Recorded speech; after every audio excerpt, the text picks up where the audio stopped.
Hello there. I am Saden, and I welcome you to the adventures in Dundras.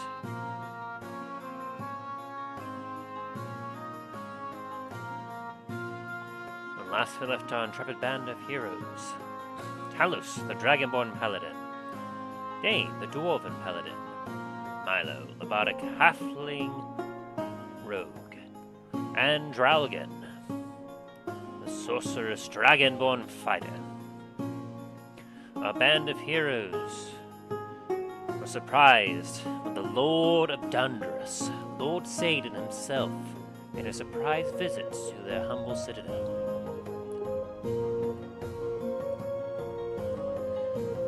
As they escorted him to the citadel, they spoke of their achievements, triumphs, adventures, absolutely enthralling him with their tales.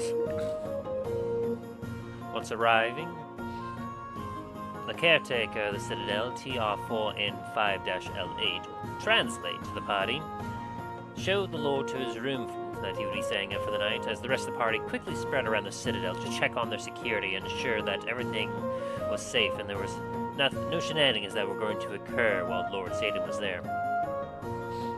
Once Lord Saden had settled in, he proceeded to join the party for a tour of the citadel, as they explained the significance of each of their rooms and locations and recalled some more stories. Finally, as night fell, everyone enjoyed a grand feast where Lord Saden continued to be enthralled by the tales the party told.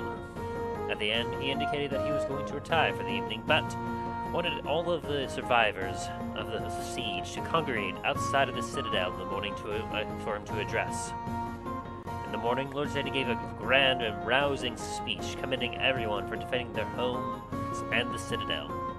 And, as a show of good faith and unity, he announced that Starfall Citadel and the land surrounding would be recognized as the Kingdom of Starfall, with the current members of Comet's company being known as its lords. Shocked and honored by this, the party thanked Lord Saden, who wished to speak with them in private. Once the guards had been sent to the doors to secure privacy, Saden gave the party a top-secret mission: to find and destroy Maldraxxus and retrieve a scroll that was in his possession to return to him. The party agreed to hunt him down, and as Saden dismissed himself to return to the capital city, the party began to plan their next move. Thanks to Dallen, who would remember a key detail on one of his solo adventures, the party believed they had a good idea about where they should begin to hunt down and find some clues that could allow them to be able to figure out how they could defeat Maldraxxus.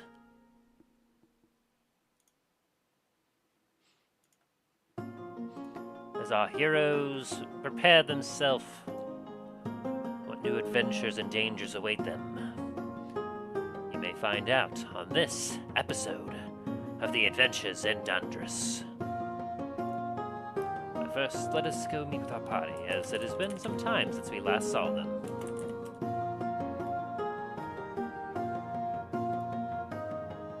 Ah! While Tim has joined. Hello there. Quick, run! It's too late. Force walls all around you. Aaron immediately stealthed and ran away. Dang it! You got out of my force walls that I threw up. No one else can hold me. Good to hear you all once again. I know it's been some time. Yeah, thank God you posted that session notes and highlights, because I completely forgot what the fuck we did last session. Oh, you posted session notes and highlights? I always do, even if it's sometimes the same day as the next session. Yeah, you posted about 20 minutes ago. Was it 20 minutes ago? I thought it was like an hour ago. Whoopsie. Yeah, 20 to 30. Well, in any case, I'll go ahead and do a quick recap once we have everyone here and get started again, but it is good to hear all. Sorry for the kind of the spotty scheduling, and I'm afraid that it may continue for just a little longer. My new Yeah, what the hell, Tim? My new promotion as a manager has me needing me to be available for every day of the week, and my director, he likes to take off on Sundays and Wednesdays, so unfortunately I don't know how many times I'll be able to have the freedom on Sundays. So we may. Also don't have a set day off as of yet. So I don't know if we will have to discuss in the future potentially moving our sessions to another day or not. Or we might just have to do it like every other week if it works out that way. That's fair. I'm sure we can discuss it when the time comes. Yes. Oh yeah. There's Shax. Ew. Welcome, welcome. I'm glad you all made it in. It has just been some time since all of us have been here together. I know, I think a week or two ago, I was able to hang out for a little bit with a couple of you guys sailing on the seas. Why? Aye. Yes, I'm making the two of you that didn't join us jealous. Is Ryan here? Yeah, I'm here. Okay, he just been real quiet, and I was like, is he actually here, or is he just, like, present but not present? I'm tired. He's here in spirit right now. Yes. Gotcha. Alright. Well, just kind of give you all a heads up. I'm already scheduled to work our next Sunday on the 31st, but currently I'm not showing a schedule for the Sunday the 7th, so that might have to be our next session. All right. Okay. The joys of being in a lead position. Very much so. Unfortunately, with the hours I have to be scheduled, there is almost no way to make it work out on that particular day if I'm scheduled, because I'm either scheduled one of three shifts: a 7 to 5, an 11 to 7, or a 1 to 11. Or in regards for Sunday, because we are actually opening an hour later and closing an hour earlier than usual. That would be a noon to 10. Oh, dang. So, unfortunately, like, if I'm scheduled on a Sunday, there's no way to try to work around trying to get a schedule up, I'm afraid. Chip just told them you were very religious. You worship the dice. Your gods call to you. Fools, I am the gods. But we'll keep up with that and work. I'll try to work out some way of some kind of schedule before too long here, because I'm about through my remedial training, so I'll be able to fly solo and will likely be able to start actually getting some kind of semblance of a schedule worked out soon. Worries. Like I'm in charge. I'm now. I'm in a new area now. Instead of being in Potter section, I'm now in Marvel section. Ooh. Yeah, what I personally have to do is a little less, but it's like a lot more people that I have to coordinate with now. But For sure. it's now my personal work. Its load is lessened, but it's more of like who I need to coordinate with has gotten bigger, especially with HHN coming up. They're doing the tests and stuff runs right now, the mock openings and the special opening stuff right now. So Sounds exciting for you. yeah, I've seen some of the merch, which I am right now. I'm very tempted to get, but cannot wait to see some of the houses. Cause one of the houses they've already warned there's gonna have 3 exits, because apparently the exits of this one vary in how much gore and horror is going to be in it. They have the regular, the oh shit, and the chicken exit. That sounds about right. Yeah, apparently the actor that plays the clown dude, he's actually going to be walking around the park in full costume. Oh wow. Yeah, that was officially that was officially announced on his official page, on his personal page. He must be looking Which forward to that. Oh, like when you do a character like that, and people can tell that you enjoy your job way too much. It's like, you mean I get to scare people and not get in trouble? To be fair, I mean, if I could do that myself, I definitely would. I mean, I debated on signing up for it to be a character this year, but it was like, honestly, I'm actually getting paid more to do my job than being a character. So a little less fun, but I mean, more money. I mean, that's what I did. yeah, that, especially right now since I'm in November, I'm going on a full week's vacation. So I'm like, Wow. yeah, yep, enjoying that Vegas, baby. Though some of our trip, we had to change stuff around with the Grand Canyon because half the Grand Canyon is still closed off due to the fire. Oh. It's like, yeah, this fire's been burning since July 4th, and we still only have 20% of it contained.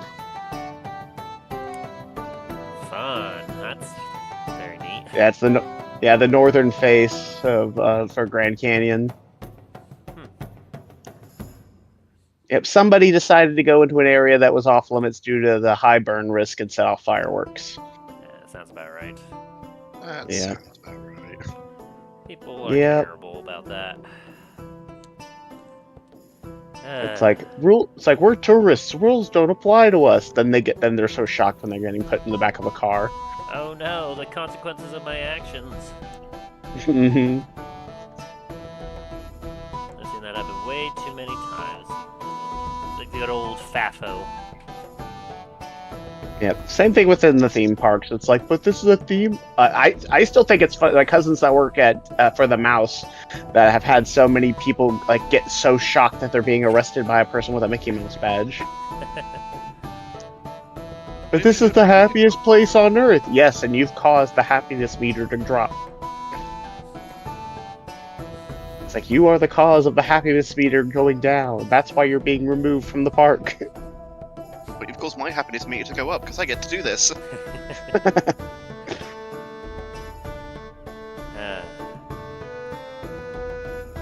So, Eddie.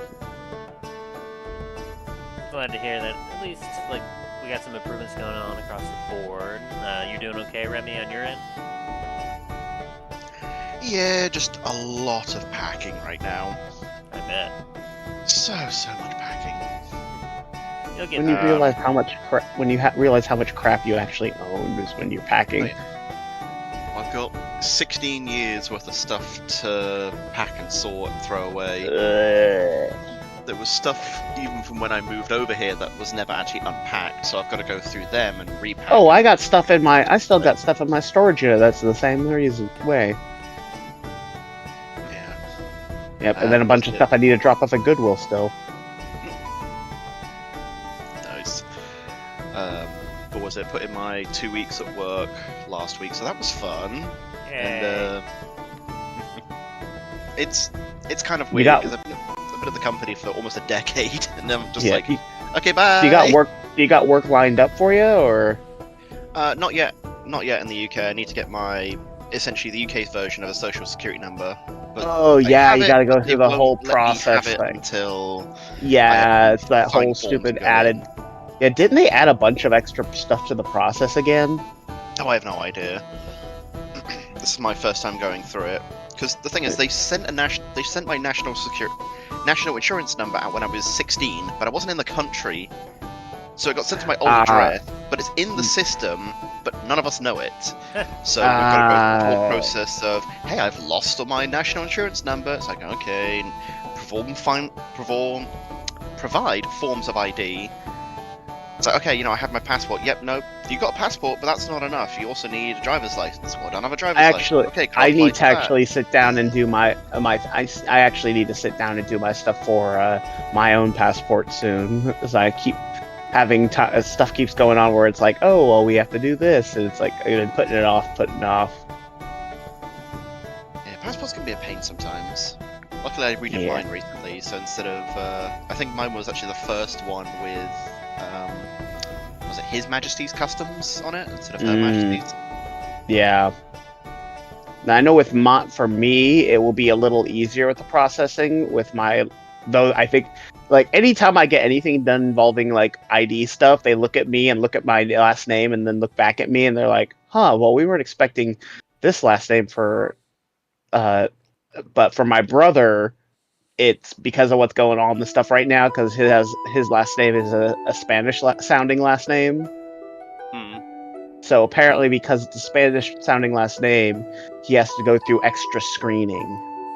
Yeah. Yep. Even though it's like, but he's a firefighter registered with the state. Yeah, but it sounds ethnic. Which is like, yeah, my dad, though, for him, it takes forever because he doesn't have a middle name.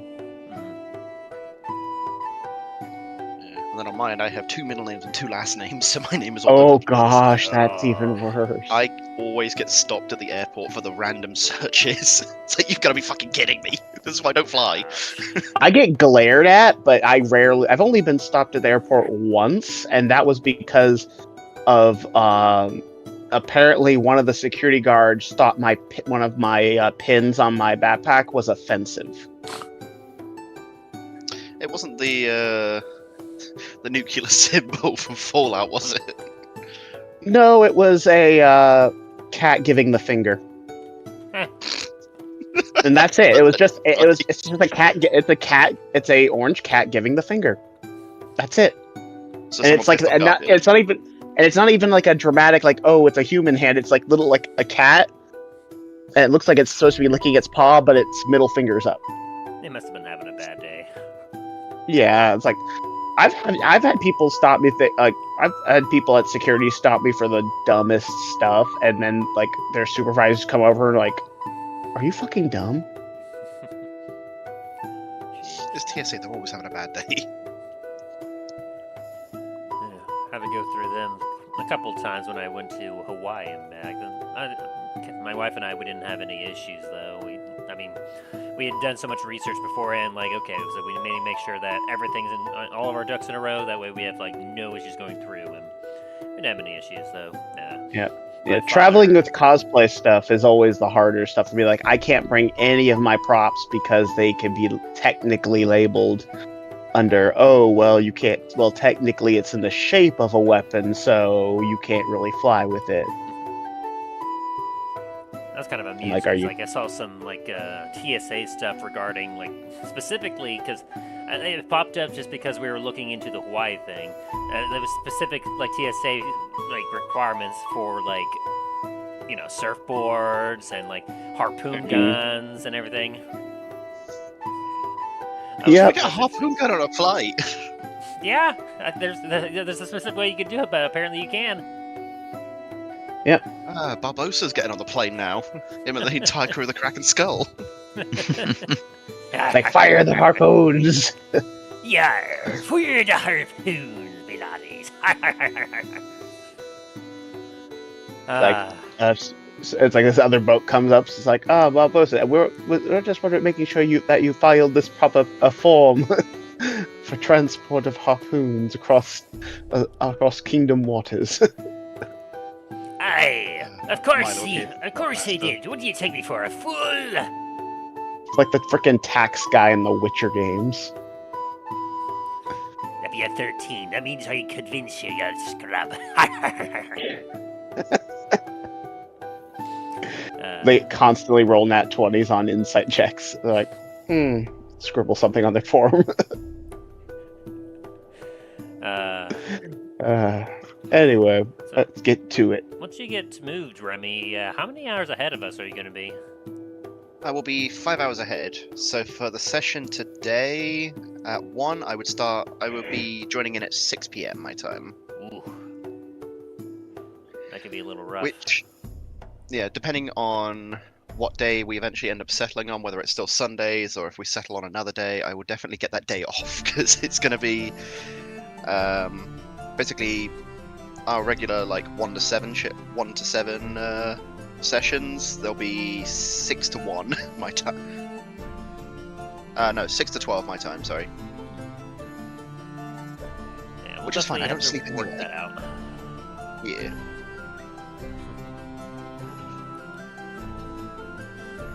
That means if you're 5 hours with them, that means you're 6 hours ahead of me.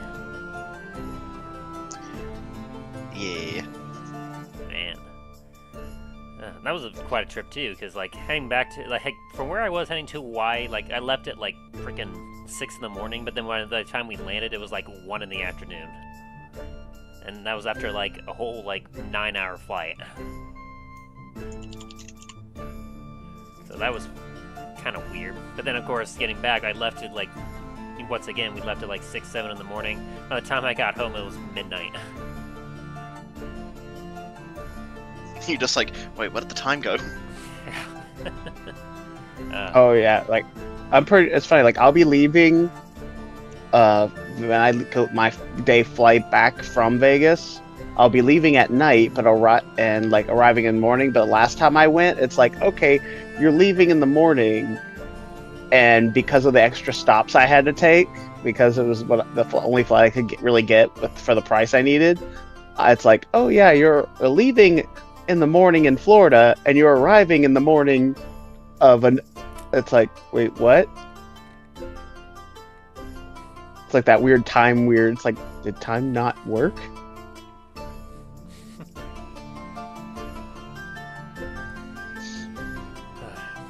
Definitely something we'll have to work out in the coming weeks with the changing of schedules and time zones and everything else. But we all knew that eventually a bunch of changes were going to happen. Honestly, I'm just incredibly happy that we were able to get 3 solid years of just consistent schedule and consistent work and everything. Yeah. Hey, I'm still surprised we got to level 20. I'm like, geez, that's an achievement unlocked for me. Somehow all of you managed to keep your original characters alive despite how many times I threw obstacles at you directly to kill you. It's like how many times have we all died? It's like, raise your hand if you've had a character at least almost get perma-died. Everyone raise their hands.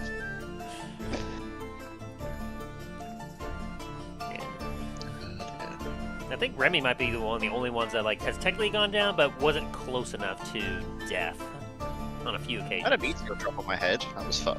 I guess that's fair. There was that one time. I guess to be fair, out of everyone, it would be kind of a tie between you, Remy, and Aaron for how many times that you either died or close to die. Yeah. With our champion, Ryan, being the one that has skirted death the most. Okay. Why am I not in this conversation? That's because you hold the championship for almost dying. The most amount of almost times died. You just hear the sonic drowning music just starts up. My character has actually died, I think twice. Yeah. It's like, but did you die? Yes, multiple times. To be fair, that first one was just kind of a Justin FU moment. And then, oh crap. I'm still kind of pissed off about that. Yeah. And the other one was like, oh crap.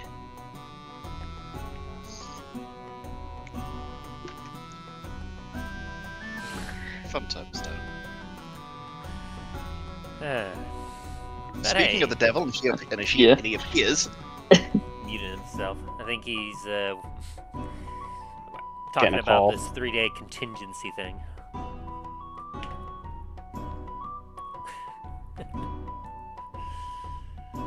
Three days. 3 days, what? Does a grudge head come over here? Like 3 days. Yeah, Tim, don't forget the kobold. No, I haven't. Greyhound? Wrong kobold. Bingus? Dingus, bungus, God. dingles, dangles. Those aren't the Oh, other no. names. Lingus, Fingus, and Dingus. There you go. Adventurers in training. And the only thing going through their brain is the single word lizard, lizard, lizard. Oh God. It's like that's their brain cells right now. No, the only thing going through the kobold's brain right now is watch what I can do. Thinks very hard, then you realize the sun is exploding. Hey guys, Like watch that- this! Looks up to the sky meteors. It's like, oh. Everyone turns toward the frickin' wizard. I didn't teach them that. It was a nice lizard folk guy that taught me. He kept screaming lizard every 5 minutes, but apart from that, It's like, I don't know magic. Talos, I don't know that kind of magic. Okay. It's just Milo Oh, dressed no, up as no, no. Talos. Oh god.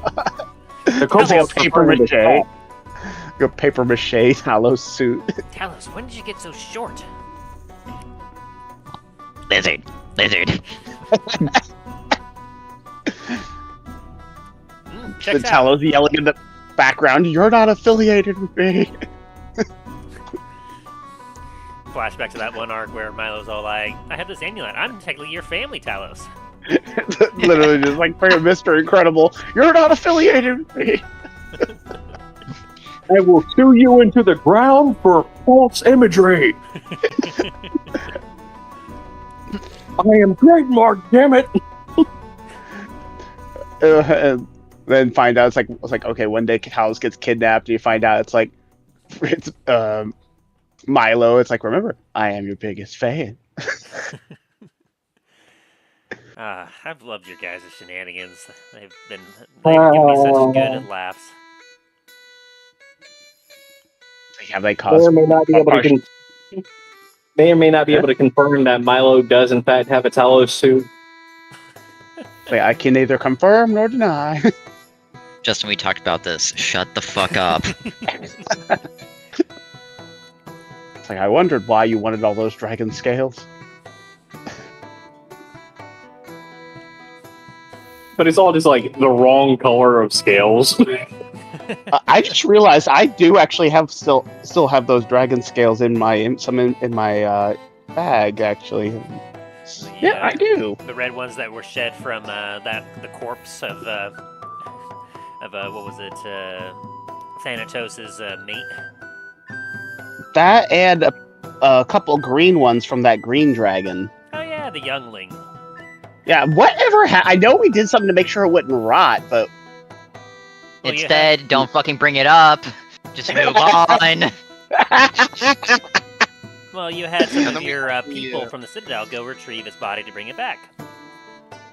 And I will say, it's a good thing that none of the enemy actually made it inside the Citadel and could have found that, because, ooh boy. that would have been bad. Yeah, very bad, very bad. It's hard to destroy Dragonbone. And anyways, I suppose that enough time has passed. We should all return to Dundras, if you all are ready. Here, this is open. Yep. And there he went. Oh, and by the way, if anyone has any ideas for the Comet's company's official banner, don't hesitate to send me some ideas. I'll leave that all up to you guys, because I think if I remember correctly, I was the one that made the suggestion for the name.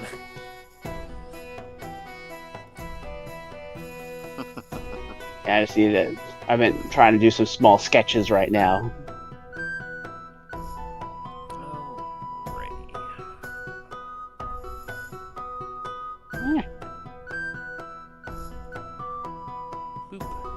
Boop. Away from here.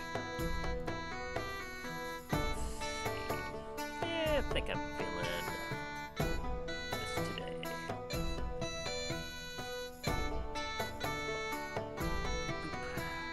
Get some music going here.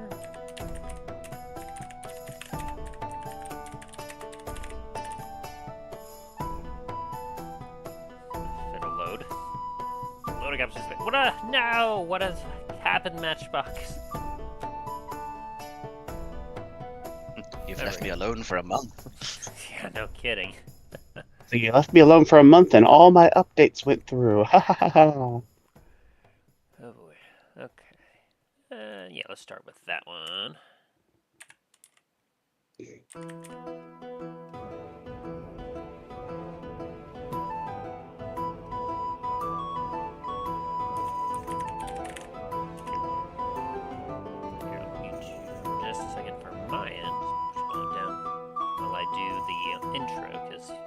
You all need a recap because it's been so long.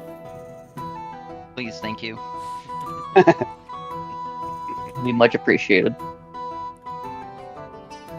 Alright, so without further ado, last time on the adventures in Dundras. With our intrepid band of Comet's company, our heroes had just finished defending their home from the evil of Thragon. After having been tricked by use of a legendary orb, the scrying orb of telepathy, once owned by Dallen, but confiscated once he was captured by his brother, who was under the possession of Thragon, the evil spirit who had once been freed from the bloodline of Dallen's family by an unfortunate visit with the hag. Once ran rampant, it possessed Dallen's brother, Fradnir, and began to plot the demise of the party and the eventual takeover of Starfall Citadel. Having successfully used the information to lead the party into a trap against their nemesis, Maldraxxus, the party was left on their heels as they kept trying to defend their home, as Thragon commanded an army of over 5,000 undead. The party had to go through a few different quests to acquire gear as well as save Dallen, until eventually they had everything they needed as the siege had begun on their home, and an all-out attack had begun. Our party defended their home to the best of their ability, attacking key points within the walls, helping to defend and save some of the survivors still around and defend their walls. Eventually, our party found themselves face to face, their army against Thragon's, in one final clash. As our heroes made an outright attack, they engaged Thragon. And in a final epic clash, our heroes emerged victorious.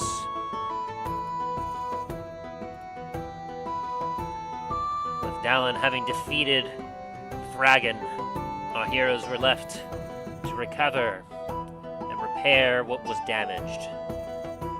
Over the course of the next couple of weeks, our heroes went through some great changes as they proceeded to hone their skills, repair the citadel, and some taking even more of a spiritual change.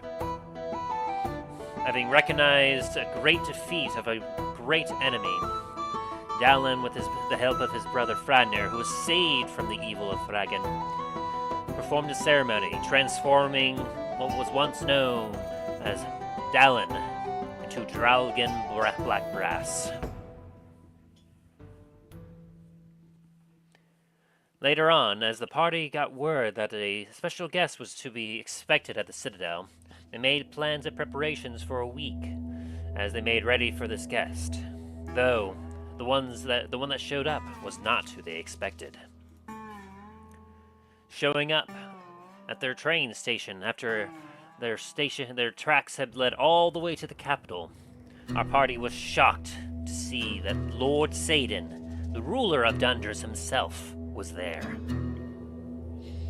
They were a little wary at first as they introduced themselves to the Lord, but they soon realized that he was very much an excited fellow when it came to hearing about tales of adventures and of heroics. And so, as they rode the carriage back to the Citadel, they regaled him with their tales of adventure, achievements, and triumphs.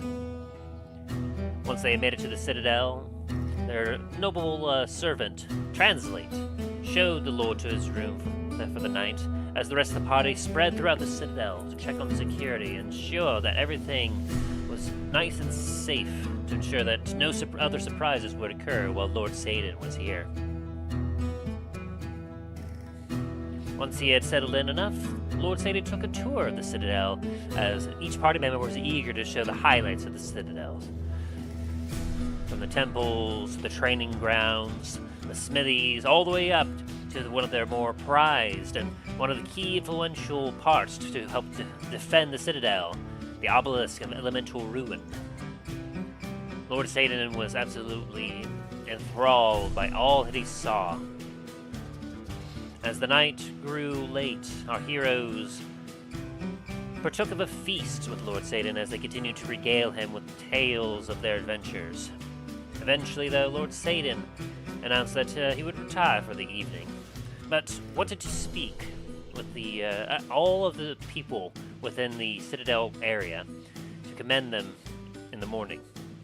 And he did so. As the morning rose, the party met with Lord Saden on the balcony as he addressed all that he could see, commending every single person for the defense of their home in the Citadel. He announced that henceforth, the Citadel and the land surrounding would be known as the Kingdom of Starfall, and the current members of Comet's company would henceforth be known as its lords. Shocked and honored by this, the party thanked Lord Saden, who said that it was very much well-deserved due to the many exploits the party has accomplished, from not only revitalizing the region, but making travel safer in the seas, having defeated Dread Rogers. And especially as they got recent news that their defeat of Lord Thanatos has restored the desert into its foresty region, returning things as to what it once was. He then indicated to the party that he wished to speak a little more privately, as he had a special task for them. And as the party listened eagerly, he instructed the party that he desired for them to hunt down Maldraxxus and destroy him. He also instructed them that to retrieve a particular artifact from Maldraxxus, as the best that Lord Saden knew, this Maldraxxus possessed this artifact on his person and would not relinquish it. A scroll of unknown quality to the party. And so the party agreed that they would hunt down Maldraxxus and see what they could do to retrieve the scroll and return it to Lord Saden. And as Lord Saden thanked them ahead of time, he dismissed himself as he had further business back at the capital, and with his gods he departed on the train back north. Now, with the grounds open for the party, as the whole world is before them, the party stood for a moment, contemplating their next move. They considered perhaps going after finding some sort of clues about Maldraxxus, but they weren't sure quite where to begin. But fortunately, thanks to the memory of Draugen, he remembered a key detail on one of his solo adventures, as he recalled back when they were in Raven's Crest.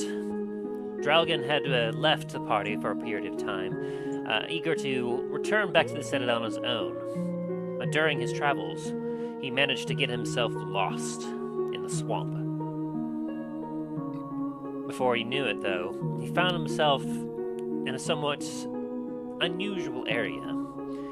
A village where the entirety of it looked very clean, very proper, very unlike the swamp that surrounded it. It made him a little bit nervous as he investigated, and eventually he decided that he needed to leave, as their strange accent and the way that the people were behaving as he stared at them from a distance disturbed him in some way. But as the party was regaling this information about what they knew about Maldraxxus and the accent he had, it was the accent in particular that allowed Draugen to remember this detail. And thus the party received a clue as to a potential lead they could follow if they wished to find out more about Maldraxxus and how they could possibly defeat him, somewhere deep in the swamps of Raven's Crest. What will the party do next? Where will they go? We'll find out this episode as we return to Dundras. Dun dun dun.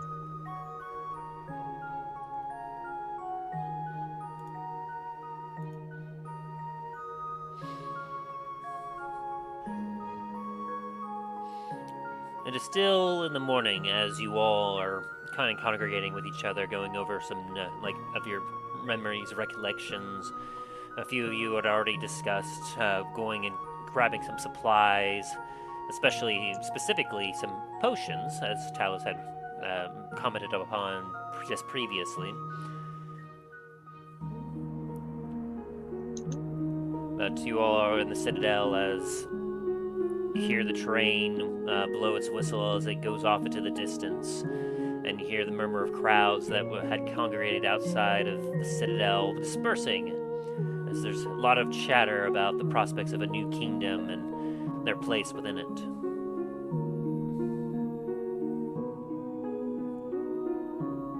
And the floor is yours.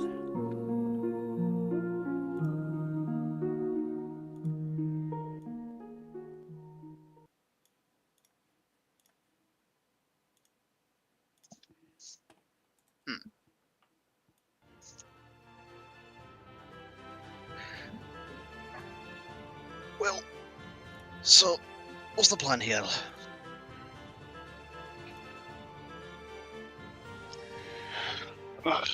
Well, we've got a location so far, a possible location to investigate, but we definitely need to make sure everything's sorted with supplies, as well as making sure everything here is set in order, and not so that we don't have to worry too much while we're gone. Hey, would not be good if we come under siege again while we're gone. But definitely need supplies. I don't know about you, but I'm pretty much out of potions at this point. One left. Yes, I believe I'm about the same as well. Plenty of empty bottles, and reach into my bag and pull out one of the few bottles I have left. It's like this one bottle, but it's potion of mind reading, if I'm remembering correctly. I think I'm out of everything else.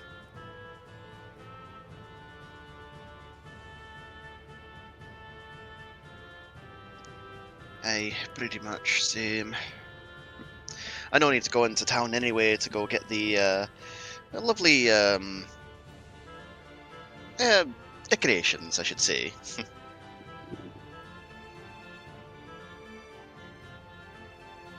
So, anyone else wants to join me and Dane to get some supplies?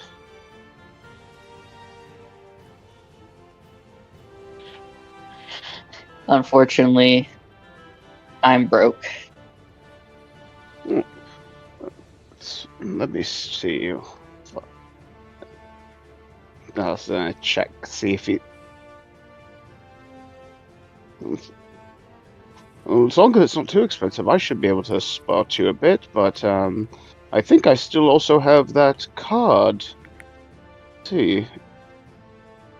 Ah, yes. Yeah, pulled up the card from the treasurer. If I still have a pretty good amount left on this. Be a shame just to let gold sit there.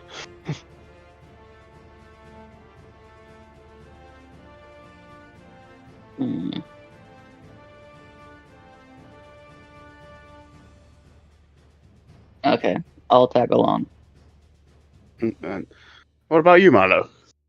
Yeah, I might as well. I can get rid of some shit from my bag.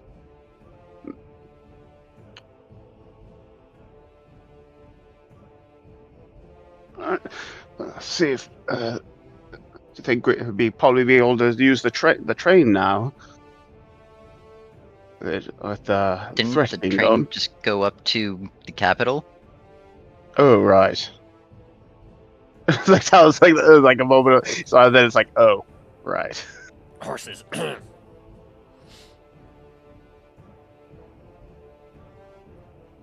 Alrighty. Y'all want to teleport? Or that. Hang on, let me talk to Namfiddle before we do that. Yes, please.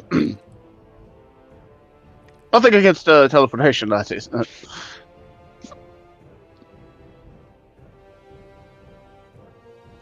Miles just basically gonna go to Namfield and be like, hey, is that underground train fucking working again or no? First of all, that's Lord Namfoodle to you. Fuck you, Namfoodle. I'm a fucking Lord Baron. Suck my fucking cock.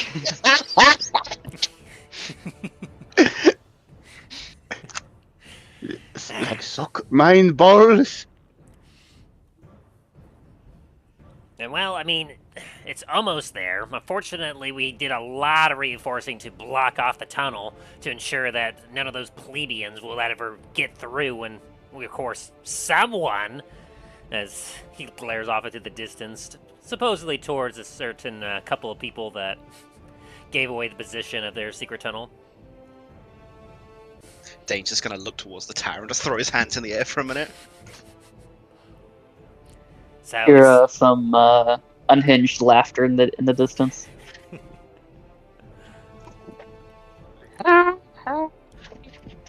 So it's almost quite there, but unfortunately, I mean, you could take the tunnel, but it's not quite safe enough for the rail system to go through just yet. Very well.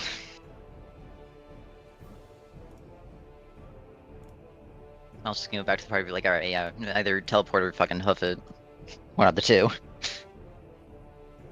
If you think that if you have the strength to do a teleport to that, then by all means, traveling on the roads would take a few days.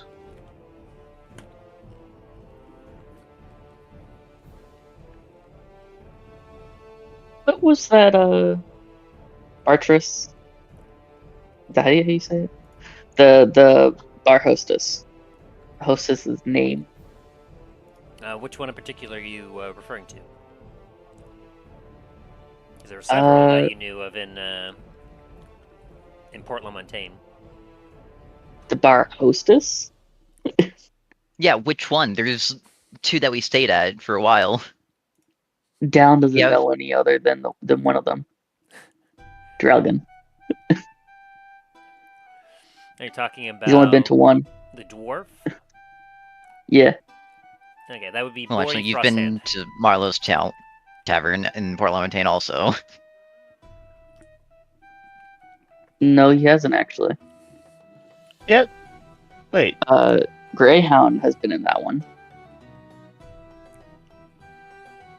That'd be Boy Frosthand. It would be the hill dwarf that you remember from the Sea's Respite within Port-la-Montagne. Okay. Wait, did you make a brand new tavern, Milo? And Fucking Christ.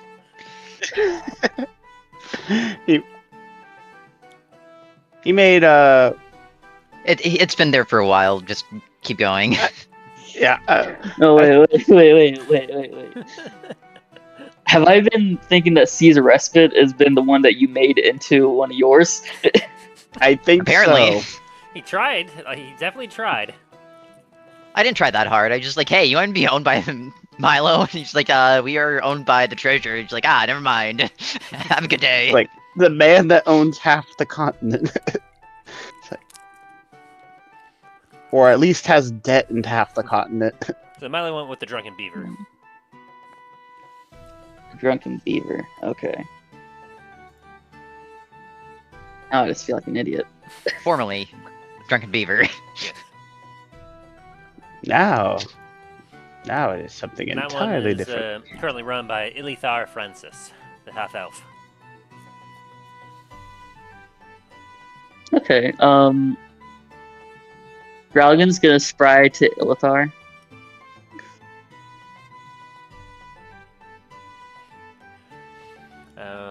Okay, she needs to make a save because she's not expecting it. A 15 minus a few different rolls because you know her.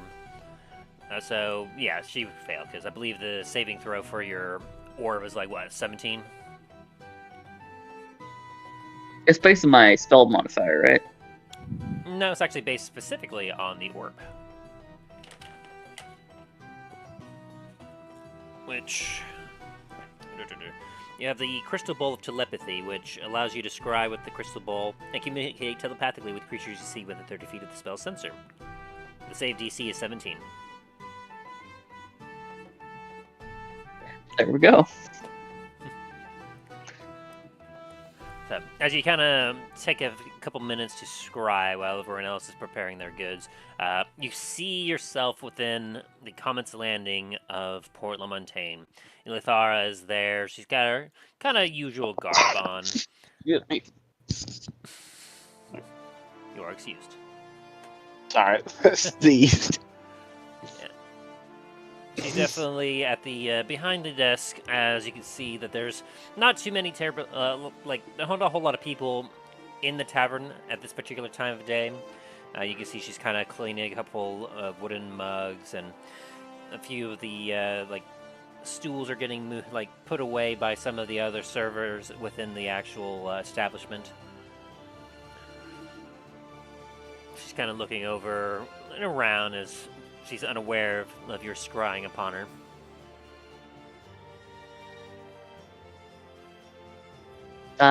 Hello?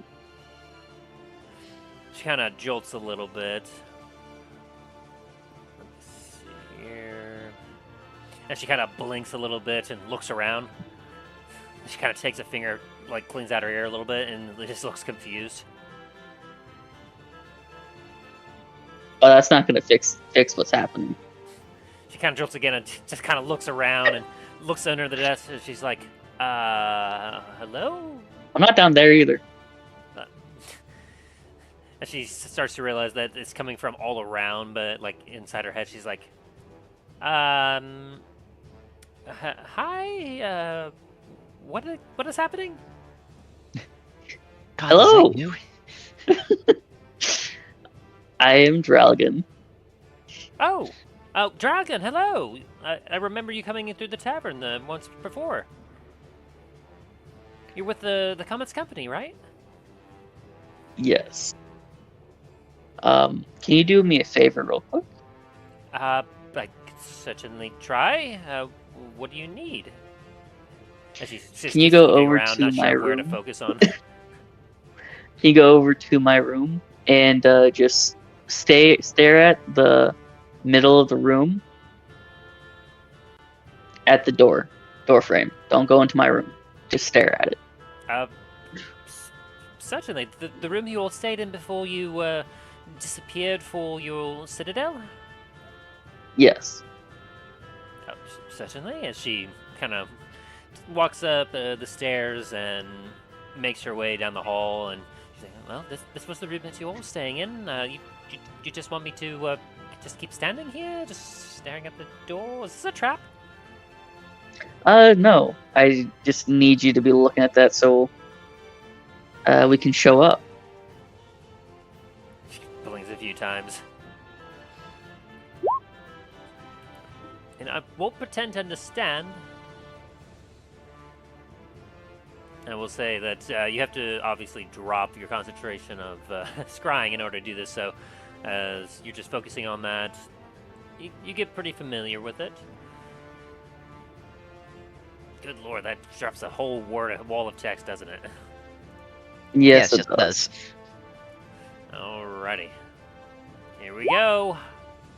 01000101. So, was the rest of the party expecting Dralgan to cast a spell? Because all of you were just kind of standing around and, Dralgan... Yeah, not at this second. Yeah, Talos was not expecting at this very moment. Okay, how about this?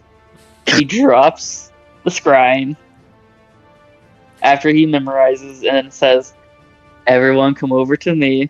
We're teleporting. I just was thinking you did what you were trying to do previously, where just like, hey guys, we're teleporting, boop! It's like, wait, what? Like that sound. Yes, chaperone, I'm coming. It's like, wait, what? Dralgan's gonna be staring at you like, come on. As he snaps his fingers. You know what? Milo's gonna pull out a fucking dagger and be like, "Step your fingers at me one more fucking time. I dare you." I was having flashbacks of when he was a kid and having to grind his teeth as this woman's like just snapping in front of him, like, do you hear me? Do you hear me? Alright, so you all teleport? Yes. Well, is everyone holding hands?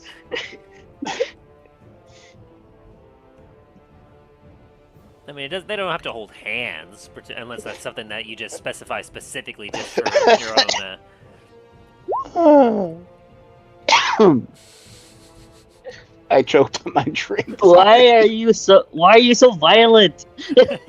Does a 23 hit? Well, let me see my shit, Oh, Lord. because I might be able to get free of that.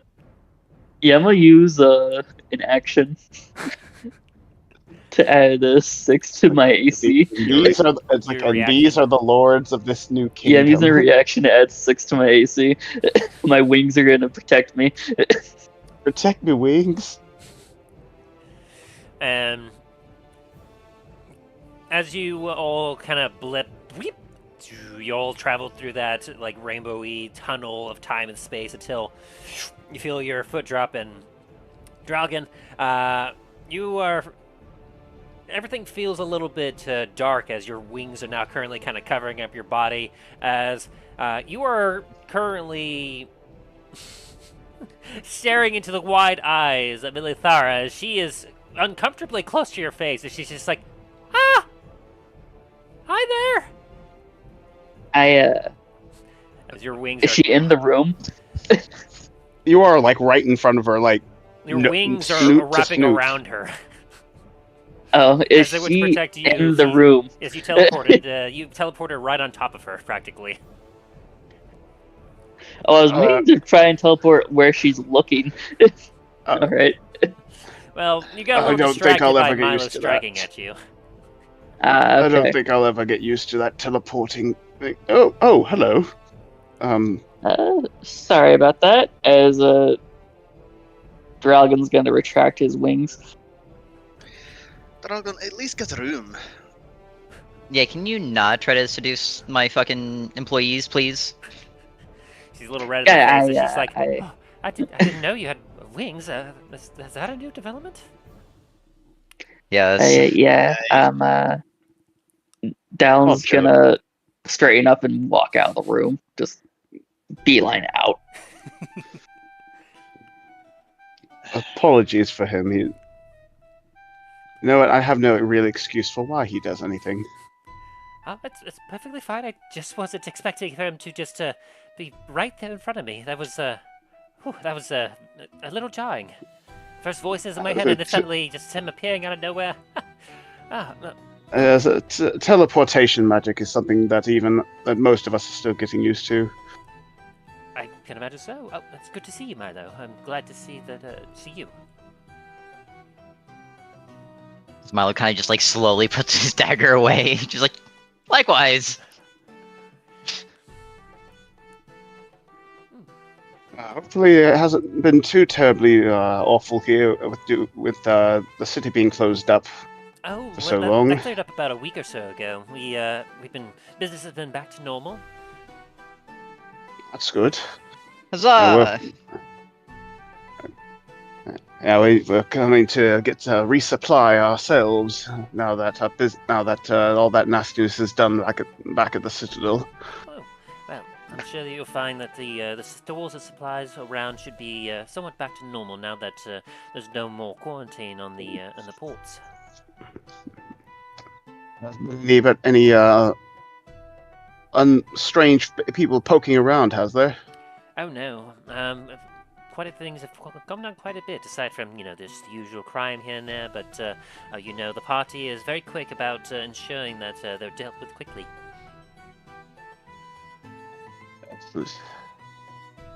Well, leave you to it. Dane, where did you want to head out to first? She gives a slight bow, she excuses herself. Well, I need to go. I need to go chat to Omer Saret to go get me me trophies back. But apart from that, I just need to go get some potions, really.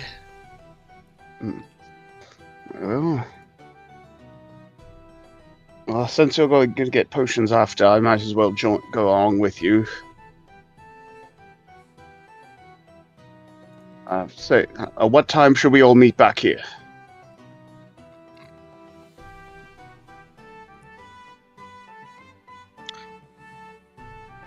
Yeah, by nightfall. Since I don't think we're gonna be making that trip back up to the Citadel anytime soon. True. Alright, well. See you all back here at night. Very well. Oh, Dane, real fast. Can you, take care of something for me? Aye, possibly. And since you're going to your, taxidermist, can you, give them this? As Milo kind of just pulls out, the young green dragon's head. Oh, are you starting a collection as well? No, I don't know why I have this, but I figured you like the trophies, so... Fair enough. Hey. Can pop down there.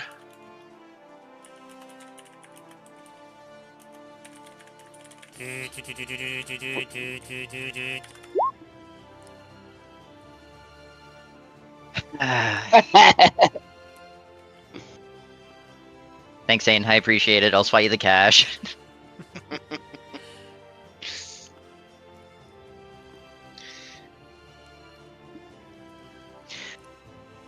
Also, question Tim. After every, like, message that he dispenses, I guess, does it just, like, go back in, or do I need to, like, rip it off like a receipt? Well, that depends. I mean, you could just rip it off like a receipt, but if you don't, like, if you don't indicate that, he just slips it back up. Oh, okay. I wasn't sure if that was, like, actually part of his body, or, like, what exactly that was. Well, he may consume I'm thinking about that. He may consume some parchments and some other books, like, from time to time to help supply his speech. Fair enough. Okay. That makes me feel better. I'm picturing that it's actually his tongue. He just warps it into something to be able to talk to you. Yes, I've been just casually ripping off part of Merce's tongue for the past 3 years. Yeah, that would be like the realization of like, Go back. oh.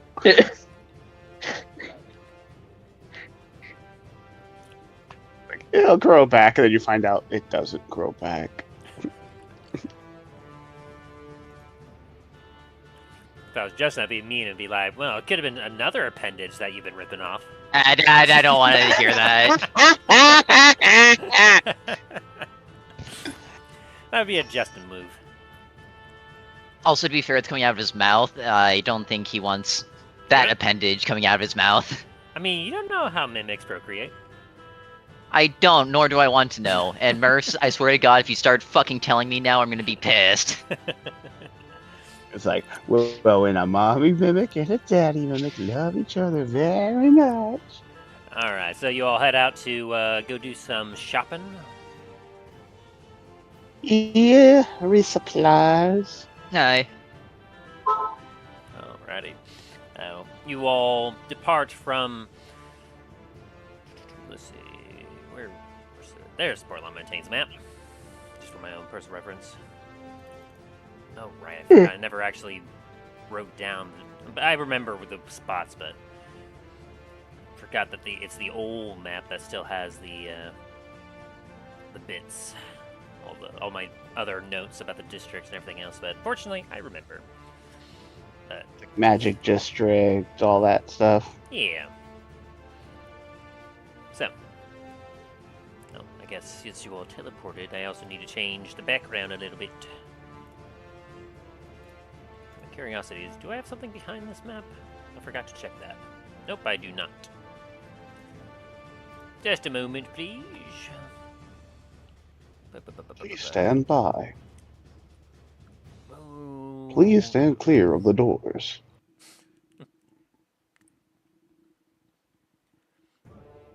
That was a fun, interesting time. My wife and I, while we were in Hawaii, we had a day where essentially we didn't have any cars. We were just hitching rides with other people, but we did take the bus. There was a fantastic bus system there in Oahu that we utilized a lot.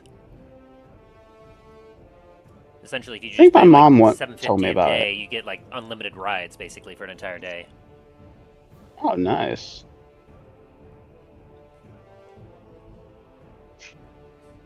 And not only the bus, but if you're within the like Honolulu one, they have like a SkyTram thing that allows you to basically use the same day pass to use that for free as well. That's pretty Nice. Yeah, it helped save a lot of time on some travel and some headache.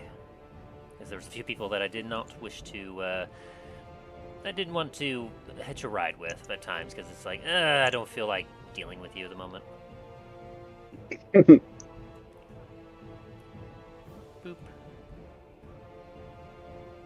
Please don't mind the dust. We are. Boop. There we go. Changing systems. There we go. Also, it's just the 4 of you, so. Let's boop. Bada. Boop. Bada. Boop. Move them out of the picture for right now.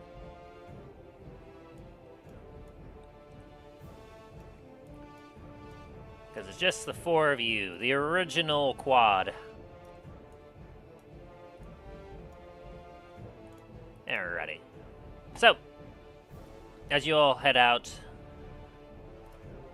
you find yourself in the midst of Port LaMontagne. Business is booming.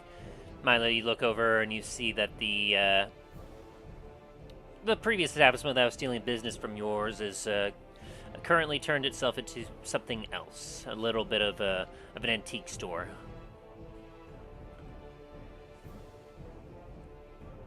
And you're kind of happy. Alright, well about now that. you fucking piqued Milo's interest. Milo's gonna go in there now. I want to see what kind of antiques they have in there.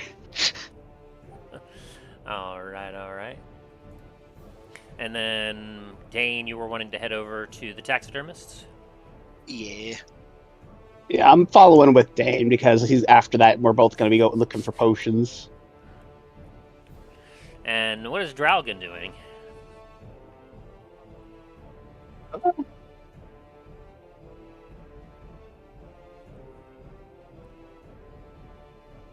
He's gonna be carving. Oh. So he's just going to sit outside of the tavern and just do some carving? Yeah. Whittling. Any Well, actually, he's gonna be sitting down in the middle of like the market district, trying to carve like in front of people. Alright. That'll be very interesting. Okay.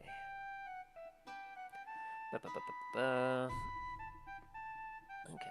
Well then, since everyone is kind of doing some separate things, how about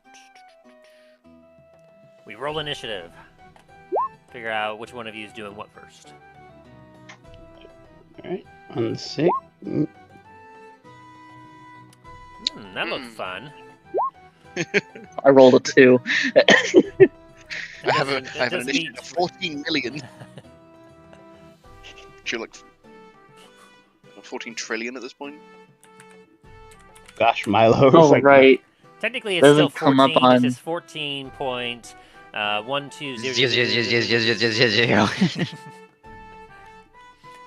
Hold on. I might need to do it through the roll 20.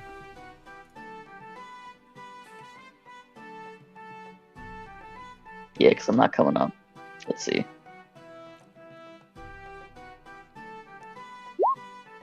There we go. Oh, it's still pretty low though. Okay, that'll work out.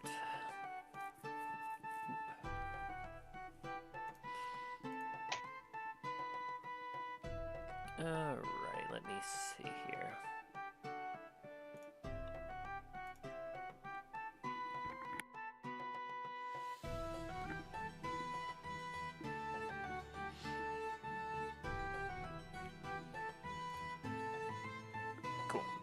Alright, so, looks like, in terms of turn order, I think Milo has everyone beat, as usual.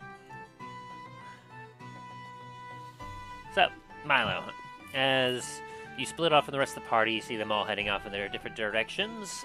You find your way over to what used to be... Oh, what did I call that? It's the Celestial Delights, was it? Yep. Yeah. Been a minute since I thought about that. So yeah, you find your way to the Celestial Delights, whereupon you can see that there's a new sign on there. Let me find my notes for that.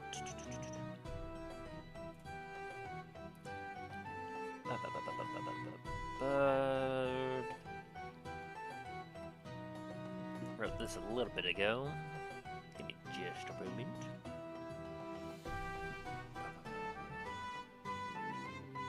Dang it, where is it? Ugh. I know I have it here.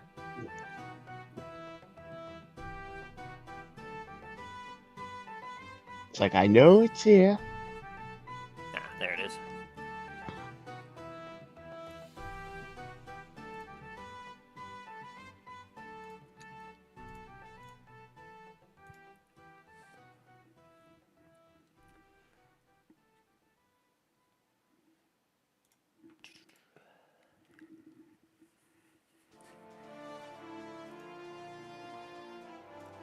So, as you come up to this shop, you can see that there's a kind of a little bit of a sign that has been kind of erected called the Cheap Gremlin. And it's got what looks to be like a little, like, goblin-like looking creature with a large sack over its back, just like engulfing almost all of it, as it's got a kind of a crooked smile on it. Okay.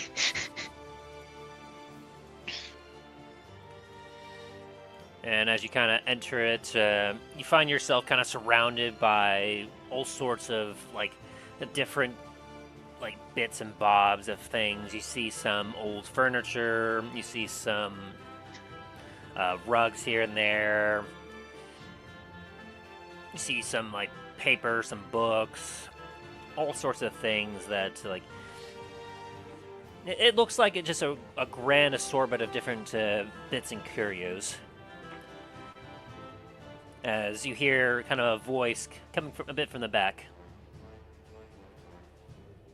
Hello there. Who is there? Who's come to my humble shop?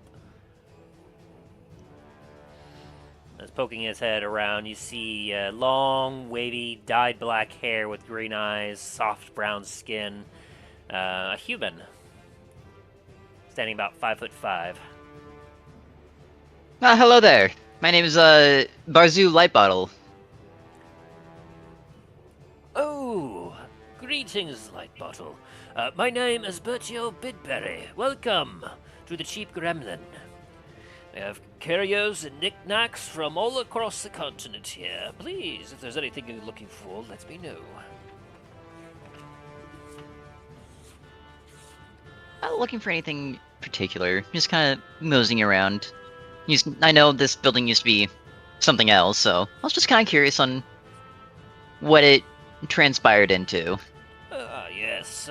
I didn't get too much information about it. I was looking for a place to set up shop, and I was offered a place at a quite a cheap rate, I must say. Wasn't quite sure exactly why, but, well, it sounded like a deal. Between you and me, this place used to be a brothel. His eyebrow raises a bit. He's like, "Oh, well, I didn't mention that. I suppose that's probably why I got it for such a cheap rate, and why I keep finding some nooks and stashes of alcohol here and there." That would probably be it, yeah. Well, I appreciate the information. Something to think about, but it's not going to deter me from performing my business here. There's plenty of goods and everything that I'm sure that people may find appealing.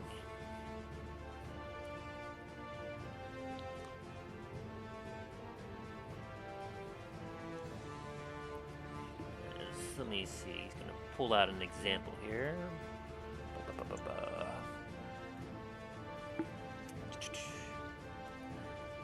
Like this one here. As he kind of goes over and he pulls out a little glass box that he kind of shows it over to you. He's like, "This here I got somewhat recently. I found it in a land to the west, what once was a grand forest turned desert. One of these creatures appeared before me. I captured it, but it didn't survive the travel, so I preserved it." As you see, there's a dead scarab beetle that's about as big as your hand in the little box.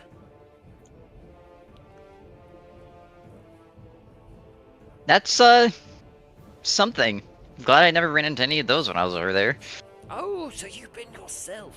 Ah, quite the nasty place. If you didn't have enough water, well, I'm glad I certainly did. Otherwise, I could have just died from thirst. Yeah. Smile kind of just has that 1,000-yard stare on his face for a moment.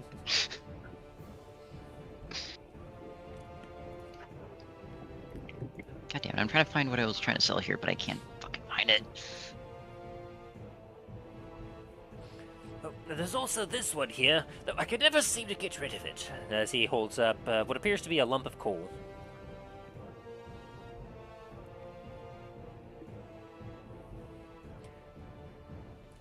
I do quite appreciate this one, though no one else seems to quite see its inner beauty.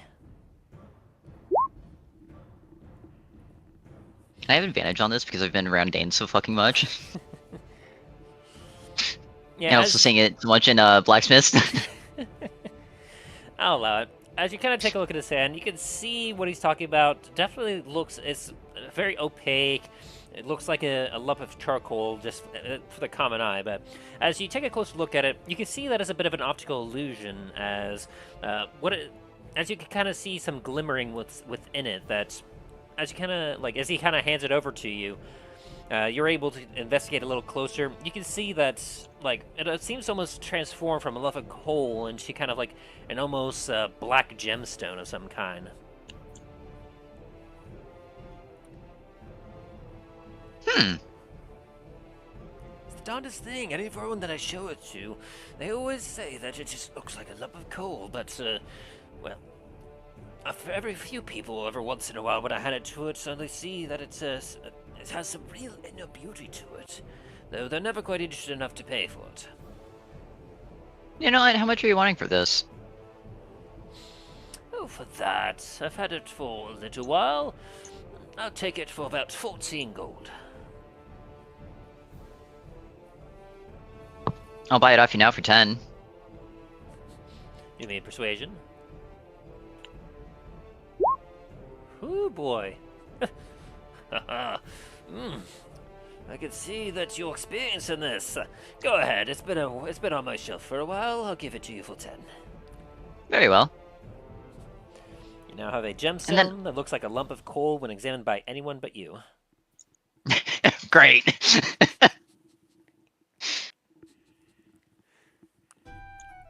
Alright.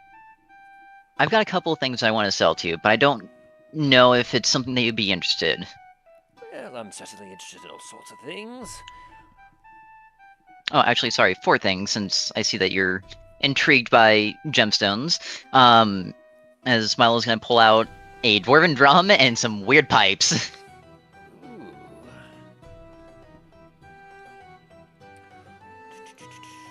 Let me see. And also, before I actually sell these, can I do a quick arcana on both of them? Yes.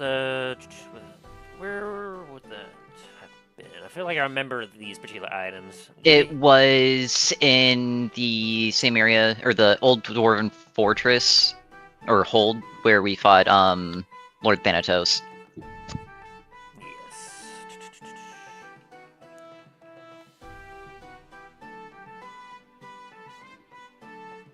Okay, so that was that point. That was that point.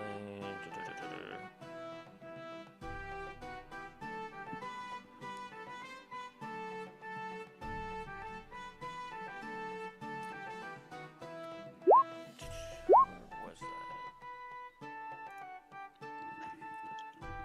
Did you have those in your inventory? Yes, I do. Well, in the I have it in my character sheet under treasure. Because I believe I remember what those were. I just want to double check for posterity. I believe Dane found them first, if that helps out at all. It does sound familiar. Good lord, you got a lot of things. The weird pipe, okay. Yes. Yeah, I remember what that was. And then the dwarven drum. Alrighty, let me check back here. Okay, so which item did you investigate with your Arcana first? The dwarven drum first. Alrighty. I will say that will definitely make a lot of sense, because as you take a look at this drum, it has some like nice, beautiful intricacies to it, but you're not able to sense anything Arcana from it. No magical qualities. Okay. But it makes a lot more sense that you get a 22 on those pipes, because as you kind of take a look at it, you get a bit of a tingling in the back of your neck as the hair kind of raises you. Take a look at these pipes, because there's definitely something interesting going on with them. Because like the pipes themselves look like they're made out of bones. With there's two of them that goes down, with one of them having holes that allow you to kind of plug them up to play them. They have a couple of bird skulls strapped to them as well. And I'm assuming with that 22, I don't know exactly what what the magic on them is. Let's see.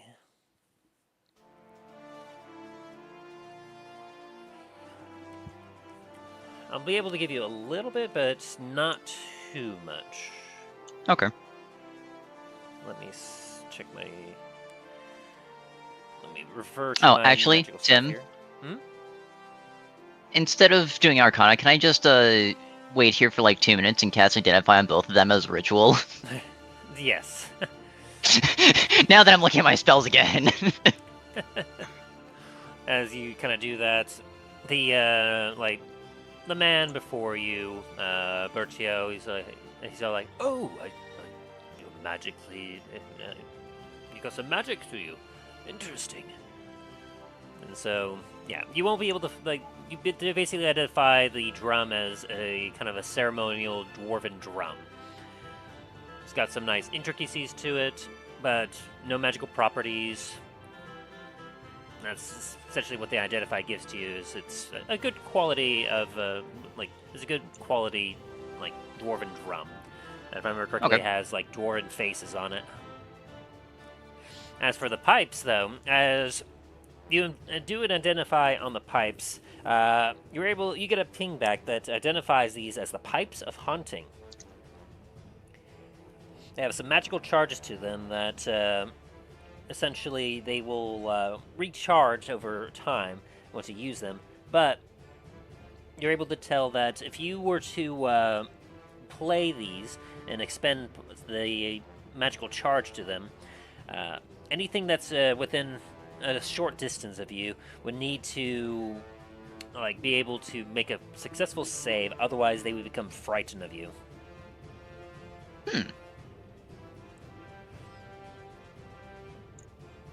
You can also choose, you also feel that with the from the identify that you're able to also choose your targets as well. All creatures that perhaps all creatures that aren't hostile towards you automatically can succeed and won't become frightened of you.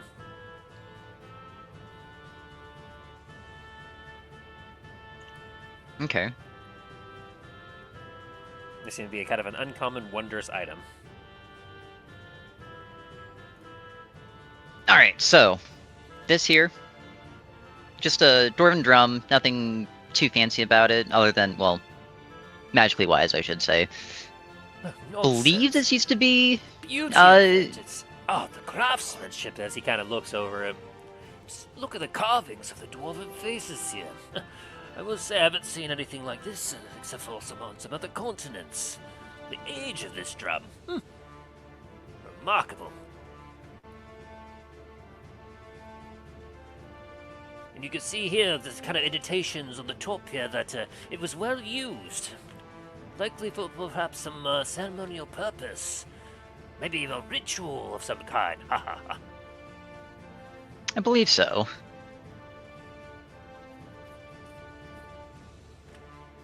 How much were you hoping to get out of it?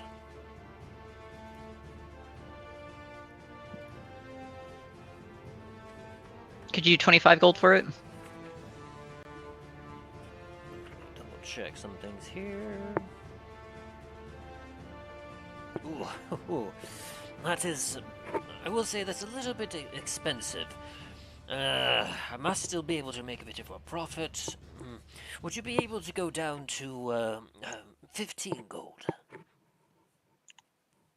Well, knowing the rough approximation of the age on the drum and the condition it is, I believe 25 is still a pretty good price for it.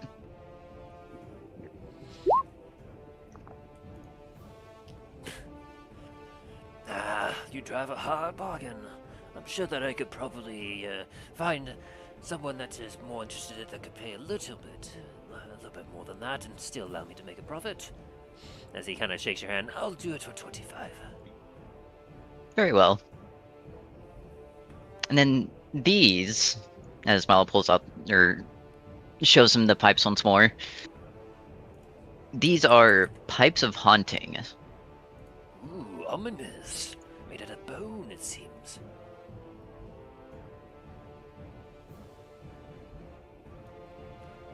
By the way you were doing your hand motions and everything else, may I presume that these are magical in nature? They are. Ooh. I will say that certainly will drive up the value of them quite a bit. I don't know if I would be able to quite afford something of that manner.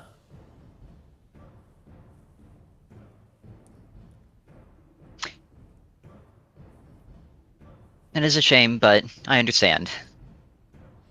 Certainly would like it, but unfortunately, I don't even know if I could spare even 500 gold to be able to buy that. I'd recommend perhaps speaking with one of the richer shopkeepers of one of the magic district. I'm sure that something of a magical quality like this, they should certainly be able to pay you more for it. Well, thank you for your time. I do appreciate it. And Of course, and I appreciate your business and selling me this drum. Oh, I bet there's some dwarves here. Maybe I could go peruse about the blacksmiths. I'm sure there's a few dwarves up there that perhaps might find some good value in this. I believe so. Well, Mr. Highbottle, it was certainly a pleasure. It was light bottle, but Light bottle, sorry. likewise.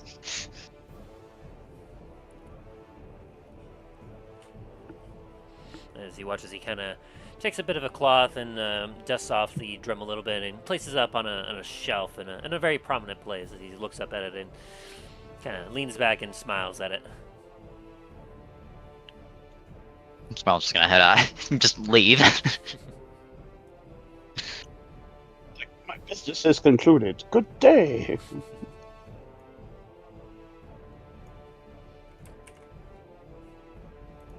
Alrighty. So then, I suppose that takes us to Talos and Dane.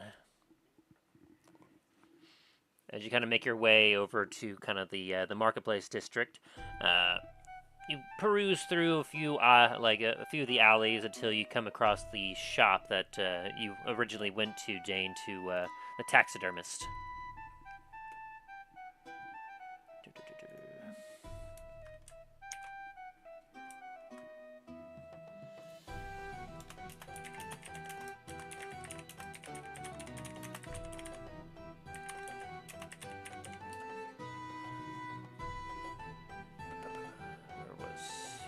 Notes here. Was it this one? Ah, yes. As you make your way up to the building, you don't really see any signs, but you recognize it from the time that you were recommended here previously, Dane, where you kind of knock on the door and you hear a voice that goes, "Come in." And as you open up, a bit of smoke kind of pours out the top of the doorway as you enter. Where Talos, you see a human male. He's about 6'1", with a very lean build, an oval face, with 4 piercings on his nose and 3 elaborate piercings on his left eyebrow. He's got a pipe in his mouth as he kind of looks up. Oh, it's Dane. Welcome, welcome! I was wondering when you would return. Mr. Surt.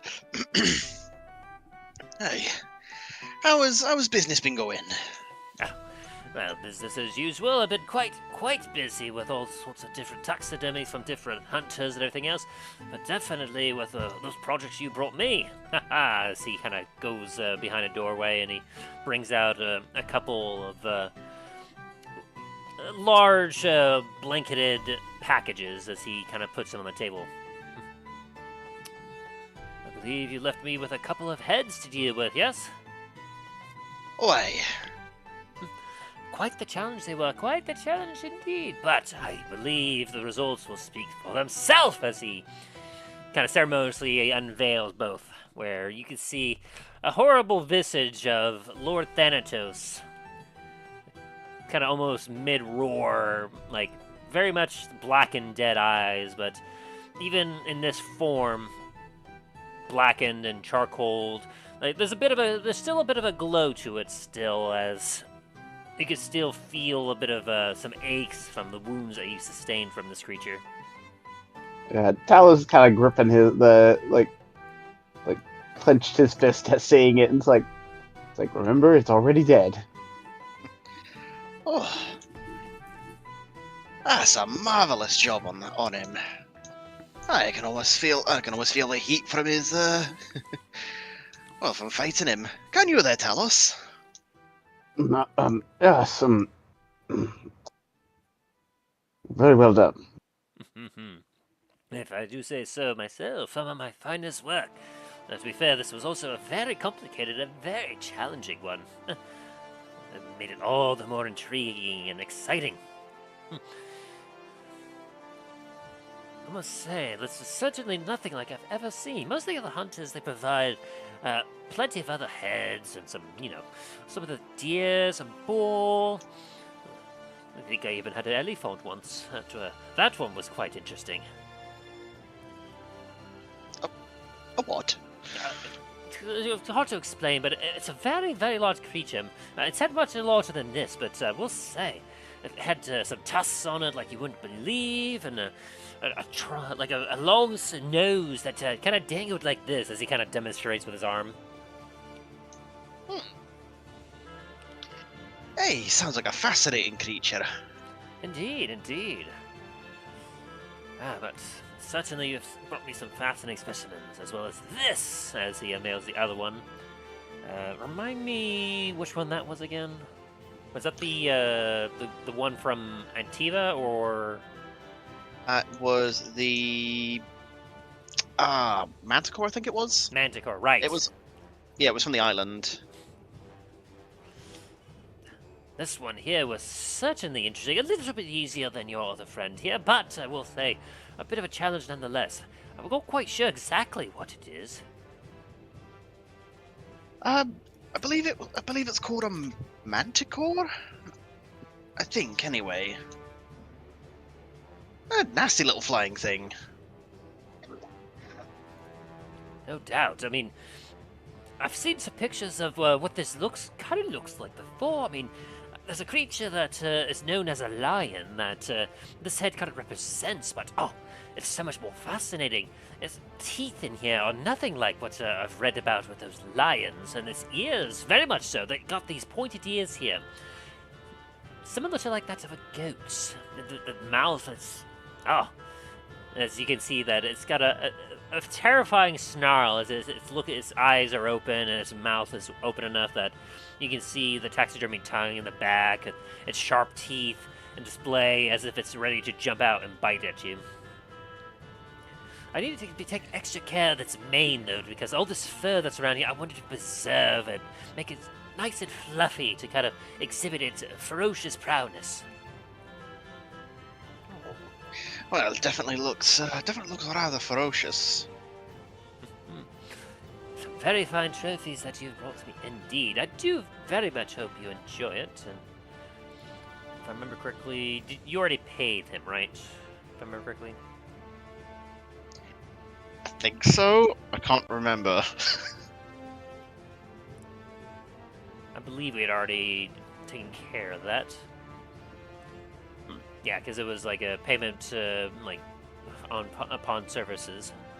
So, as he kind of gives you a bow, and goes, "I do hope that these please you, and that you'll come back and bring me some more trophies to take care of for you. I definitely appreciate the business."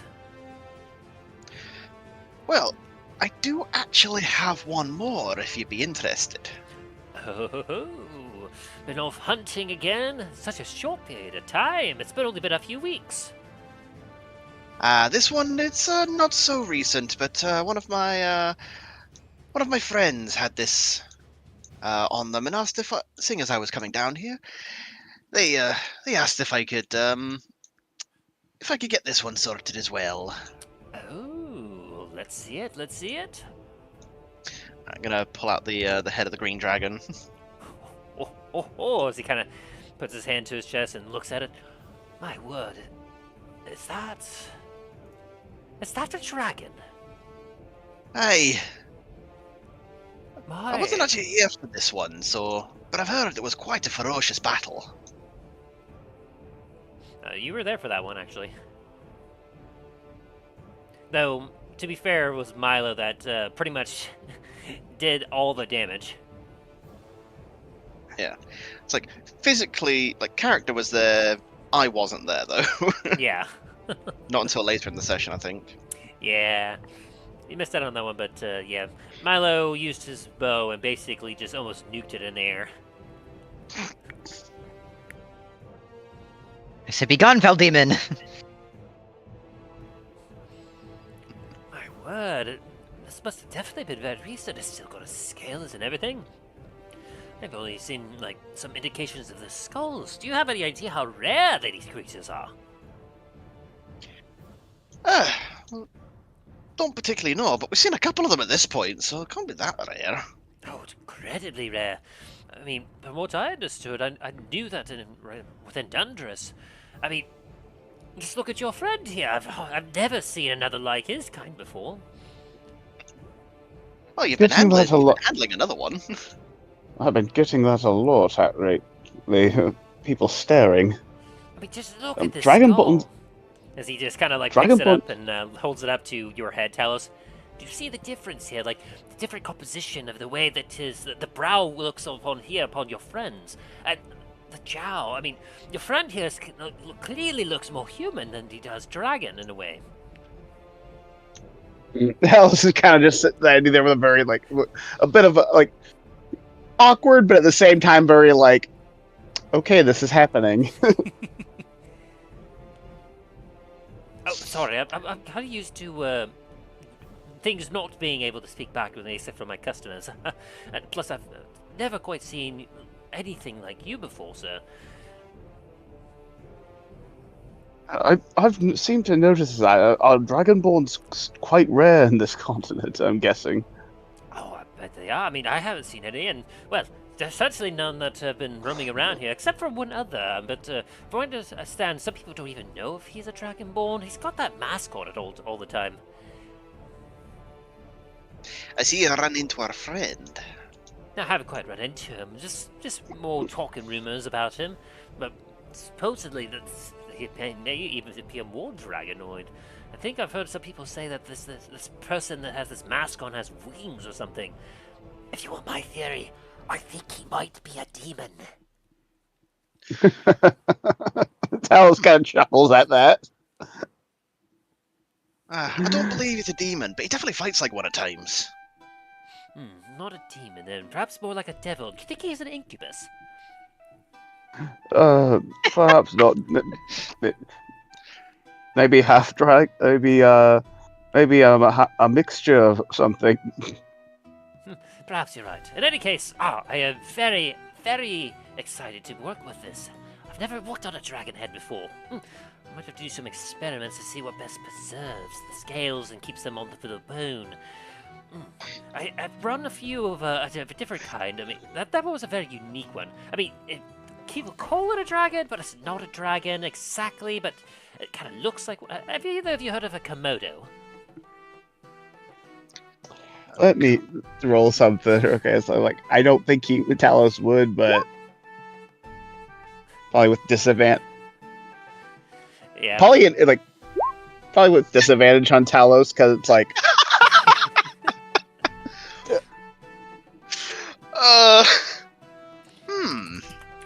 Come on. Yeah. I believe I've come across a Komodo dragon before. a what? Well, It's not quite a dragon, but it's like a large lizard that kind of has frills on it. Angry little things at times. But my apologies, do go on. yes, exactly like that. They're definitely more like a lizard than an actual dragon, but they're certainly large enough. That's why some people thought that they were dragon babies at one point. Dragon babies without wings.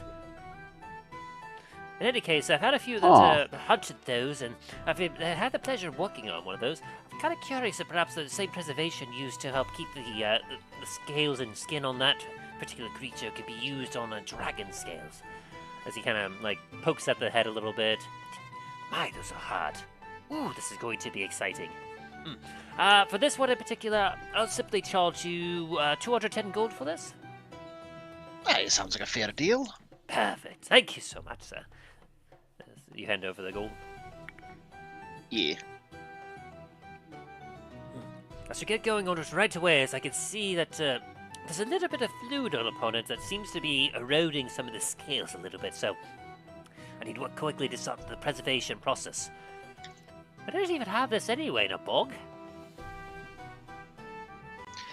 It's kind of sticky. Just don't worry about it. We've had some interesting encounters recently. It might have got a little bit well, Perhaps this is a green scale wait. one. I hear that the green scales are a bit poisonous and whatnot. I might have to put on a mask for this. Maybe that this is some excretions for the dead body that are poisonous, as he looks at his hands with his gloved hands. That's a good thing. I've got some nice reinforced leather gloves here. Though you two may want to Aye. wash your hands. I will certainly go and sort that out. Yes. Well, I'll leave you to your work then. Yes, thank you. Come again. I will see you all in about two... He kind of looks at this left and right. Give me at least about 2 weeks for this one. Hey, sounds good. Might be a little bit, might be a smidge bit late on the pickup. We're gonna be heading out of town to go deal with something, but you know, if we're not back by the 2 weeks, if we can just leave it in the back, we'll be by to pick it up at some point shortly after that. Of course. My arts, it will stay long preserved long after, so haha. It'll just take at least 2 weeks to get to that point. Hey, appreciate it. Well, enjoy your work, good sir. You as well. Alrighty, and so you two head on out. As we get outside, it's like, Talos, let's hopefully he doesn't realise that it's been in nerves. Yeah, let's not. How about we not bring it up at all? Oh, aye.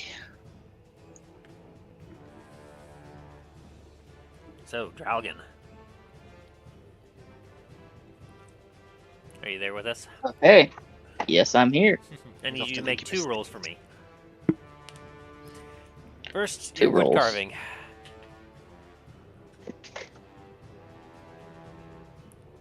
That would be Ugh. here. Wood carving. Shaw. 13, alright. And now Okay, roll me a okay. performance. Straight performance. Okay. picks it up a little bit. So, are you working on a specific project, or are you starting a brand new one? I think you had a few in the works.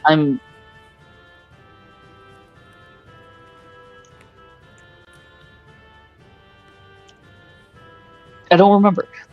So I'm making a new one. All right. And what are you carving?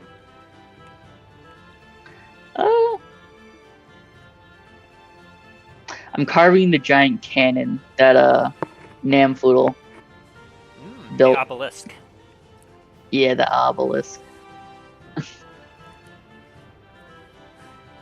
Alrighty. And so as you're kind of in the middle of the marketplace, you're focusing on your wood, making some carving.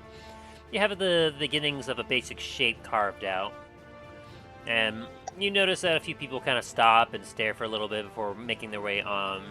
And you kind of unintentionally start to make a bit of a exaggerated performance about it as you just like carve ha as you do a bit of dramatic work to it. You hear some clinking on the ground as some people are walking by. They just kind of toss you a few coins here and there. I'm gonna Free put my money. mask down and have people throw it into my mask.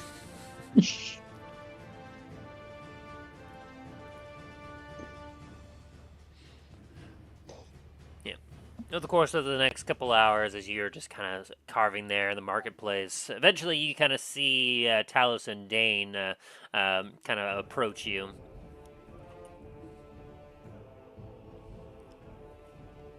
Well, you don't really see them approach you. You see their feet in front of you as you're focusing on your carving. What are you guys doing here? I'll just come and check on you and see how you're holding up. I'm doing fine. As Dallen Bralgan immediately goes back to carving.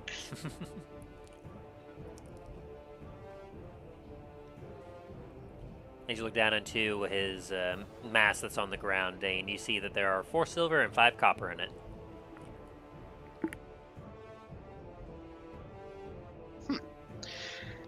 Hey, looks like people have been appreciating your work. Thankfully.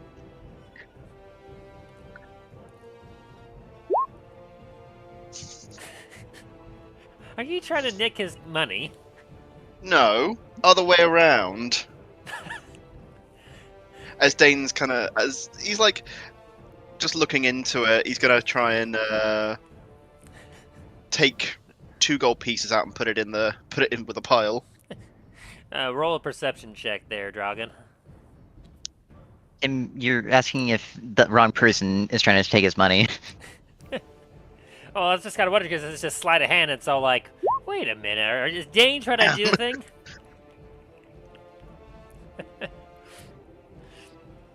So yes, Dragon, you notice as Dane just kind of it's hard to like not notice like 2 heavy gold coins like clattering in a helmet. Bralgan's is gonna move his mask away and just stare at Dane like, not today. With like a proud huff from him. Can't a friend appreciate your work as well? Buy one of my carvings then. Any of your carvings except when you're working on them.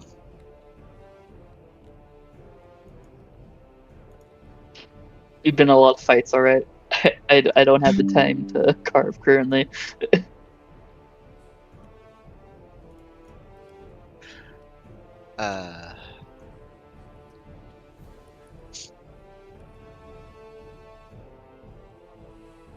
Well, are you gonna be chilling out here for a little bit? Yeah. I plan on going to see that, the person who were giving me the paint around a few months ago.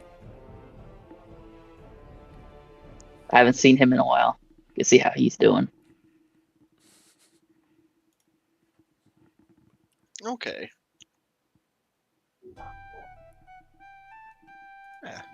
Hopefully you can snag some more paint from him. I know you've been doing a lot of painting recently with that. Yeah, I was trying to get him to teach me how to make the paint myself, but he was being a bit stubborn about it. He said I gotta Hey. make a name for myself as an artist.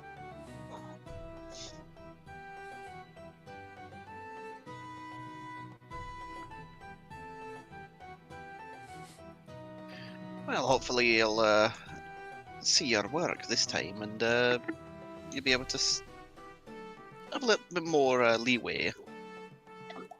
Yeah, the thing that sucks though is I've been giving all of my artwork away.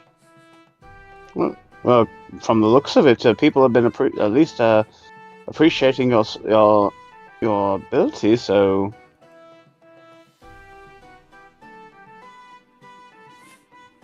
Yeah.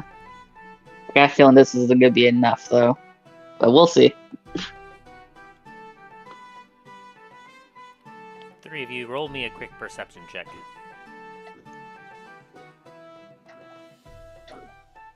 what, all three of us? Yes. All right. Good perception. One of the few times I get a low perception with that with Dralgan. Oh, dang, 22. Well, you're focusing on your work there, Dragon. But Dane and Talos, you noticed a figure just kind of stop in the middle of the marketplace and is just kind of staring in your general direction. And as the two of you kind of like look over at it, you see what looks to be a metal man with a big log on his shoulder, just kind of stopping and staring for a moment, and like it kind of cocks his head for a second.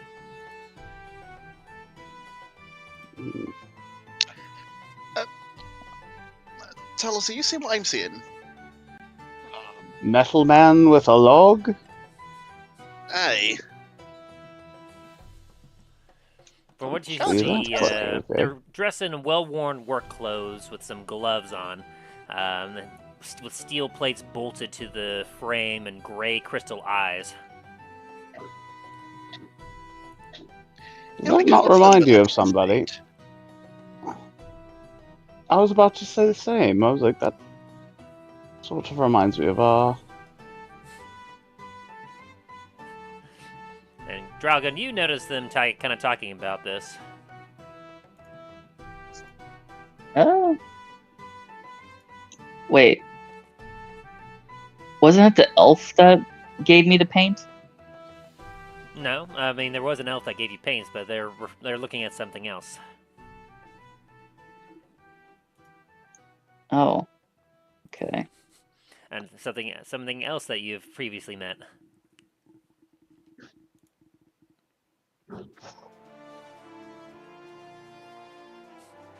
As you kind of take a look over there, where Yeah, you're kind of looking okay. at Dragon, you see a warforged individual that you believe you've met before. And if you don't remember, you could roll history.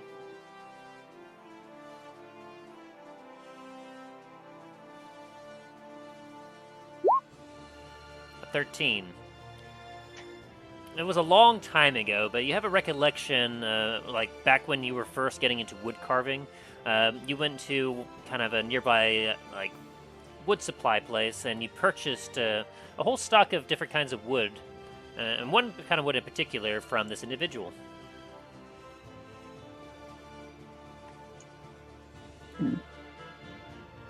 Ah! My supplier. your supplier. Yeah, he gave me all the wood I've been using. Oh, Thought you were talking about your other supplier for them for a minute. Yeah, I need to get more of that. well, this is actually kind of odd seeing another metal man other than the one that we've met. Yeah. Hey, how's it going, man? It's been a long time. Hope you aren't offended that I, forgotten a bit. Greetings. You are the Dragonborn that purchased wood. Yes, I am. It has been some time.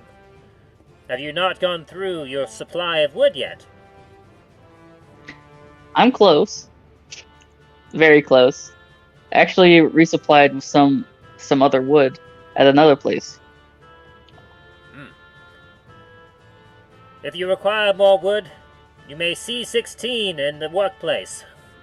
There are more scraps that 16 can give to you. How much? Depends on what you need and the quality. Well, I'd like to have the highest quality if I can. Looks down at what you're carving. That is a small piece of wood you are working with. Yeah. I make art from it.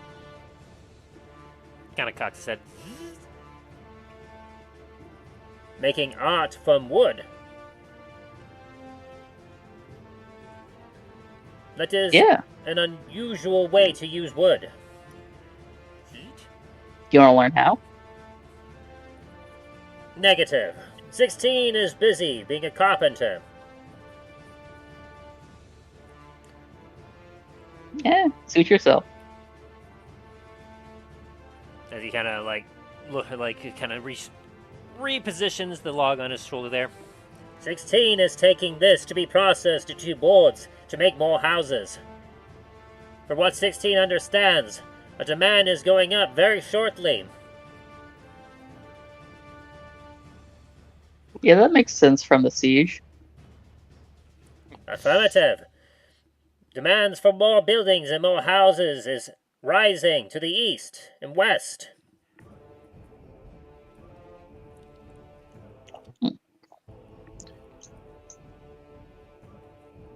16 must return to work. Good day, sir. Good day to you too. As he turns.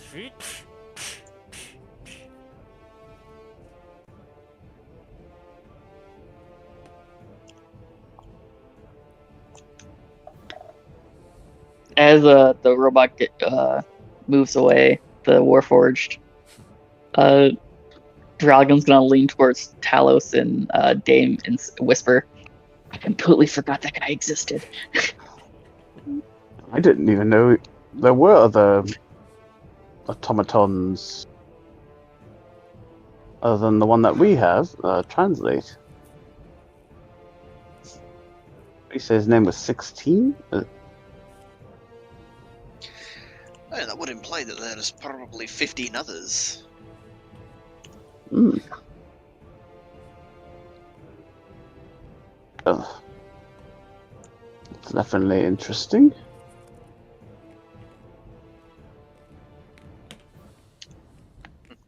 Hmm.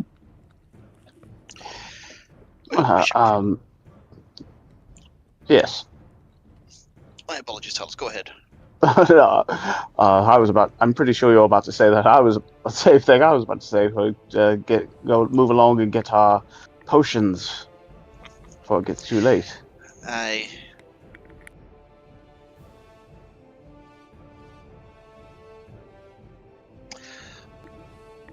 Also, Dragon, keep those, even if you just put them in your own stash.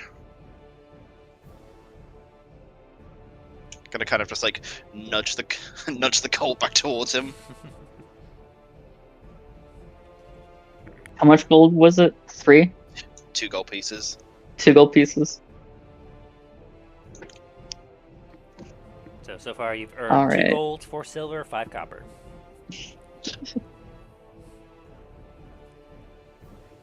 Well, I'm gonna be on my way over to the paint guy, so see y'all later. Hey, fair enough. See you later. Alright. So as you all kind of depart there, Milo, what are you up to now? Miles can go over to the Magic District to sell off a couple of things. Sounds Well, good. Specifically looking actually, yes. for just to sell? Selling possibly buy. Okay. Ba-ba-ba-ba-ba. Mostly sell, though.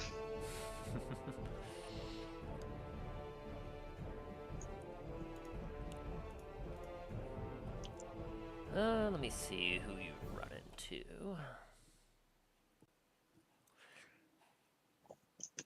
Ah, this could be entertaining here. Ba-ba-ba-ba-ba.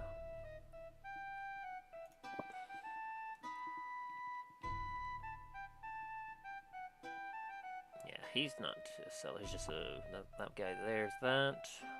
Ba-ba-ba-ba. Where did I have your notes at?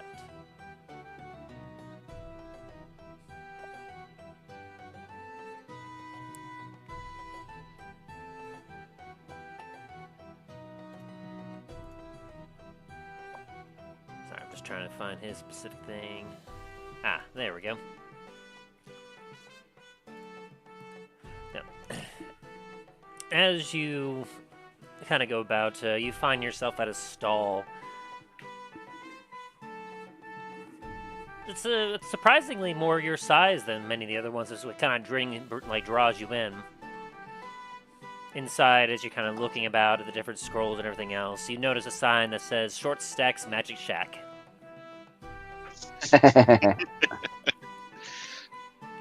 First of all, fuck you, Tim, but understandable.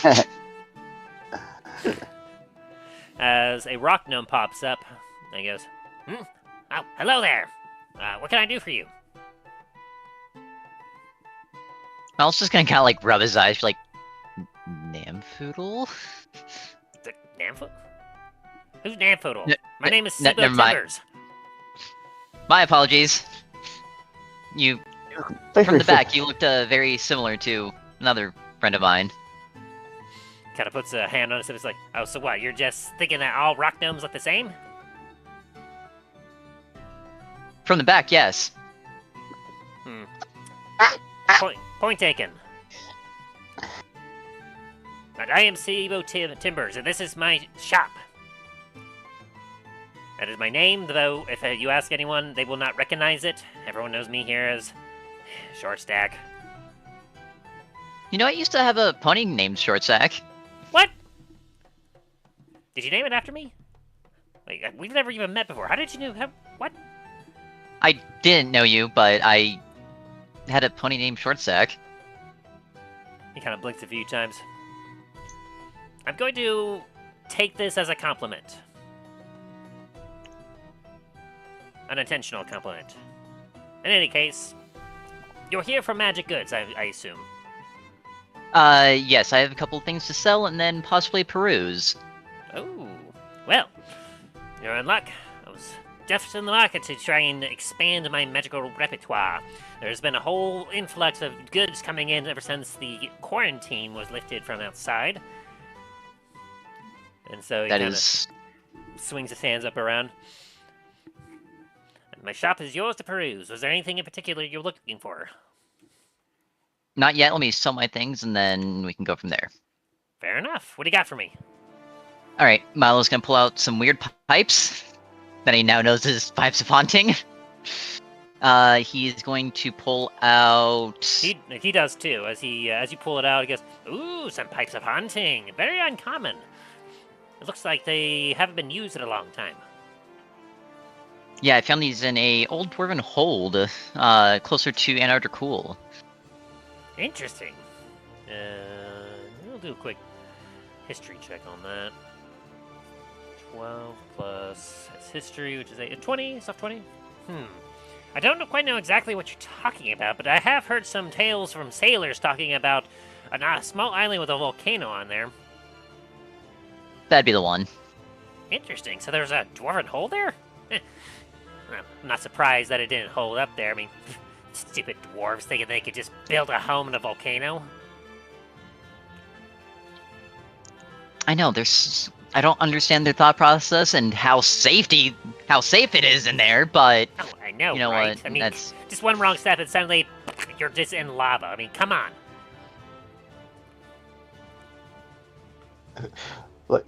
Zane just gets an itch in the back of his head. It's like, It's like, I feel like I must hit something. Hey, someone's speaking ill of my hold. To be fair, it's not yours. No, but Dane's hold is in a volcano. Hmm. This is awkward. He's like, I feel a disturbance in the force. Like, every dwarf is in like a 5-mile radius, like, we must find the gnome and kick it. We don't know why, but we must. So what can you do for me for the pipes? Now, the Pipes of Haunting, I will say, it looks like it has been used for a while. They definitely still have a magical charge to them. I can just feel that magical aura on it. I could give you about 3,000 for that. Dang. More than I was expecting, so I will gladly take that. Uh-huh. As he hands over 3,000 gold.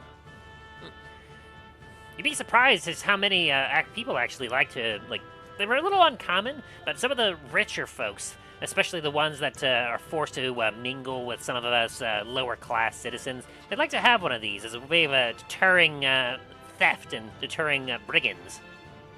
That actually makes a lot of sense. Interesting. Alright, and then I have these, as Milo's just gonna pull out 2 random mass potions because I have no idea what the hell they are, and it's gonna be way too far back to actually figure out. You don't have any notes on what they could be? I have no idea. Alrighty. Oh, do I have notes on what those could possibly be? Let me see. I should make a tab just for, like, treasures and stuff. 'Cause I think I was keeping some of those in my notes, but... God, it's been so long. Honestly, just giving me another number. I'm trying to clear out my treasure. Fair enough, fair enough. He kind of look at it, he looks at him and goes, Well, those are certainly potions. Let me see what I can do for you on that. There definitely wouldn't be any healing potions, because you would have kept track of those. Yes. It likely would have been some kind of potion that you didn't have to identify for at the time, and so... Ugh.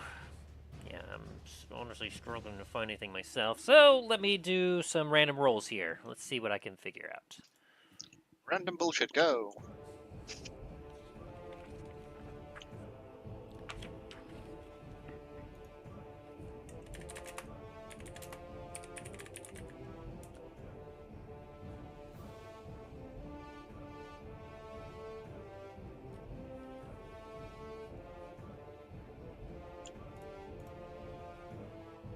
Also, while he's doing that, can I identify this bag of dust with magical properties? I already know what it is, but Milo, however, does not. Yeah, well, you take the time to kind of work on that.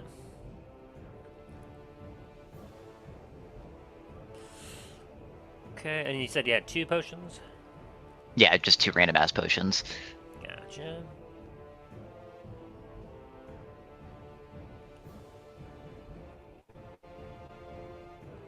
Okay, yeah.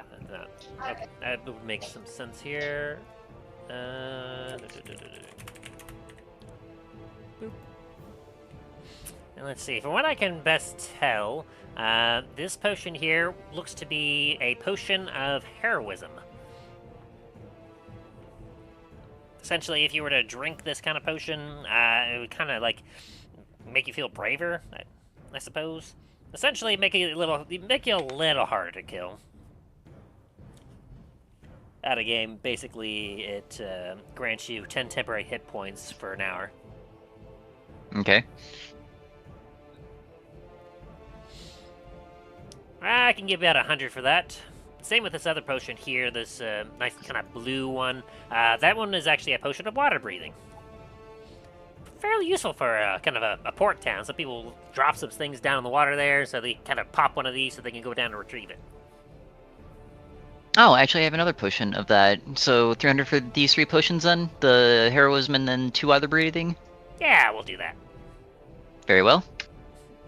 As you just kind of like feel in your into Murph's as you kind of pull it out, you feel a brush from the cloak of the manta ray. As you remember, as you know that with that cloak, you don't have to worry about water breathing at all. Yes. And then, yes, that the dust was the dust of sneezing? Dryness. Dryness? Yes. Let me pull that up here.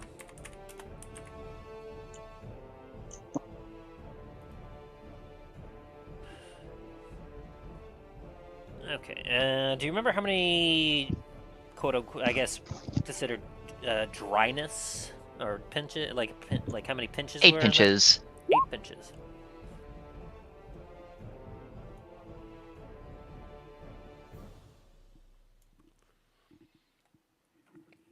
Okay. Let me see the roll, see if he would recognize that.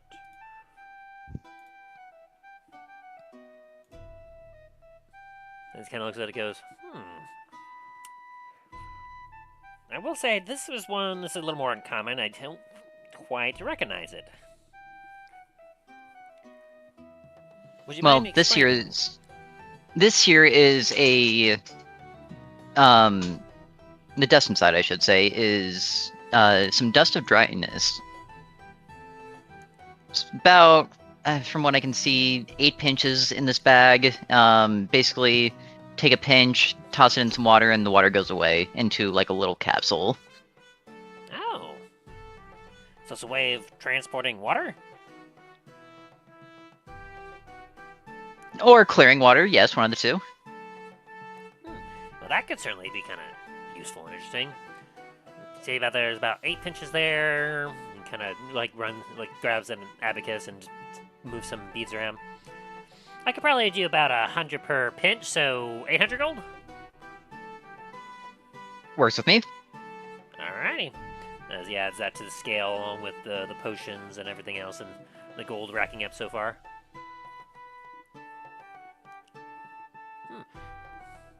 You must be quite the adventurer. You have a very wide array of magical artifacts here. Something like that. Well, anything else you got for me? I have this, the Omage Shockstopper. Oh God. Oh, that's a deep pool there. Good Lord. Where even was that? Was that in your notes? Yes, it was in my notes. Let's see, do you have it pinned, perhaps? I think I actually do have it pinned, now that I'm thinking about it. Or had it pinned. I don't know if I took the pin off. Good Lord, how long ago was that? A while. Yeah, no kidding. Like, I remember it. I thought it was like some sort of joke thing that Justin had made with you. It kind of was a joke, but it also worked out because of How's the first part of it spelled? Omage, all one word. Like O-M-A-G-E? Yes. Bam.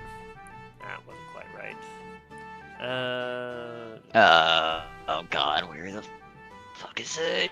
Was it in your character sheet?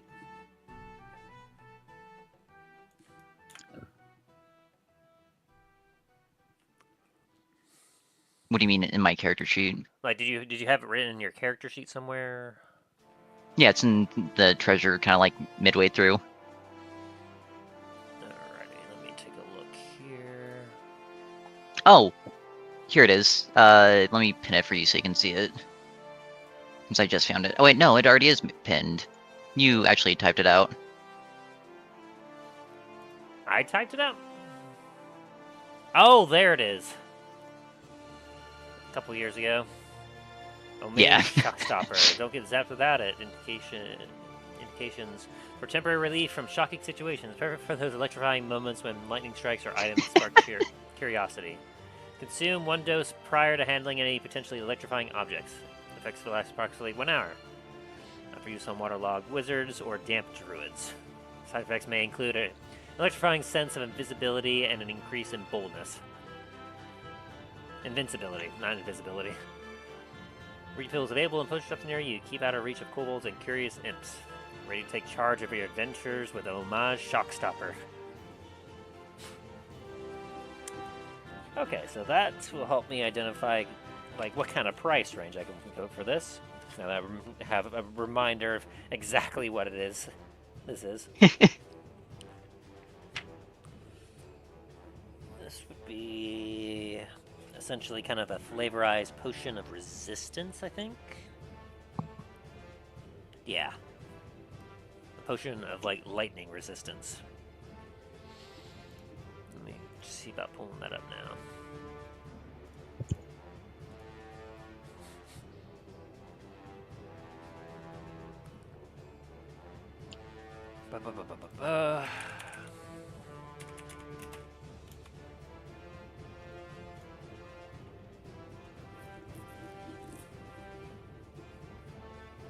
Oh, neat.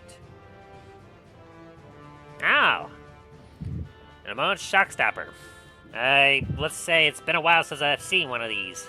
I think they all got recalled because of some nasty side effects. Really? There's just like a bead of sweat dropping out of Milo's forehead now. Yeah, I don't know the exact details, but from what I remember, there was definitely some nasty side effects that went along with it. Really glad I haven't experienced any of those. I'm kind of curious if, because I remember, because legit, I remember Justin mentioning something about it. I don't remember where, though. He definitely mentioned that there was some, like, there was supposed to be, if you ever consumed it, there was supposed to be, like, a side effect that activated. Huh. What could that have been? I'm pretty sure I consumed it like once or twice, so neat.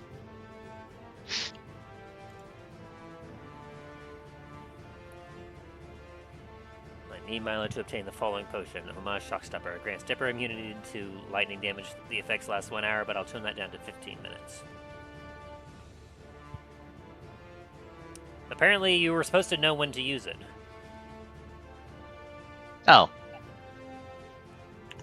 That, yes, I did. You'll find out what it's for, but honestly, it's literally better I don't say. Of course. I would say that. It was for the amulet that I gathered off of Talos's uncle. Ah, okay. Because if I didn't actually take this potion before using it, I would have got zapped. Gotcha. Jeez. Okay. Man, that was a bit of a trip down memory lane there. No kidding.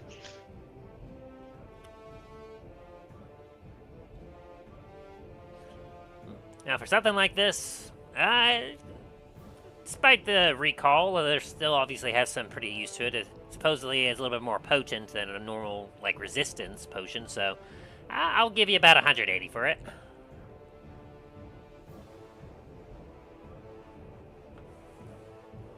I could do that.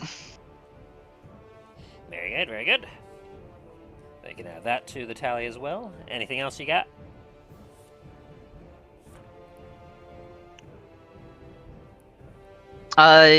Do you happen to enchant rings here?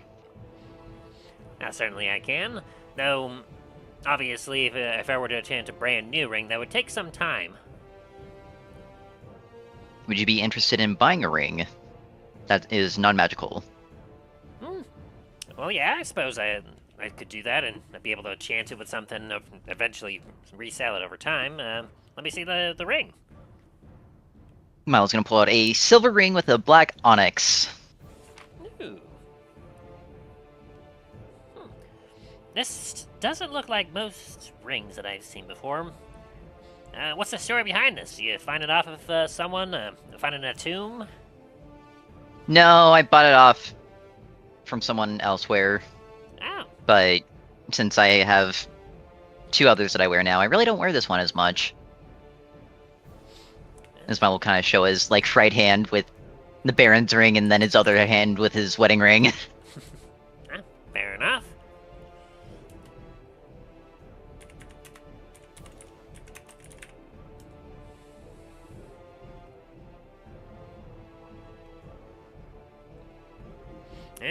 let's see. It seems to be pretty decent, like pretty decent here. I could probably see about giving you about maybe 25 gold for it. I'll take it. Wonderful. And he kind of mumbles to himself, I bet I could maybe try to chant this something earth-based, because I feel like that could maybe go well with this color. Alright. Well, anything else you got? That is everything I am willing to sell currently that I am seeing. Wonderful. Well, then, are you ready to perhaps peruse and see about buying some of my wares? Aye. Alright. I got quite a few things here. Many different kinds of scrolls, if that's something that you're interested in. Might also have some additional magical items as well. Was there anything in particular, like, kind of category you were looking for? Do you have any of these? As Milo pulls out a potion of climbing. Actually, never mind.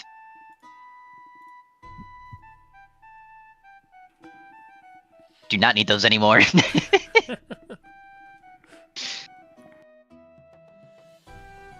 What kind of health potions do you have?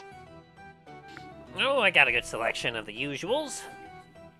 Got your common, your greater, your superior. I think I might have one or two supremes as well. Those are a little bit harder to come by, though. Alright, can I get 3 healing, or just basic healing potions, 1 greater healing, and then, what do you have for superior, or not superior, supreme? Let's see...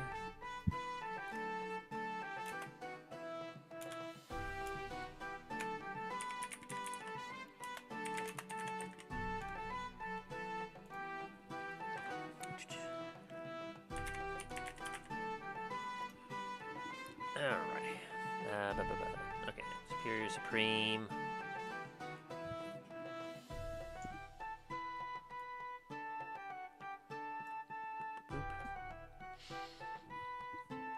me make a roll here. Alright. He's got plenty of the normal healing potions, and those run you about 50 gold a pop, I believe.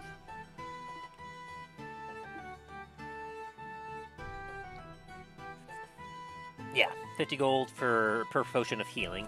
So however many of those you're wanting. Mhm. You can subtract 50 for each one. Let's see, as for the superior, because... were you wanting any graders? Great. Yeah, 1 greater, and then however many supremes he has. Or if he has any, depending on the cost. Alrighty. For the potion of greater healing, that's going to ring out about 150 for one of those. The superior and the supreme, I will have to make rolls to see how many of those I have. Okay, we have that, and... Oh, wow! You got some lucky rolls on that one, then. So, he currently has in possession 13 supreme and 11 Jesus. superior. He recently got well stocked. Yeah, well stocked. Yeah. But they're obviously not going to be cheap. For the superior healing potions, they're about 450 per bottle. And the supremes are running about 1350 per bottle.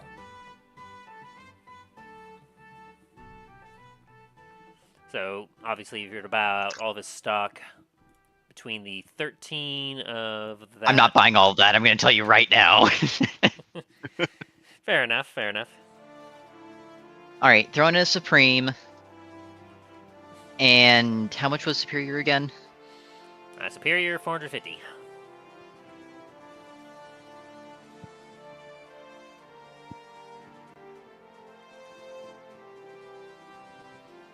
And supreme was 1350.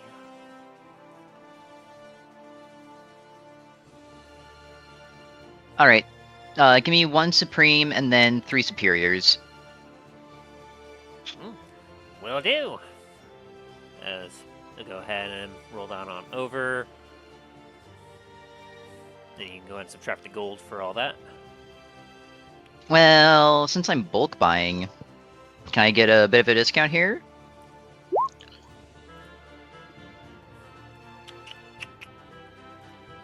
Let me see. I think he's got that for going for him.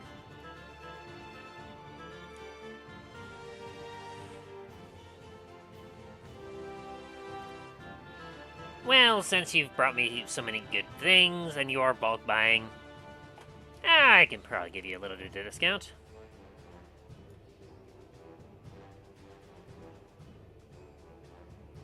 But only on the Superior and Supremes. The other ones are already pretty Okay. cheap enough as it is. That's fair. So, for...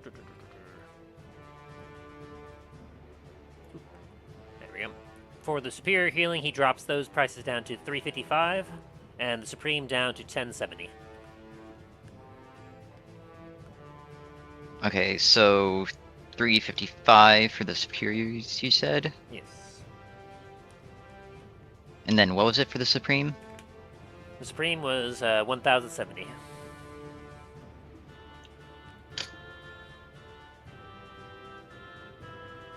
With your persuasion roll against his insight, he's giving you a 21% discount. I could do that.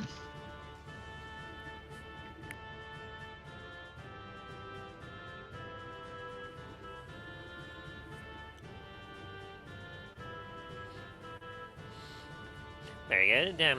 Was it just potions you're looking for, or was there anything else you were in the market for? I mean, unless you have... Not really too interested in anything else, but if you have something that might catch my fancy, might be able to buy it. I mean, I do have quite a bit of a variety of stuff. Mostly scrolls at this time. I got some pretty fantastic scrolls, like a scroll of fly, large reduce. I got one that for the hippies is commune with nature. Yeah, I'm not interested in that. Yeah, I didn't think so.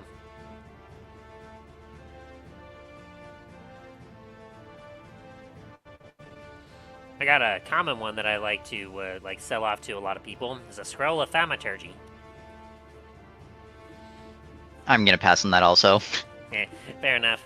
I usually sell it to in bulk to a bunch of the richer people, just because they like to use it for the cleaning of things.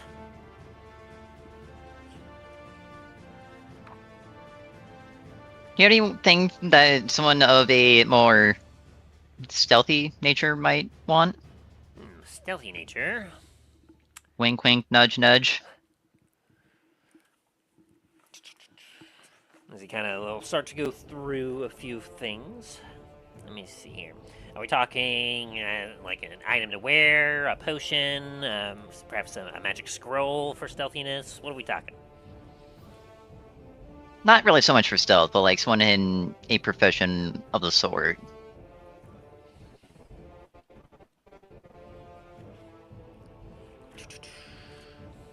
As Milo's gonna do stealth and just try to get the point across that he can do that just fine. Let's see, what is his perception? Not great. I say he'll like blink and look around and go, oh, where'd you go? Oh, I'm still right here. Yeah, ooh. Oh, goodness. Smile you were- kind of just like pokes his head up from the counter. Well, I could definitely see you're good at that. Well, for something that could help complement that, let me see. I mean, if it's scrolls you're looking for, I can offer some of some more unique scrolls. This one here, you kind of like pull one out. This one here is definitely will help make it very much harder to essentially perceive you. This is what the Rangers call pass without a trace. But this particular one essentially kind of like makes you, as well as most others around you, much more difficult to detect. Ah, yes, I remember that now. How much are you wanting for it? Let me see here.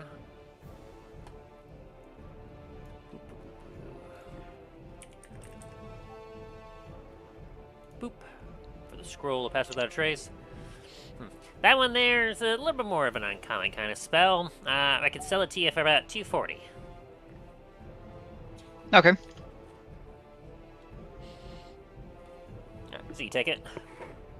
Yep. Alright.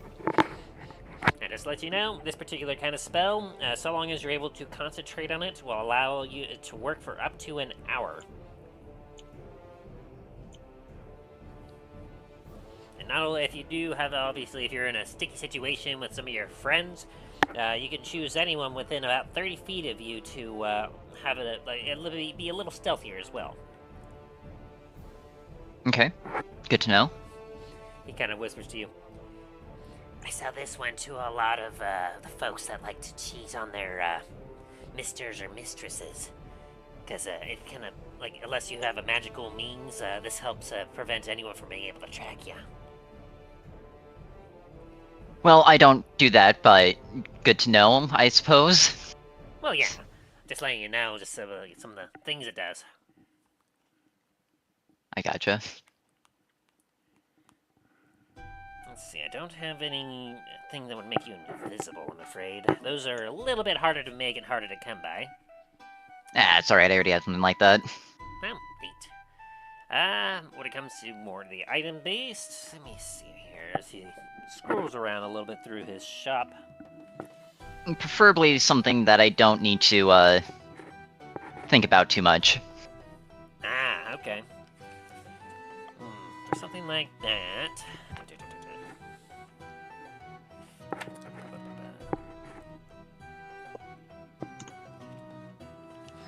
Definitely wouldn't want that particular kind of cloak. What are those as he kind of moves about?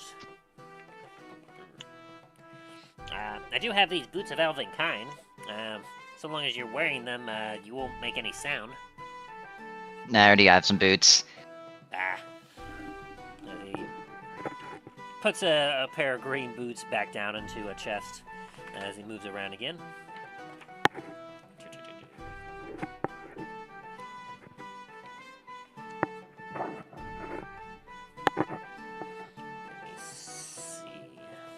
Lots of neat items that he has here. It's just a matter of figuring out which ones you could use.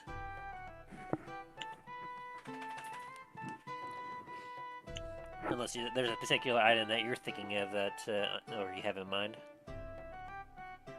No, more so just seeing what he had and if Milo would use it or not. Fair enough. Now, he would have that, but I don't believe Milo would have much use of it. As he holds up a deck of cards for a second. Nah, this one's more for making distractions rather than actually trying to make yourself invisible, but I mean, this is a deck of illusions. Ah, yes, I'm quite familiar with those. So probably not as terribly useful for you, then.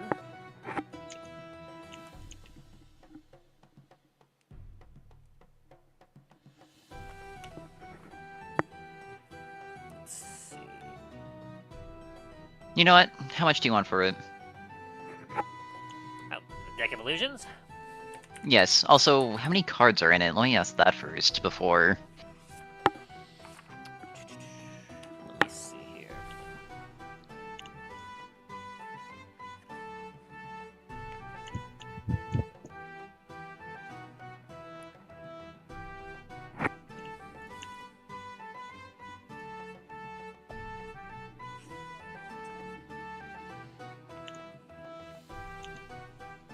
Now, this particular set here looks like it must have originally probably had about 34 cards. I think it's missing about 16. About 16, so there's about 18 cards left? Yes. Okay. How much you want for it? Well, due to the fact that it is certainly missing a significant chunk of its contents, but it is still very magical in a lot of ways. I should be able to give it to you for about 3,000.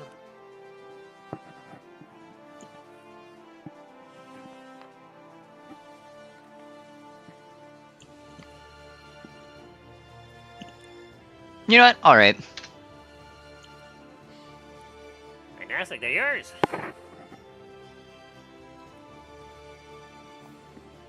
And quite frankly, I think that's all the money that I'm willing to spend right now.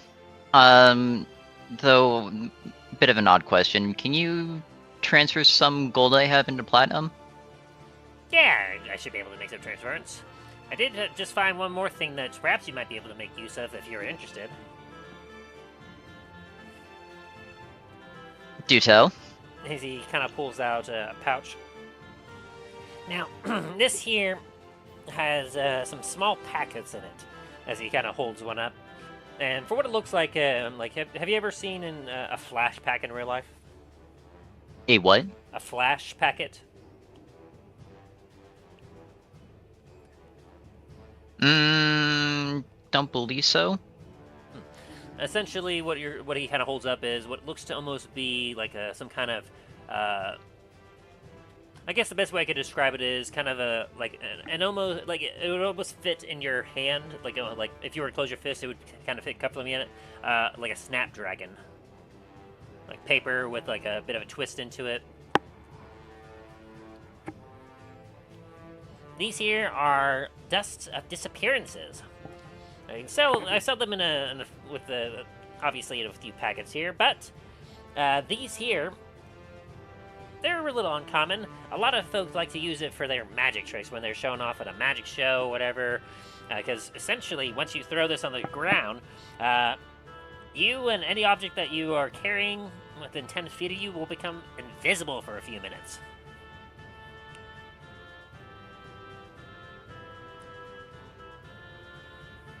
Okay. For some reason, I had some people in an alley the other day I heard the flash and I heard them just yell ninja. It was weird.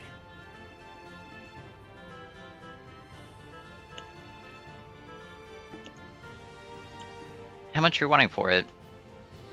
Yeah, I have quite a few of these, and they're one use per. Like once you use one, that's it. It's done for. So, and they're not too terribly hard to make. I usually sell them for about 300 gold a packet. And how many packets do you have? Let's see here. As he kind of looks at his bag, he's like, looks like I just finished restocking them recently. I got about 20 packets right now.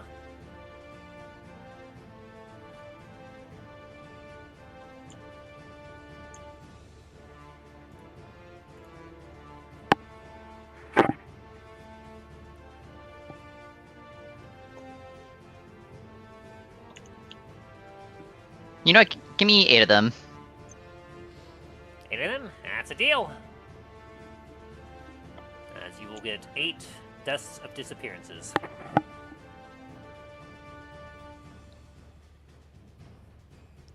So you use an action to throw the packet, and each creature and object within 10 feet of you becomes invisible for 2d4 minutes. So at the very least 2 minutes, at the most 8 minutes. Mm-hmm. The duration is the same for all subjects, and the dust is consumed when its magic takes effect. If a creature affected by the dust attacks or casts a spell, the invisibility ends for that creature. So it's essentially a good way to basically make a quick getaway. Mm-hmm.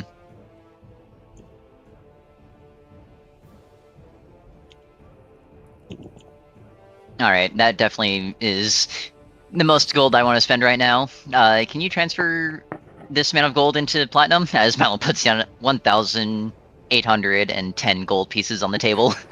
Phew. Yeah, I have enough platinum to do that. Just barely.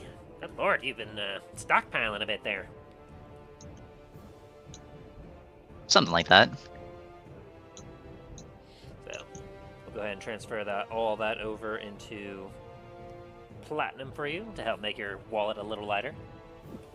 I'm sure Mercs appreciates it. Very much so.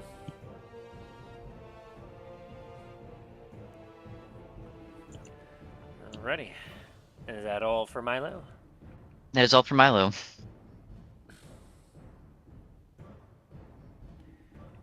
Very good. Short Stack thanks you for your business as you make your way out.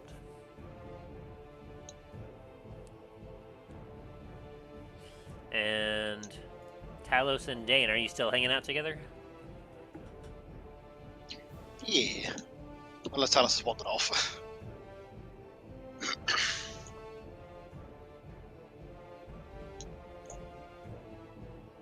Which is a strong possibility right now. Has Jax wandered off? Or has he muted himself? Sorry, my mic messed up for some reason. Ah, I knew something. It was like it was like showing, oh, it's connected. Now it's not connected. Oh, it's connected. Now it's not connected. Jeez. Likely story. So the old team speak. Connected, disconnected, connected, disconnected. So, Shax, would you be with Dane still? Oh yeah, like pretty much. I think we were both planning on going to try to get potions. So Very good. Was there anywhere in particular you were wanting to head to?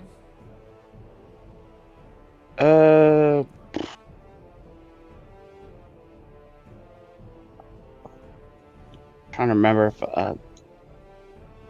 let me roll to see if Talos remembers the last place he went to get potions.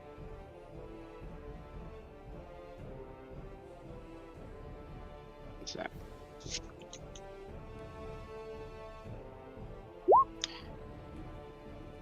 9, you just remember going somewhere in the Magic District and finding a place that offered. Hmm. It's like Talos kind of just looking around. It's like, I know there's a place somewhere around here.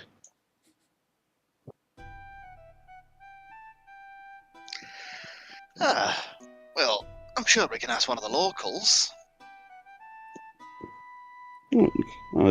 Yeah, so that's quite true.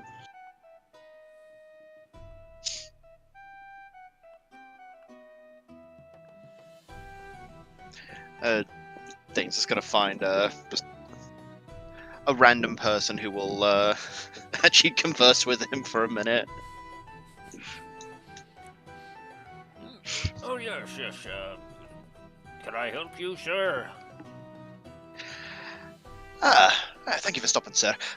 Question for you. Do you know if there's anywhere around here that would sell any potions? Certainly, I know there's they- a few spots in the Magic District there.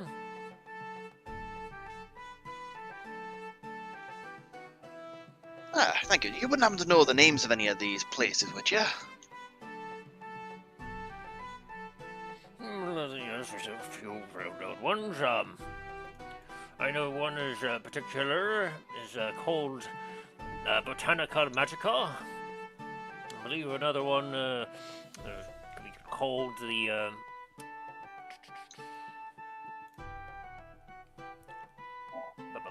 Fortunes and Luck. I know another was Short Stack's Magic Shack, and of course there was Demons and Demons.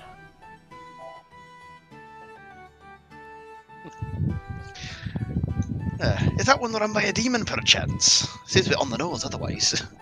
Actually, no. It's I think it's run by. Surprisingly enough, I think it's run by an elf. Yeah, that's a bit odd. Maybe it's a pun. Possibly. But thank you for your time, good sir.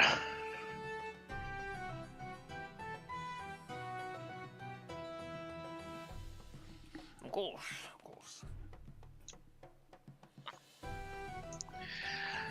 Hey, well then, tell us. Should we pick a shop to go to? Let's see. Good. So, which store would be closer?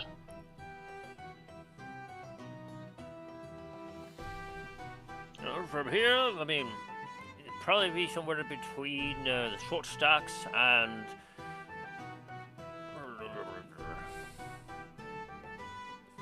Oh shit! I already forgot what the name of one of the other ones I said.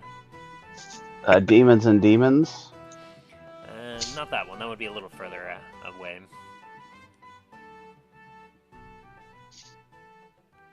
I know one of them was it botanical something. Yeah, botanical like arcana or something. Yeah. So it'll be between those two.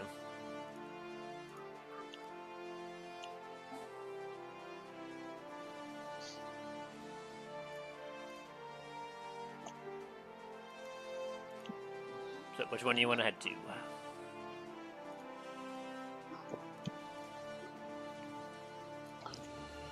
Maybe check out that one that's the supposed the Botanica one, maybe. Hey, and if that one doesn't pan out, we've always got that short stacks one. All right.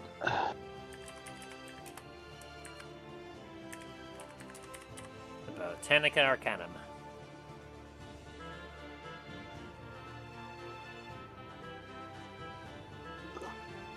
So, as you kind of head over there... boop.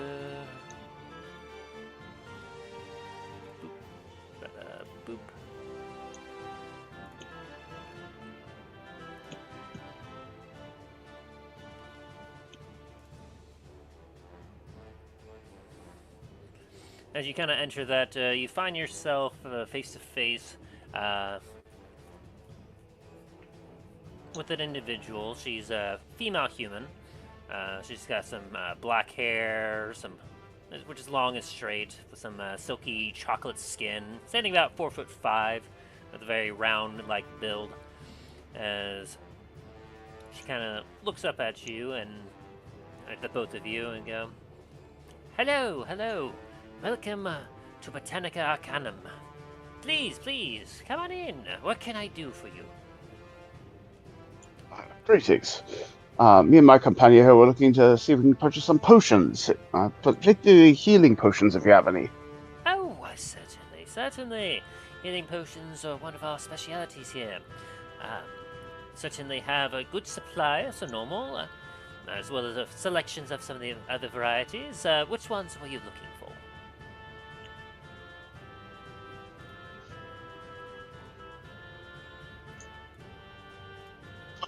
Which kind do you have in stock at the moment? A little bit of everything. Some normal, some greater, some superior, and some supreme.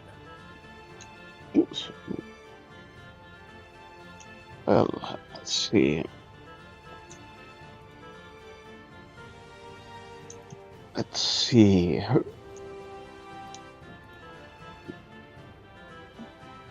you want my exact stock, well, I should have about 4 greaters.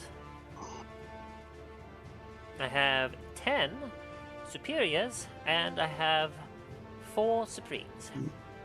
Though I don't know if you'd want to go for those. They're some of my strongest potions of healing yet, and they are certainly not cheap.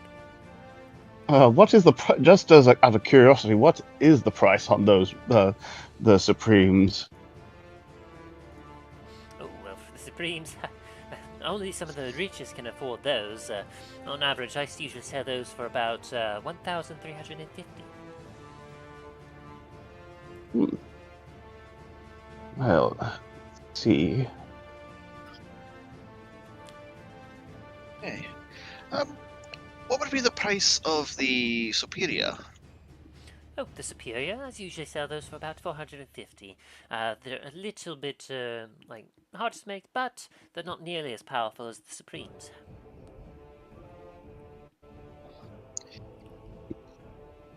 Hey, and the Supremes were 13 what again? The supremes were 1350. 1350. She has 4 of those, and she has about 10 of the superior, which are the 450 ones.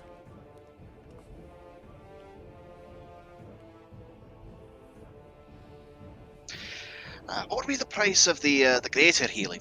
Oh, those are far more affordable. I usually sell those for about 150 gold. You said you had 4 of those ones, right? Yes, a little lower on stock on those, as they're a little bit more high in demand. Those and the normal commons, but I have plenty of those that I keep in stock for just, of course, business. But unfortunately, the 450 price range is still a little high for most of the ones that come here, so that's why I have about 10 of those.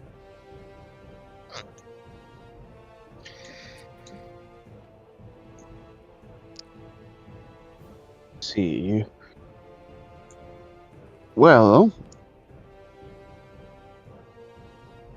250.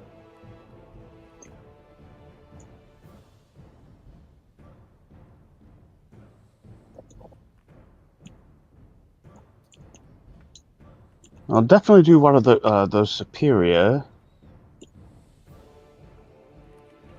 Oh, very good, very good. That'd be 450 flat. 50. One and the greater. So that's 150. You said it was 150, right? Yes. For the greater, right? How many of the regulars does she have? The regulars are very well stocked, so she has Okay, probably up towards and like 50. They're very common, very easy to make, and they're about 50 a pop.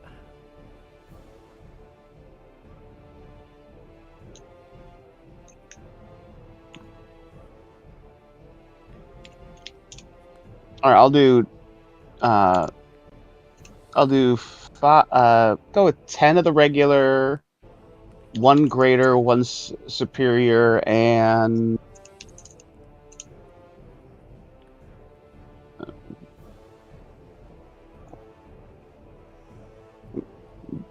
quite before I just like, do you happen to take accept this? And I kind of hold up the the car from the treasurer.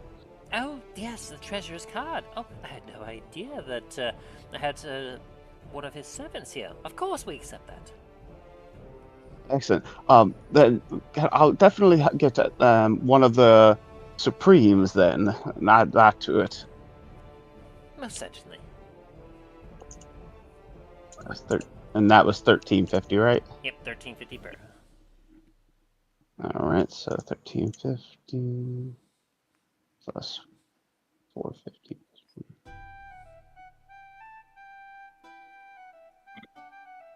And I said 8 of the regular, so. Anything for you, Remy?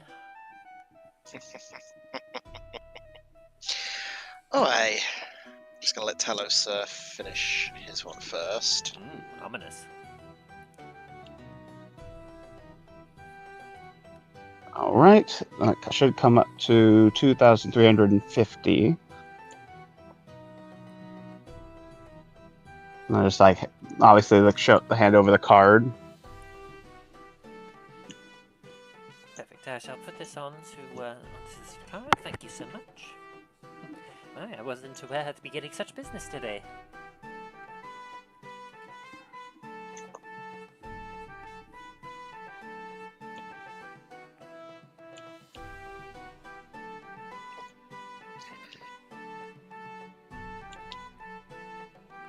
Oops. One sec.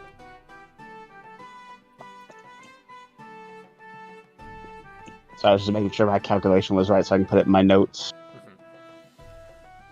All right, and that's gonna be it for potions for now for Talos, and I'll let Dane let him have it do his thing. Alrighty. Actually, Talos, how many of the greater did you take? I believe it was just one. Yes. Cool. Well, now that Talos is all out of the way, I think I'm gonna snag some as well, if you don't mind. Of course, please. What would you like? So, I would like to purchase 10 of the regular potions, 2 of the graters, 5 superiors, and 1 supreme. Oh, goodness. Well, yes, we could certainly do that. And if my calculations are correct, it's about 4,400 gold. You would be correct. Very good. I'm gonna count that out and then pop it on the table. Thank you so much. Is there anything else I could do for you gentlemen today?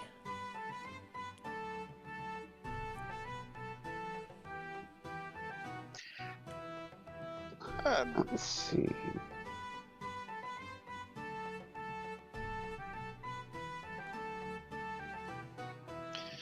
Not from my end. Talos?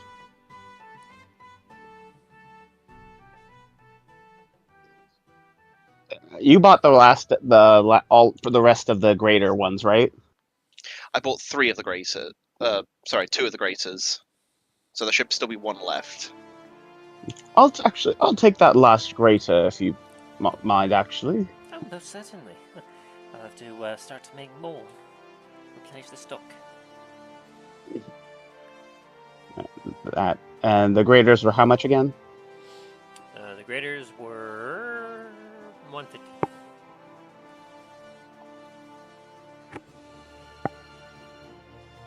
All right. Let's see.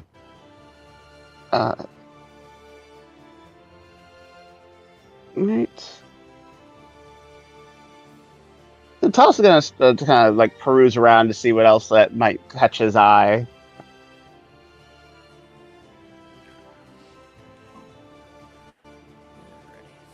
She's got a few other pieces around her shop.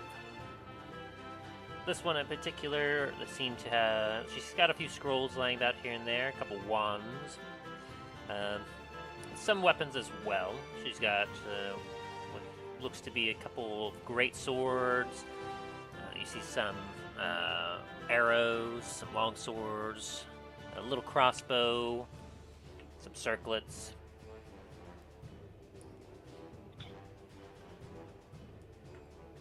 Was there anything particularly you were in the market for today? Well, we're about to be going on a little bit of an expedition. I was looking at something that might be able to help out in any sticky situations, able to get us if we're getting a little bit of a pickle, something that can get us out quite quickly, or at least cause a bit of a distraction of some kind.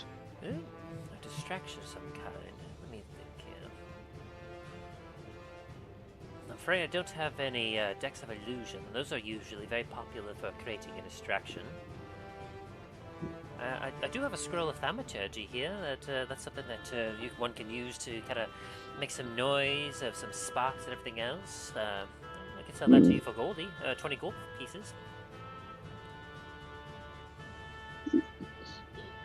Well, wouldn't hurt. And I put down I'm putting actual gold down for this. It's 20. Right. You'll get 1 scroll of thaumaturgy. All right.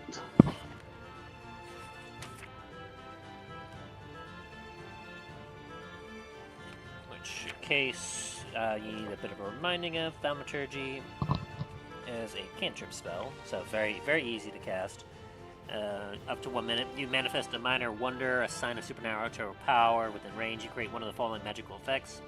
You can boom your voice up, make flames flicker, cause harmless tremors, an instantaneous sound that originates from a point of your choice within range, it's up to 30 feet. Instantly cause an unlocked door or window to fly open or slam shut. Alter your appearance of your eyes for a minute. There's a lot of useful things to it.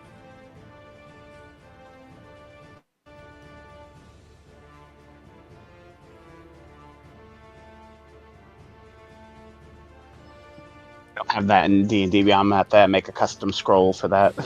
Yeah. You said sticky. If you're a spellcaster like myself, I do have this. As she pulls out a wand.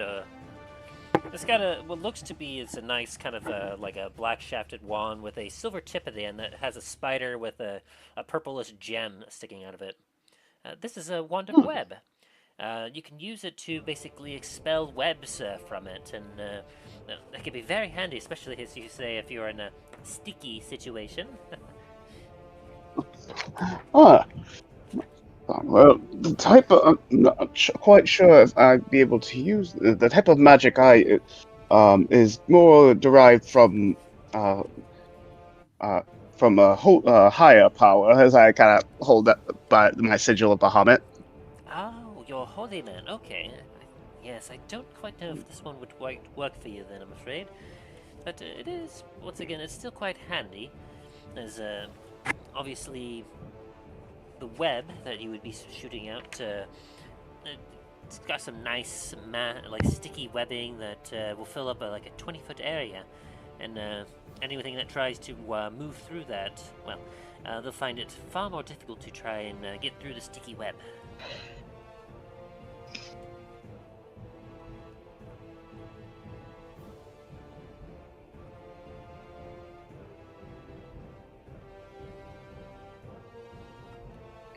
See.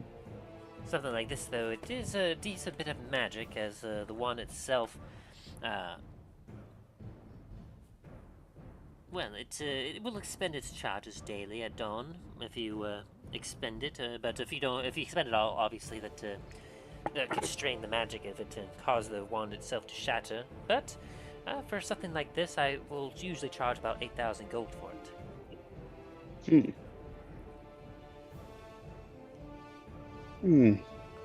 Or perhaps if you're wanting to put a barrier between yourself and whatever is chasing after you, I do have a scroll here of a wall of stone.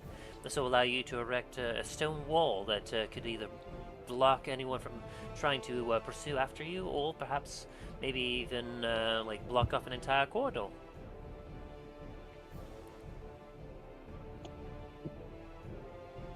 I do also have a scroll of fly as well. This here will allow you to kind of levitate and fly in the air for a short period of time. Oh. Well, I think I'll be good for what I have for now, at least for now. Thank you again, though, for showing me these. Of course, of course. What about you, Master Dwarf? Any of these interest you? I think I'm good this time around. But I also appreciate it. It's nice to know that there's good places in the city to peruse. Of course, and I really appreciate your business. You gentlemen, please return any time. Indeed. Have a good rest of your day. To you as well.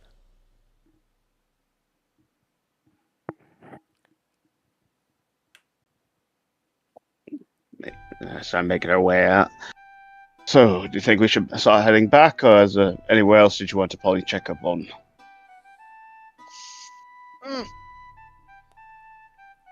You know, on my end, I'm pretty much good, and there's not really much business else in the city that I've got. Very well. And I'm pretty sure we're good on our gear for where we're heading. I still have those antitoxins just in case. I'm glad we didn't have to use them when we first went through that damn little swamp.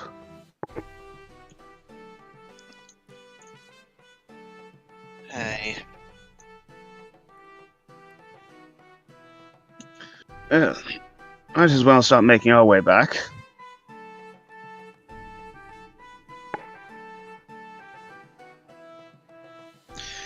I could definitely use a nice drink. I could go for a good hearty meal myself. Hey, that too.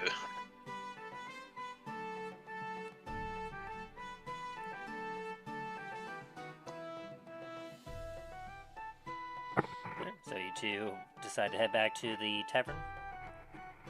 Yeah. Alrighty. So then, Draugen, are you still in the marketplace, just kind of chilling? No.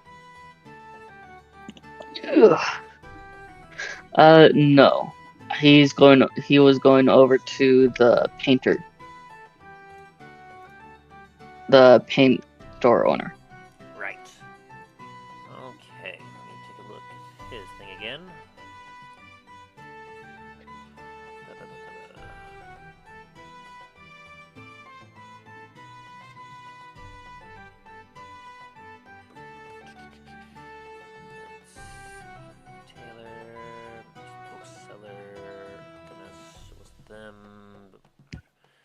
Merchant.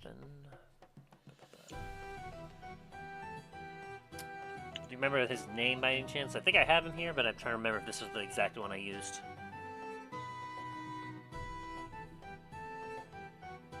Give me a sec. I gotta go to the way back of my notes.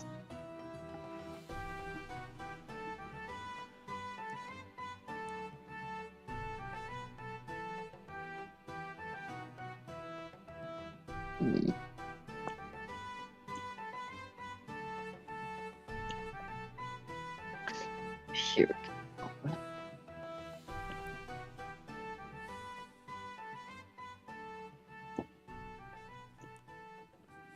So I think I have him here as R. Ilian, or Ililin. Ill.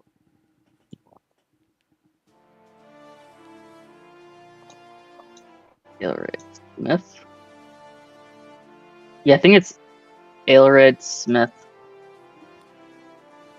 And Aelred Smith. Yeah. Let's see.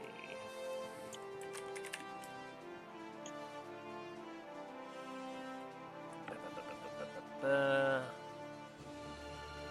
this would have been a while ago. I have so many NPCs to keep track of here.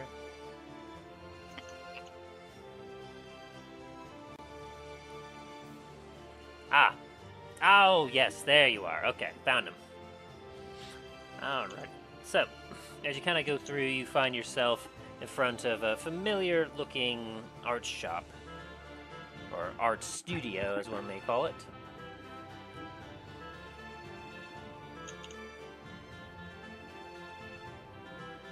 Okay.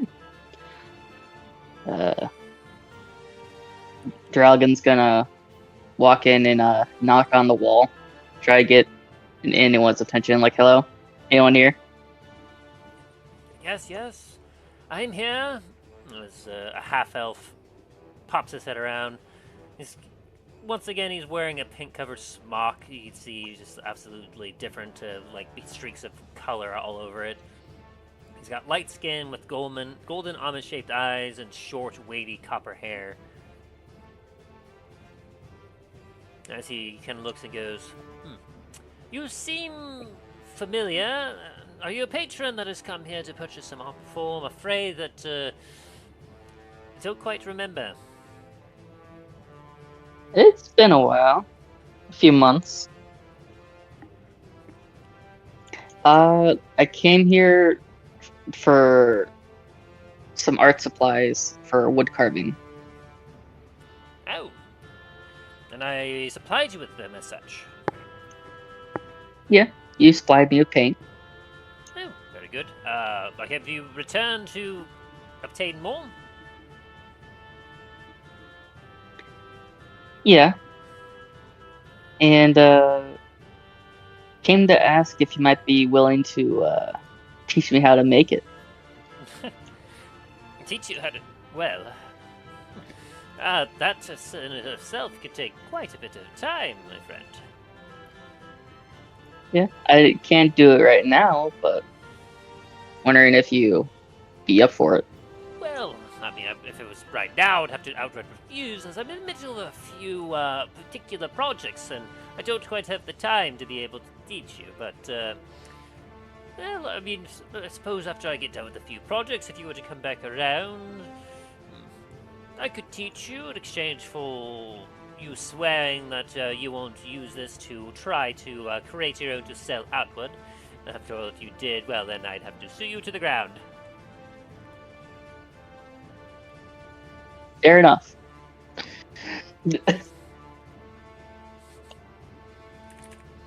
Very well. Oh, And what is your okay. name, good sir? I am Dralgan. Duralgan. Dralgan Blackbrass. Duralgan Black. You would have known me as Dallen before. I don't know if I did or not, actually. That name is not familiar to me in the slightest, but it is nice to meet you, Dragon. Got it. Yeah.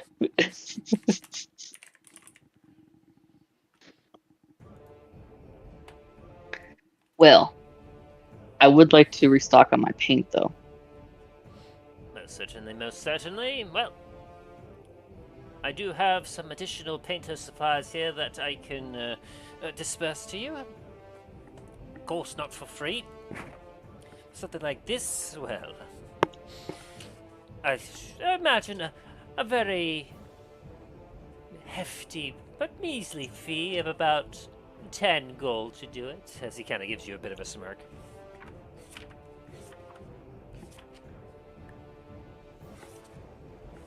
How about 7 gold? Oh, you try to haggle me, sir.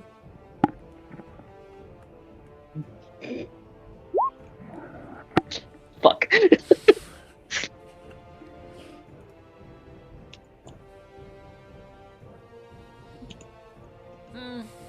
Tell you what, I like your moxie there. I'll give it to you for 9.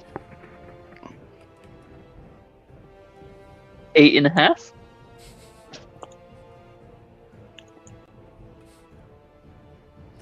Rolling one more persuasion.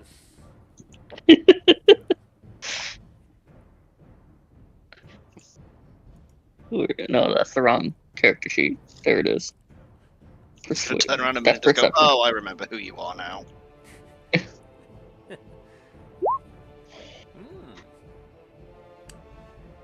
I suppose I could do it for 8 and 5 silver. But not a Good couple man. less.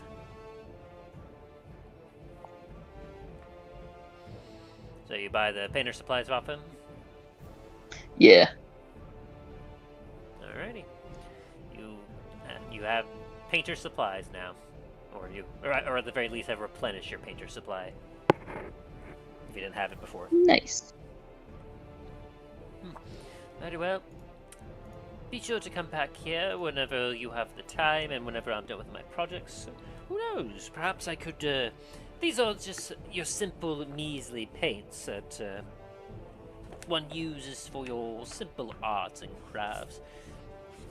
But if you pay my fee and you are very good at learning, well, I'll tell you this little secret. There are some paints that have some magic to them. I'm talking actual literal magic. I'm not talking about just the metaphorical sense. Oh. How, do you have any idea where some might be? Oh, well, I do possess some myself, of course, but obviously I assume that if you went about to perhaps some wizards or other folks that actually create it, they may be able to provide you with some. It sounds very expensive. Oh, I'm sure they quite are. After all, they're highly, highly rare, especially for the effects that they provide. Hmm. Okay. How much did you have to pay for yours? Oh, a rather fortune, mind you. It was very terribly expensive. But of course, I, being an artiste, can afford such luxuries. Turns out it's like 25 copper per. Let me see how much it Which would actually... fortune, which would be... Just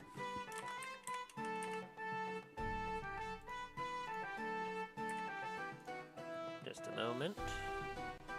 Okay, to be fair though, anything above like 1 gold right now is a fortune for Dallen. Yeah, so like that's what I'm saying. Like, how much is a fortune to you? It's like, oh, it'll only cost you 1 platinum, and Dallen just like freezes. Like, Well, obviously I don't like to discuss finances, but clearly, I mean, you're struggling, and let's just say that as he kind of like has a bit of a smug look to him as he looks at you with a side eye, I paid 200 gold for them. As he kind of Just 200? as he kind of holds up a wooden box that you can see 4 pots inside of it. And they're quite interesting when you look at them, because as you take a look at them, each of the pots have a different form to them. One of them has like a skull, one of them has a frog, one of them has a fish, and then another one looks almost like a berry with like a crown on it. Can I do Arcana on them? Yes, you can. I'm getting really bad rolls. A 19. As you take a look at these pigments, you can definitely feel a sense of magic bestowed upon each of them. You're not quite sure exactly what they do, but you can definitely tell that there is some magic with them.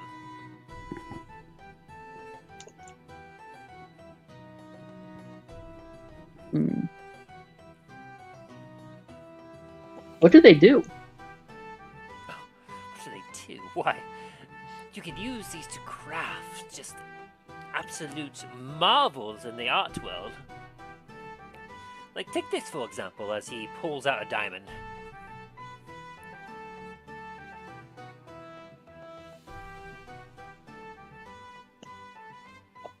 Did you draw that? Draw! Draw! Oh, you hobbies, look at this marvel of painting! I painted this, good sir, as he hands it over to you to investigate. Is it an actual real diamond? Give me an investigation check.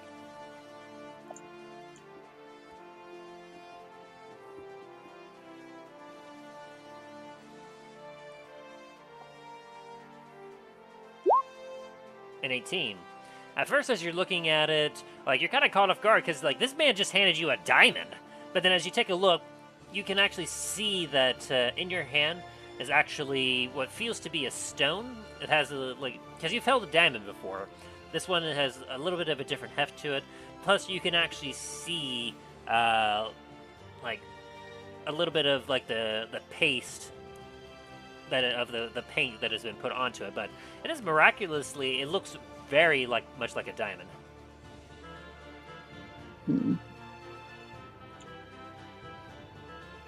It's very close to the real thing. Indeed, you can hardly get that sort of realism from any normal paint. These marvelous pigments can allow you to create all sorts of things. For example, I mean, that thing on your hand, I could made it completely out of the paint.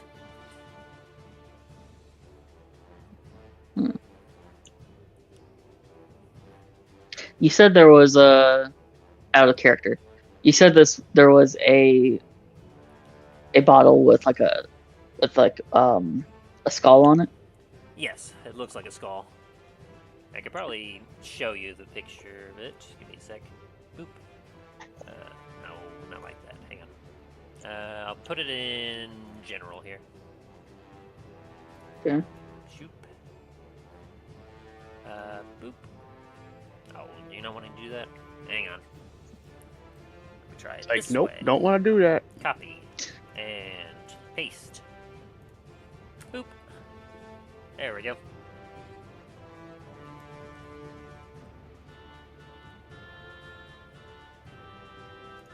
These are the marvelous pigments that he's shown off. Okay. What does the skull one do? Oh, well, it's a white pigment. It allows you to specifically paint in white. Just white? Well, there's lots of things that could be white, of course. I mean, you could color up a bone, and you could color up sand with it, or if you mix it up with a little bit of another pigment. I mean, it's paint. Clearly, you are amateur. I wouldn't expect one like you to understand. Oh boy. Dallen's just gonna stare him straight in the eye and say, "Call me an amateur one more time." It's like, call me a damage. Are you threatening me? I'm simply recalling what things are. Because clearly you, sir, I mean, you're coming to me for paint supplies. You're coming to me to learn how to create paint. Clearly, Yeah. you're not a professional artiste. Therefore, you are an amateur.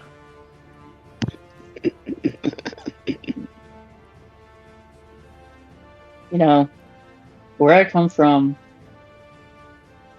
even if you have a skill that people seek, you still have the obligation to be polite. Especially to a providing customer. Please, I'm very much polite to those that, of course, pay my fees. And did I not pay? Well, you had to pay it at a bargain because I pitied the state of your finances.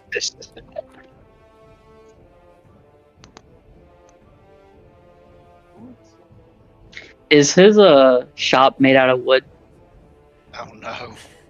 Well, yeah, his building is going to be constructed. A studio would be constructed with a combination of some stone for the floorboard, or for the floor, as well as obviously some wooden Oh, beams no. that construct the walls and goes up to the roof. Be primarily Oh, no. wood. Oh no.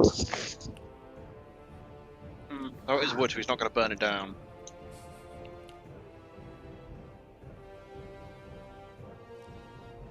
Smoke is gonna start coming out of his nostrils as he says,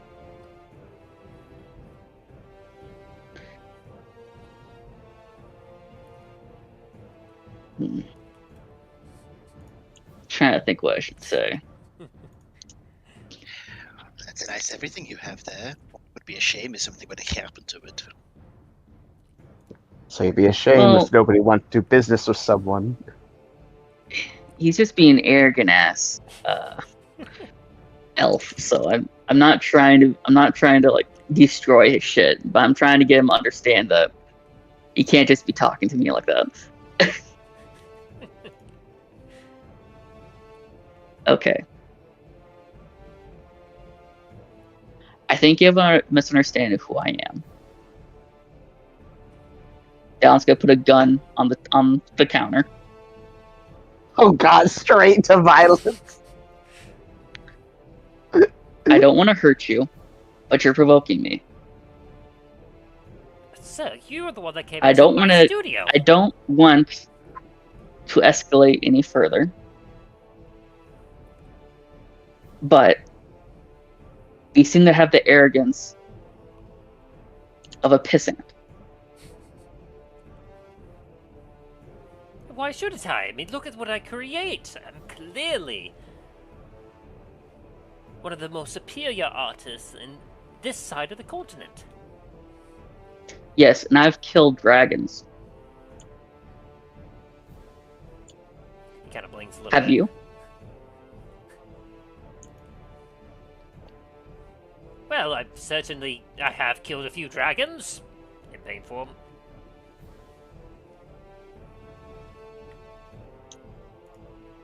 Why are you lying to me? Wait. He kind of looks down at that. So, what exactly is that? Is that some of your artwork? Because I will say, just some of the more unique wood carving I've seen. Yes, I made the handle. This is a gun.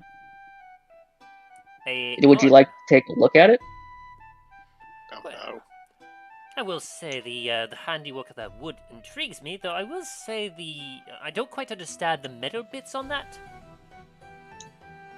Is it So? Is it supposed to serve as an accent? No.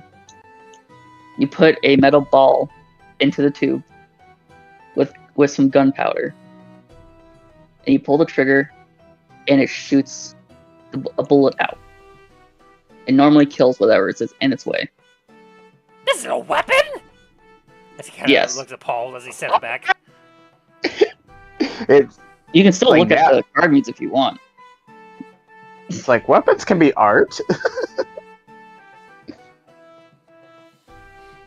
Kind of inches a little closer to it.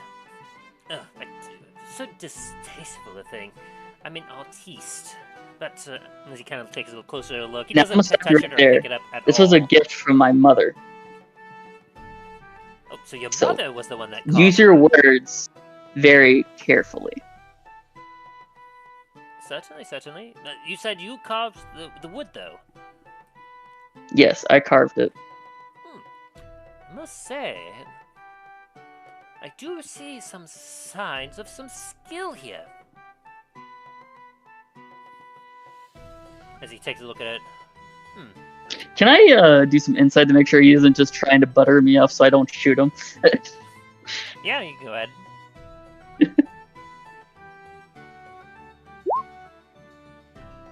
14. As he's kind of saying this and he's looking at it, you can see that he's being more observant than anything. He seems actually very highly curious about the whole thing. Okay. Yeah, it took me a few nights to make. Fascinating, fascinating. And so, this thing, it propels an object from this metal bit. Yeah, yes it does. He watches the things for a moment and then looks at you standing there and goes, can it launch anything as a projectile out of this? I mean, theoretically, if it's tough enough, probably. If it's tough enough. As he kind of looks down at it. Do you have what are your normal projectiles that you use? Yeah. Actually, wait a minute. I'm actually pretty low on them. This is where Let me Tim check my inventory. Okay, yeah, I take out one of the metal balls and put it on the counter. He kind of picks it up and looks at it. Yes, it's got some heft to it. It's about approximately this size.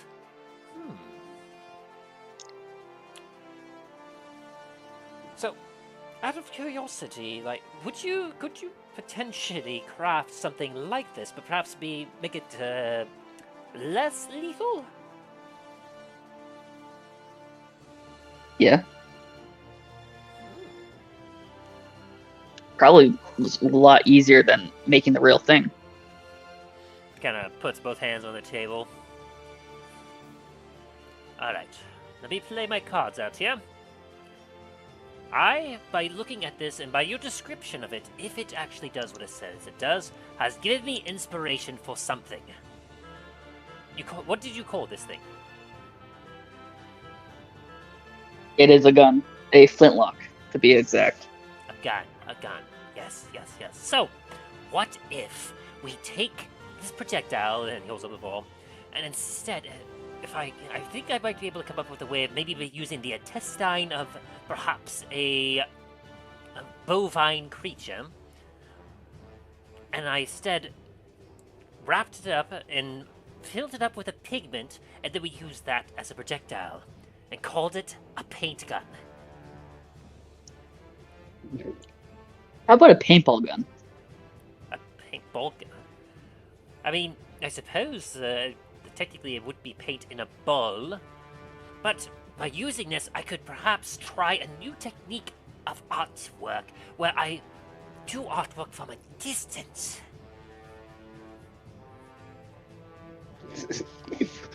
You know what? I'm down. I'm in. As long as I can make money from it. And in the background, you just hear the voice of Morgan Freeman, and that is how the sport was invented. There were many trials and tribulations before that, but eventually, that is how the sport began.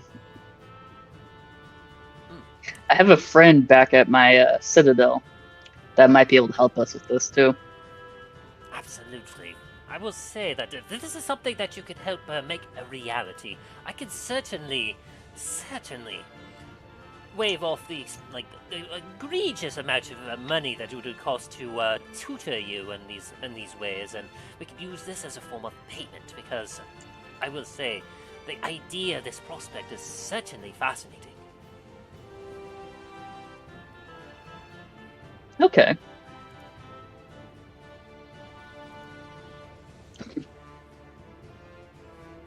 You have to be very careful about the projection, though, because if this is supposed to be lethal, as he looks at the thing, well, we have to make it less lethal, but still.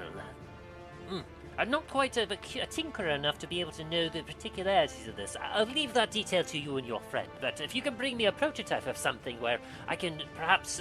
I'll work on the ammunition side of things. Something that would be steady enough to be flung out of the metal thing of this, but be able to burst once it makes contact with whatever it's coming into contact with.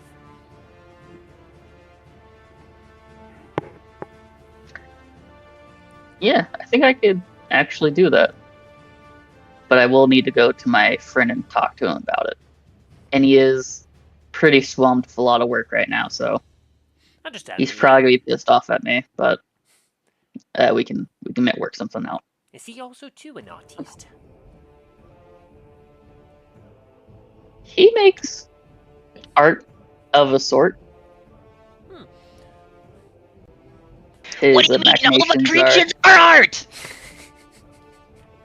His machinations are.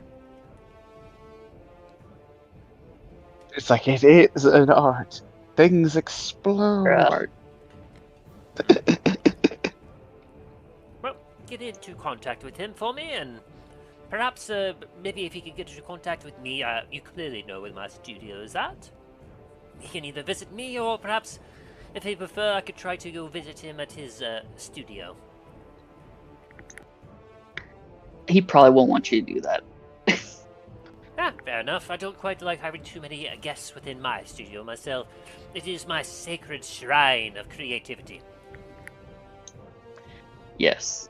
And it's nice doing business with you. As Dallen reaches his hand out to shake his hand. He looks it down for a second and then goes, "Oh, right, a human custom," as he kind of reaches down very awkwardly with his hand and does an awkward handshake. Elves. Right. Oh, if you hear my voice in your head, you're not going insane. Okay? Dallen leaves. Dragon leaves. As you just see him go, what?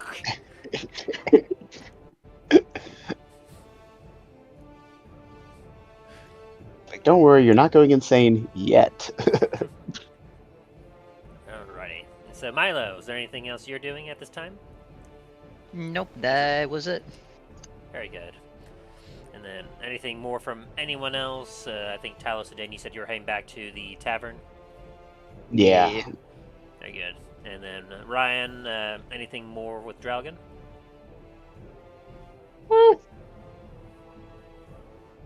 No. I have an interesting development just happened, so now I'm thinking about it. I mean, what else do you expect when you bring a gun in front of a literal artist? Yeah. Like, it's a weapon? That's a strange looking gun. It's like, let me demonstrate. Click. So as the sun begins to set, all of you kind of reconvene back at the Comet's landing in Port Lilantane, as Talos and Dane are just kind of sitting there explaining to Milo, like, the shopping, I assume. Yeah. Pretty much. Yeah, I think it's like more of like kind of just going over Well, go ahead, go over it. like more. It's like probably like the pricing is like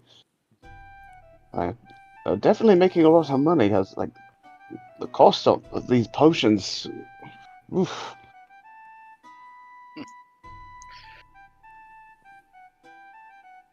I mean, if it's going to be this pricey, we might have to think about making our own at some point.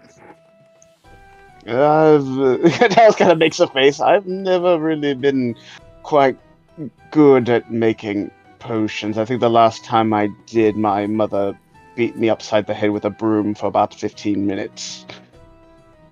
It did kind of melt the cauldron I was using. I was gotta make it like a combination of embarrassed and like that kind of guilty child face, kind of like, maybe I shouldn't touch those kind of things anymore. Well, don't tell Namfoodle that. He'll be intrigued about how you burnt it down, melted a cauldron. I followed the instructions. Clearly not well enough. I say the instructions to make what exactly? I was trying to make a potion. I was trying to make a potion that would, well, kind of has a little bit of, well, kind of embarrassed, but also kind of like, I was trying to make a potion that would have me grow wings. Being a Dragonborn child and hearing stories of being blessed to get with wings, ancient stories, it kind of got into my head that maybe I could make one that could make me. Well, forget it. So you tried to I have become a cloak for dragon. that. Sort of. My father used to tell Maybe me you should talk to Dallen. He might have the potion for you. Speaking of which, Draugen, you're Huh? coming in at this point. And Dallas kind of opens his mouth for it and then stops and thinks a minute. It's like,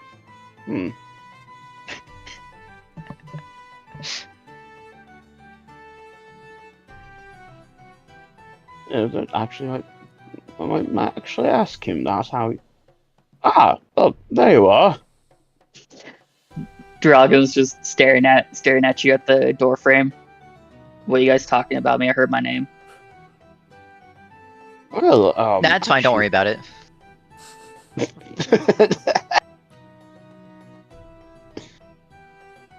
Alright, well, how was your purchases? Get everything you need? Yeah, and then some.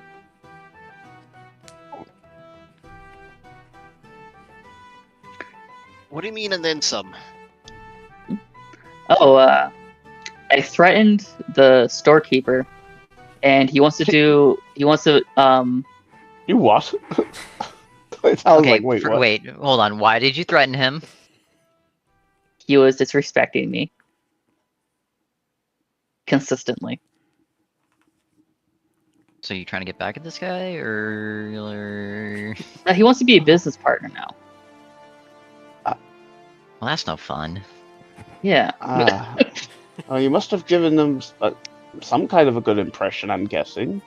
I pulled a gun on him, and he got an idea for something. Huh.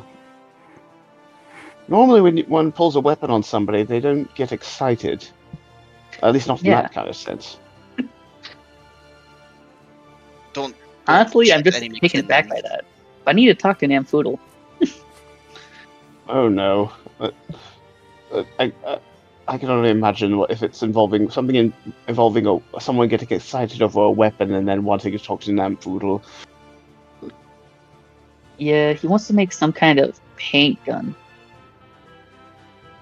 I'm sorry, a paint gun? Oh, Yeah. what? Oh, why? How?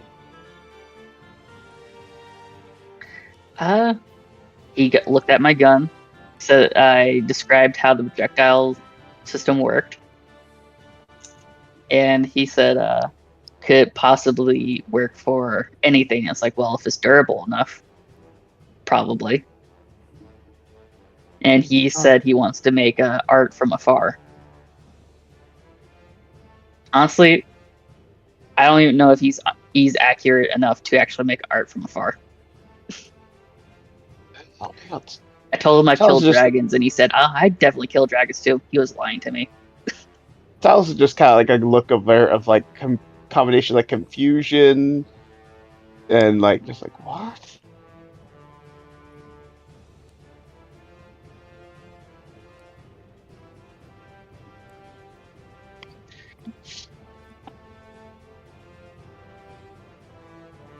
Yeah. So now I want to figure out how to do that. I might be able to make some money out of it. Oh boy. Well, as long as it doesn't cause any too much harm,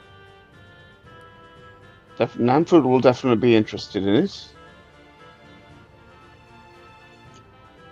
Yeah. I actually have another idea too. That's if this idea works.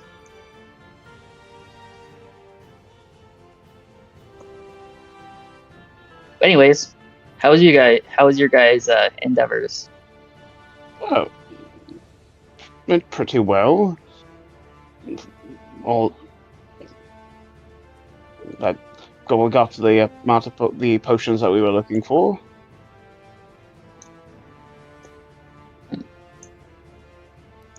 Hey, we may have, between me and Talos, we may have bought an entire store's worth of potions. I believe we did. Did you wring them dry?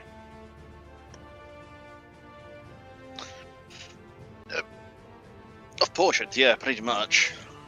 Oh shit. Okay. Basic ones, they still got a bunch of, a couple of Supremes, but for the most part, all their other greater and superior potions, I'm pretty sure we have them all.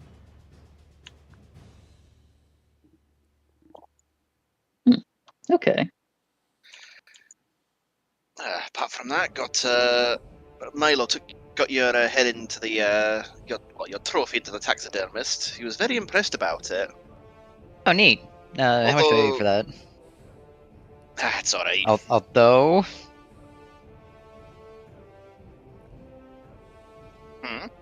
although, I was going to say, although he now thinks that potentially it was poisonous because of it was slightly By me. juicy. you know what? We'll just let him think that. Aye, we weren't going to mention anything about our lovely friend.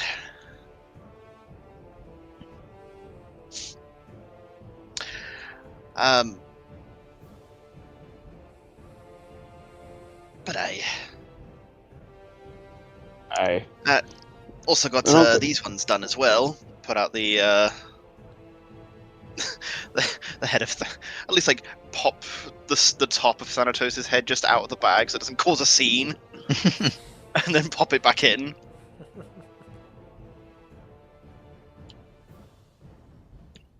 He said it was a rather challenging piece. I mean, which is fair. We as we know, it was a bit of a challenge itself.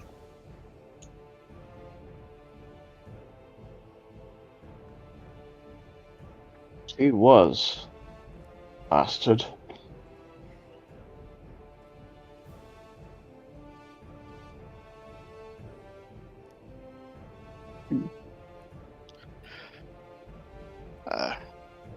But Milo, how was your shopping trip? That was fine. Just kind of cleared out my bag. Got more potions.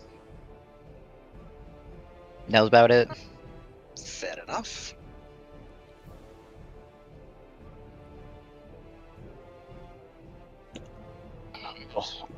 Since we've gotten everything, I'm pretty sure by tomorrow by the morning we should be able to start heading back and preparing ourselves for our trip.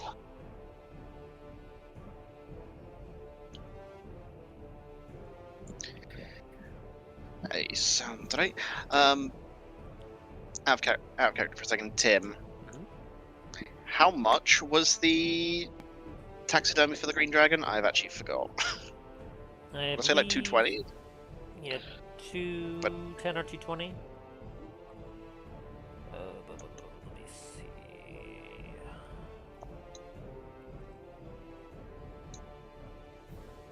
Yeah, 210. Okay.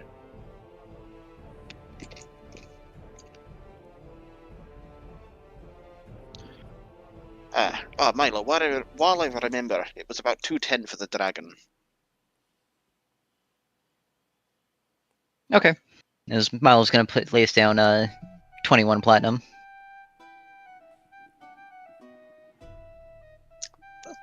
Have you always had this much platinum?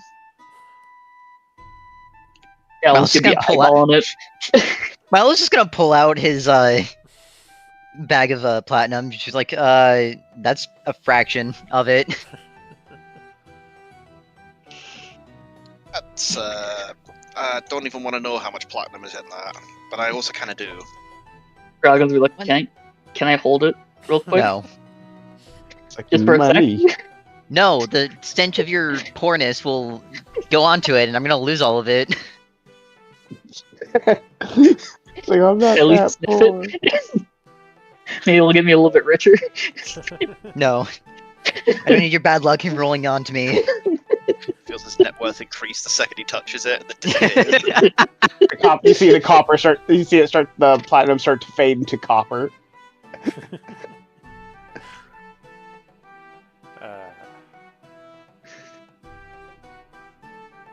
For your knowledge, there's about 1,225 platinum in here, give or take.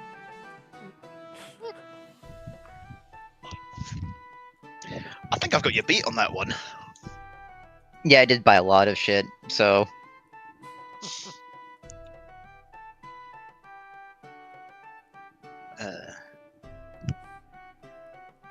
But it looks like you've got a decent amount stockpiled for a moment. I'm pretty sure most of that is also coming for your taverns. Sorry, I had to step away. My dog was trying to pull the door open. You're fine. There's just two of these guys are just flexing their wealth on everyone. It's like, Poor guy in the like room. it's like, I think I'm the only one that still has money left on the treasurer's card. I think. Probably. Yeah, I think I used the last of mine on improvements to the train. Yeah, I used all of mine even before then, I'm pretty sure. Or no, I used the last of it on the train. I don't remember what I actually bought with the first part of it.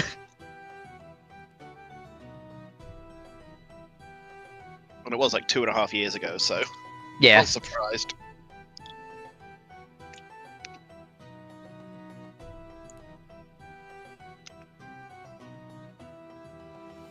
So, Milo, Yes.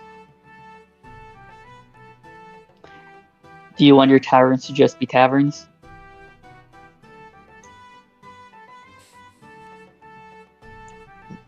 Kind of. What are you getting at? Well, if I'm able to make the thing that the art shop guy wants, maybe they could go to the taverns not just for drinking, but could go there to shoot paint at each other. I'd rather not need to hire more people just to clean up fucking paint, to be honest.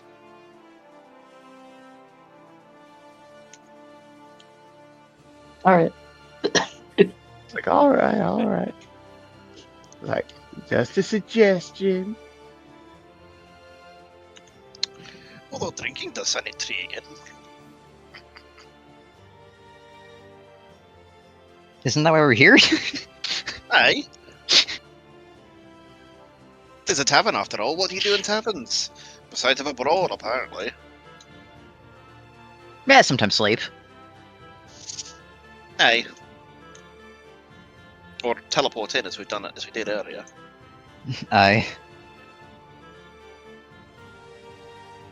It's a good way to circumnavigate a quarantine.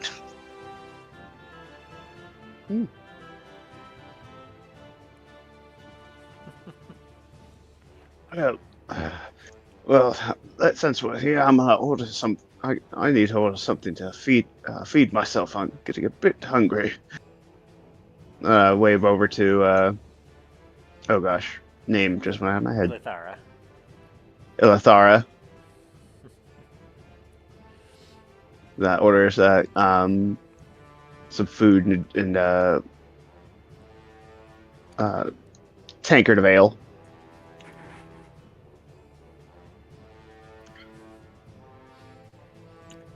Happily gets you anything that you want. Let's see.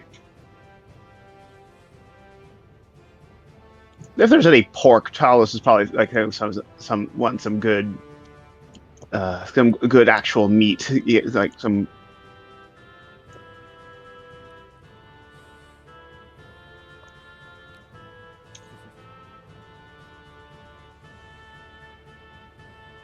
You know, that does sound good. I think I'll have some of that as well.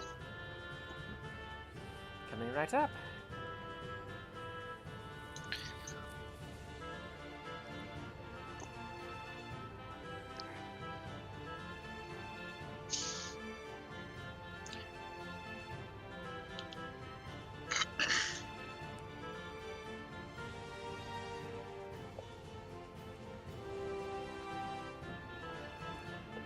So you two get yourself some very nice dinner and drinks.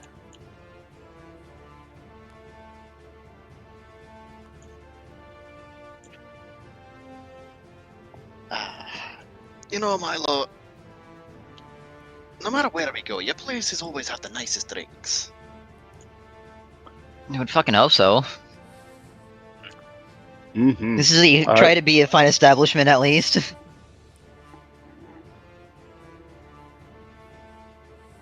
Why, that it is.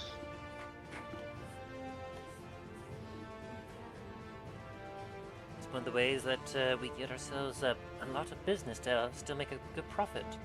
We offer extra fine goods, and people appreciate that.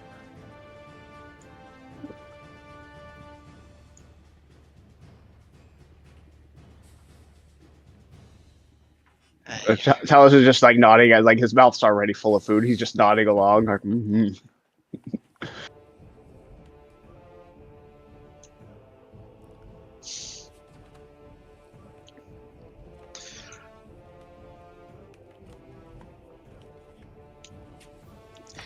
You know, I will say, I wonder what it's going to be like the day that you end up getting a place over in Lancaster. I think then the gold will really be flowing over there. Oh, no kidding.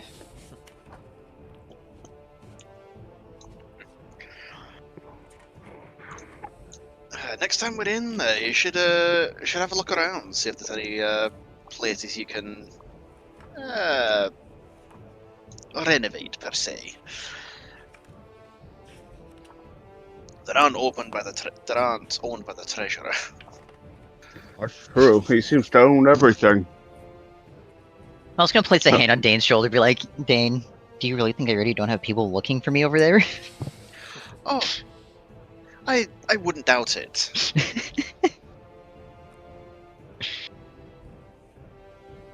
I'd bet gold on it, but I'm pretty sure the gold had disappeared before I'd even put it down.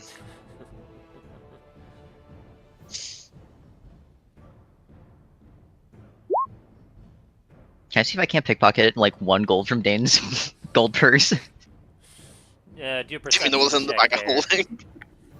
Yes. I mean, if he knows it's there, all he has to do is put his hand in and just think it. Yep. You are able to pick out 1 gold from his bag. I mean, like this? My thoughts exactly.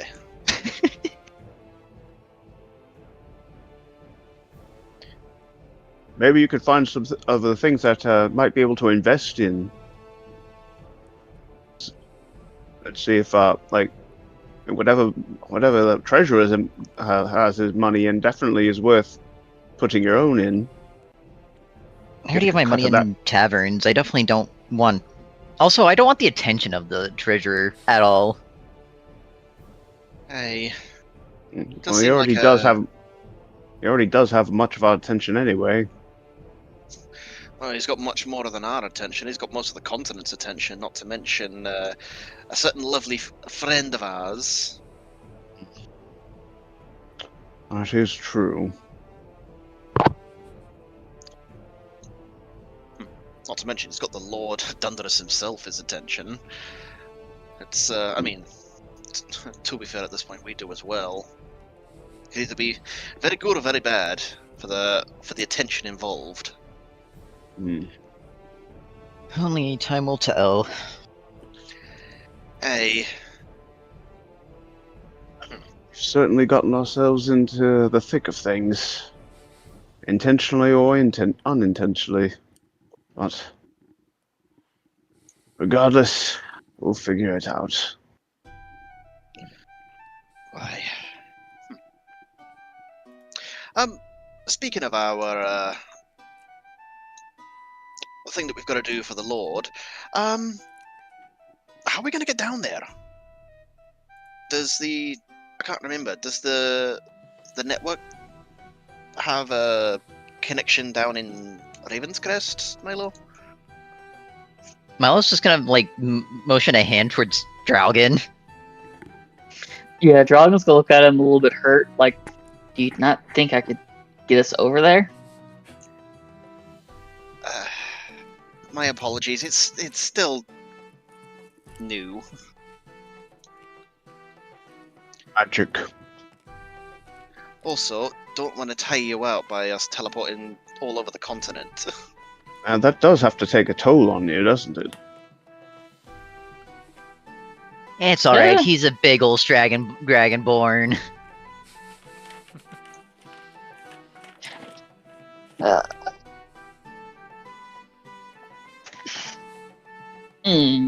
Hey, can I get some tea over here? Right away.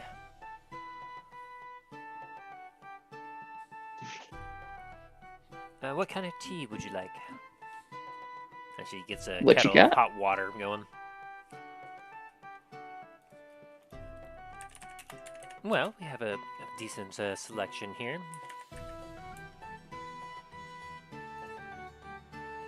Depending on what you're kind of looking for, I mean, we have a few different varieties. I can make you some mint tea. I could make you some, depending on if you're feeling a little bit tired or anything else. I could brew you some daffel. That would kind of help with the kind of a upset stomach or anything else like that. Perhaps I can make you a combination of some tea with some sugar, some black tea, some green tea. Kind of just depends on what you're looking for. I doubt you'd have this, but do you have anything called tea sap? Pea sap? What? Jesus. I'm afraid I don't believe I have that. I do have a prutwaddle though. Hmm. Okay. I just would like some black tea with some honey in it. Certainly do that. She kind of gets out a little bag which has some crushed up leaves, and she puts it into kind of what looks to be a ball that she opens up and then puts a little bit of the dried mixture in and closes it up and seals it, as she then puts it into a mug and pours some of the hot water in. There you are. Just give it a few minutes to steep and it should be ready to drink. And she leaves Thank you. a little tiny cup of honey next to it as well.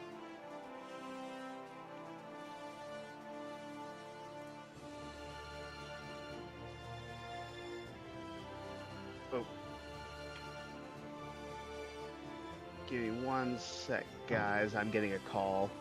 All right.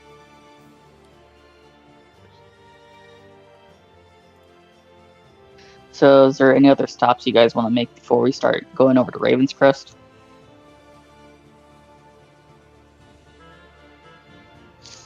Hmm.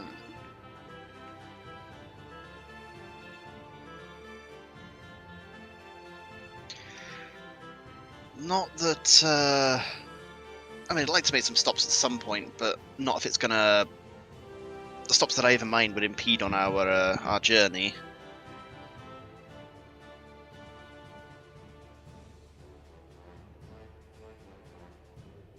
Well, give me 1 second. Read a little bit into teleport.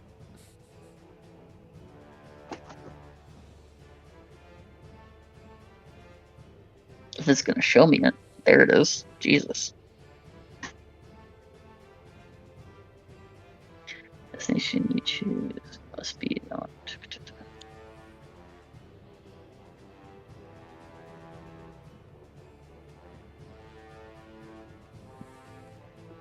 Yeah, while he's taking a quick break and while you're reading on that stuff, maybe you could take a quick restroom break? Or are we good? Sure, that sounds good. Like it gives me. It was a family member just calling to see if they could borrow something. Gotcha.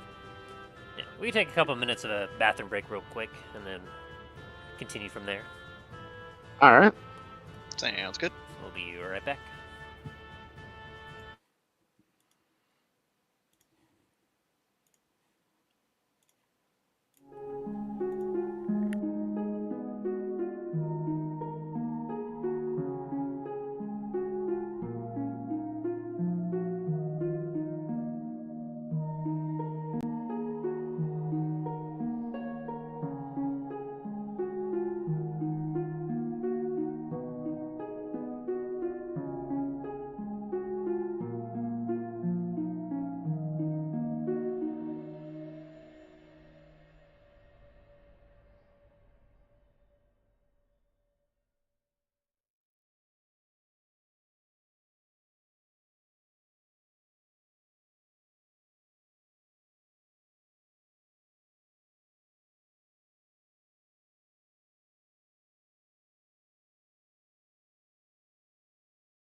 Welcome back. Has anyone else returned yet? I'm here. That's two, yeah. Hello, anyone home? And Shaq.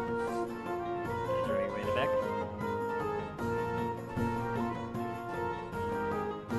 Not quite yet. That's once he gets back, we'll proceed again.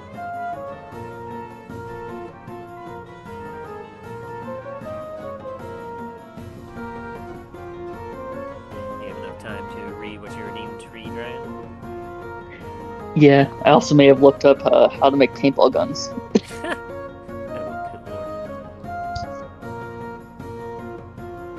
lord. And now I have questions for you, but I'll do that after session. Probably another day.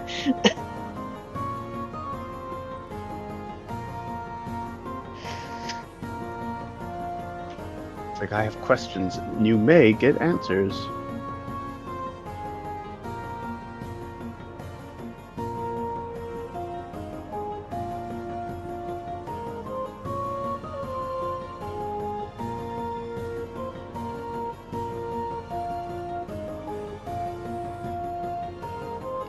I pulled out the whole pink gun thing just kind of out of just from essentially what you were doing and being like, how would an artist react to something like this? Incredibly curious one. Yeah, now it's sparked an idea for me. Along with your alcohol and medicinal herb empire that you're trying to grow.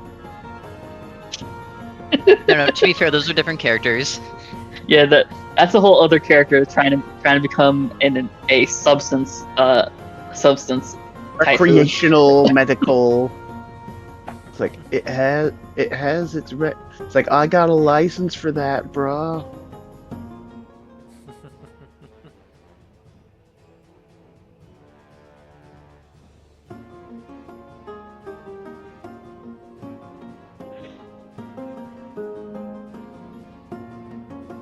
Phew.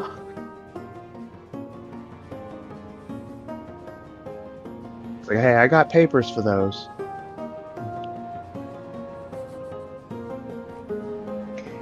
Man, how would like a old-timey version of a paintball gun look like? 'Cause you can't use like the thing to actually push Kind of like maybe the like a pellet in. steampunk kind that of would thing, maybe. that would destroy it. Maybe like a steampunk kind of look.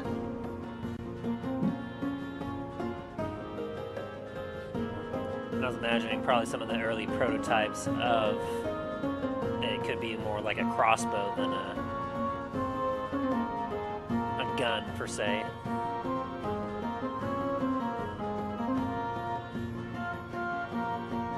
Yeah. Although I have an idea, I just don't know if you'd allow it.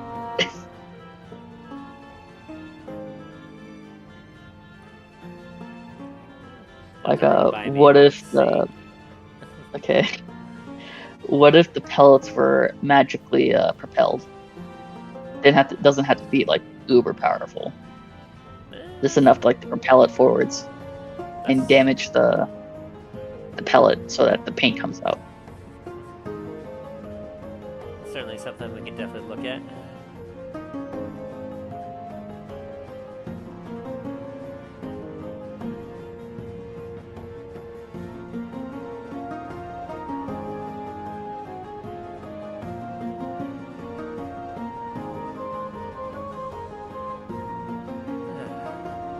Are you back yet, Remy? Not quite yet.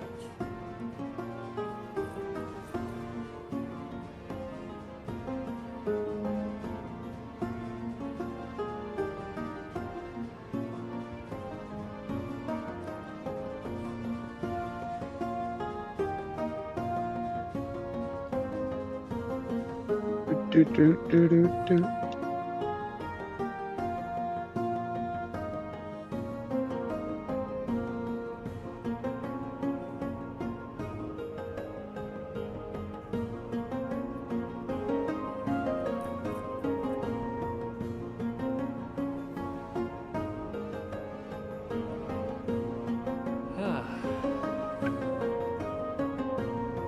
Well, the have any of you guys seen the trailer that's coming that they did for the Monster Hunter Final Fantasy collaboration?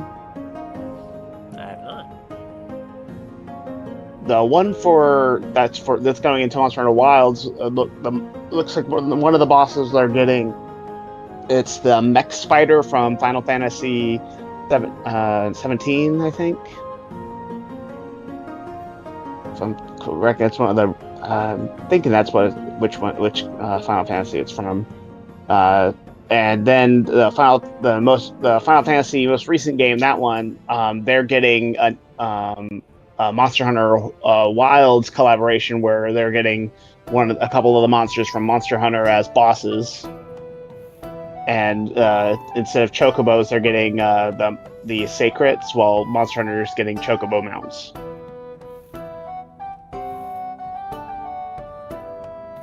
I've returned. Welcome back. I think it will.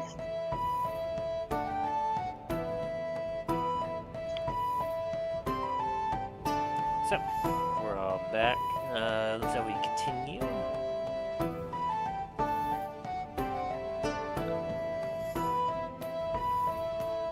Everyone's ready. I'm down. Right, Aye. all right.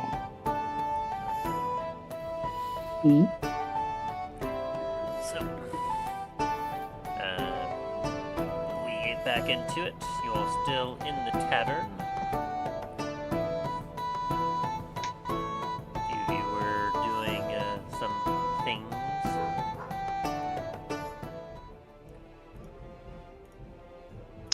Ah, yes, drinking. I think Talos was was there eating and enjoying that pork. Like,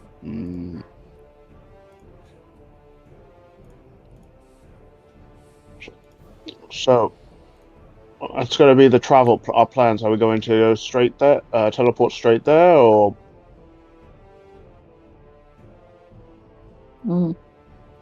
I think we're going to be teleporting straight there. Well, not over to the town, but over to Raven's Rest.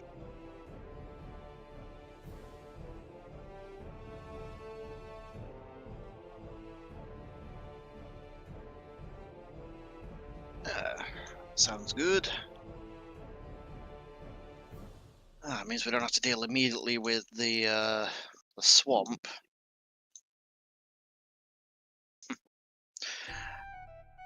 Hey Milo, maybe your lovely banker friend will be over there. Oh god, I never want to deal with that guy again.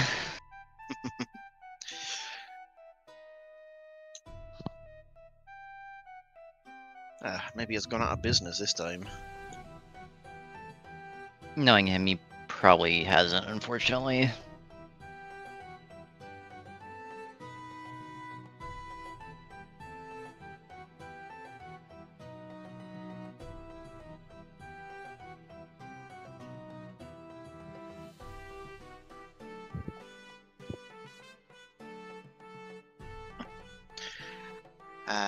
Unfortunately.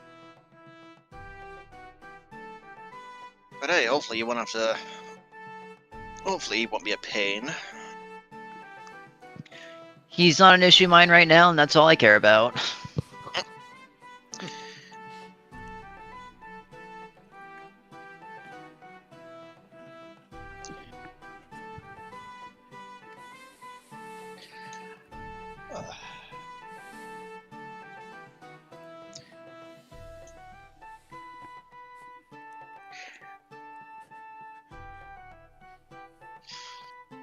So, is there anything all of you wish to do any further for the evening? Any last thing before you head to bed? Because you still have your rooms from... You still have some, like, you obviously, the rooms you rented out previously available.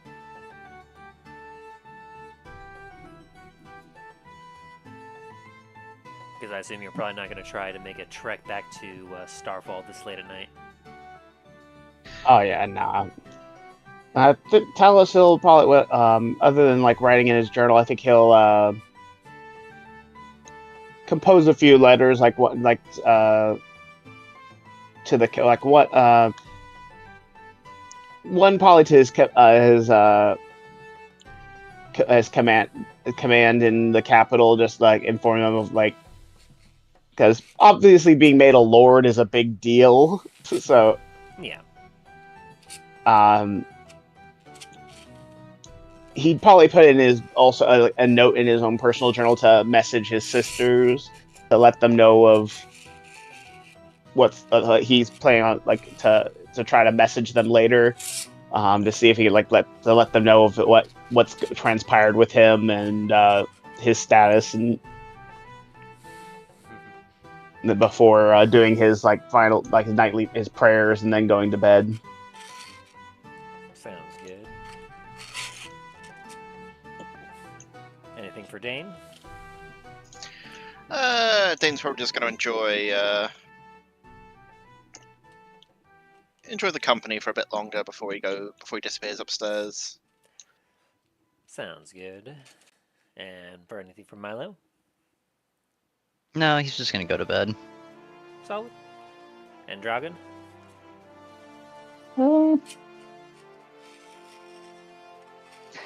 Dragon's gonna go to his room and scry over to Namfoodle.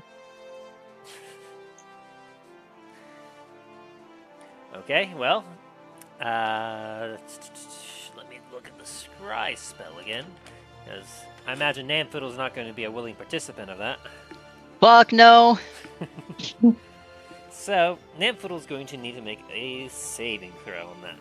Let me see what he needs to make for scry. I'm assuming wisdom. Scrying. So, the target must make a wisdom saving throw, which is modified by how well you know the target. So, obviously... Not well enough. Ooh. Yeah, because unfortunately that's going to be a -5 to your save, so... Shit. Because, unfortunately... Oh, actually, you know what?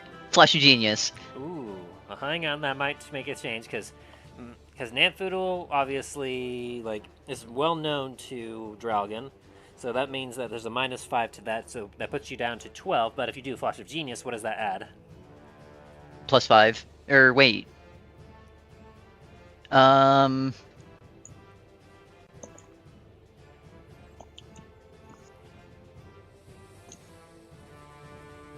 intelligence modifier would be +5 right now. How long has it been since I gave Namfiddle the book to increase his intelligence? Oh, how long ago was that? Was that a more recent gift? I think. More recent, but at least like a day or two. I'm pretty sure. Yeah, I don't think he would have had enough time to like get the magic just yet. Okay, so then it would only be a +5.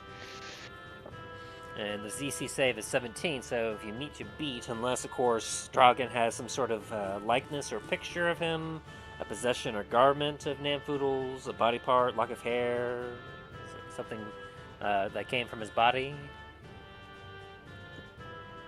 I have the Infernal Rifle.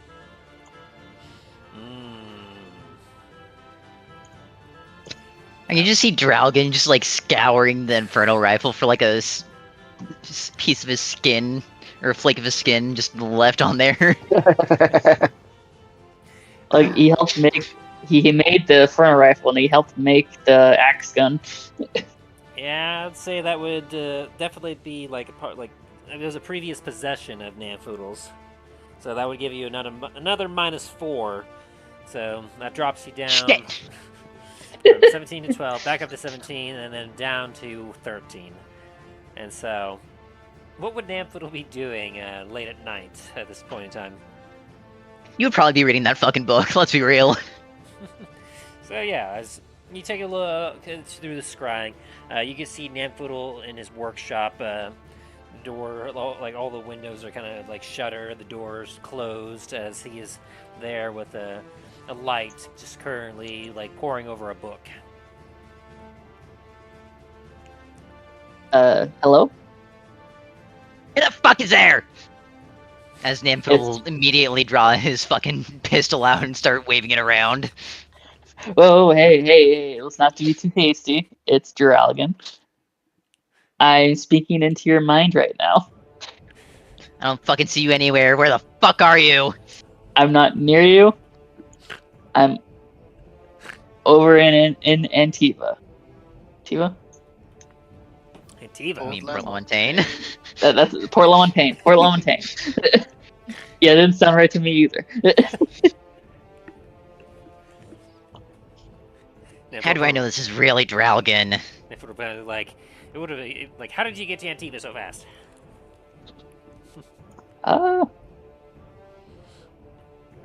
We got an elemental's heart for your cannon. That's not good enough. It could be Milo for all I know.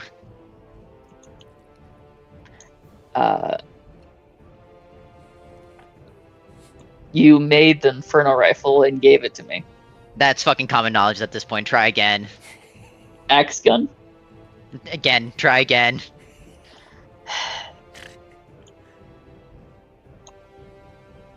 You were there for the start of my second personality.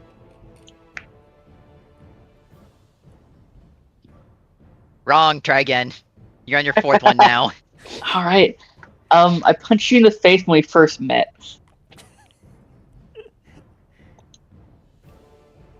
Then you kicked my ass.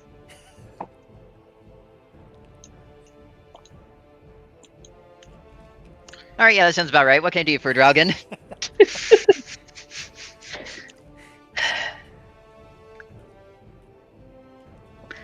I have a business proposition for you. I'm listening, but very reluctantly, since I'm already swamped with shit to do. Upon the fucking... all the other tasks you have for me. Yes, sorry about that, but this could make you some money. So, I was at a painter's store. Just get to the point. Would you be able to make a gun that propelled balls of paint instead of bullets? Would I? Probably. Will I? That's another story. There's money in it.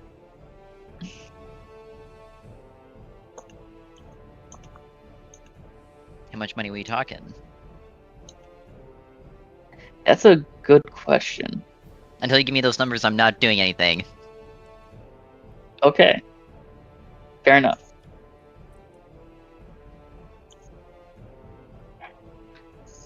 I will get back to you on that. Alright, great, And, now fuck off. Good night to you too. The night and the scry.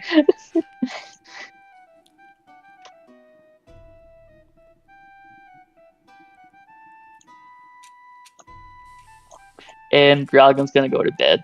Just exhausted. Alright,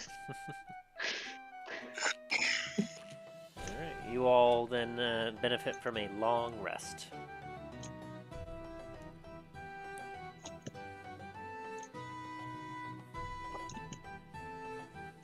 So the first thing Dralgan's gonna do is he's gonna scry to Smith.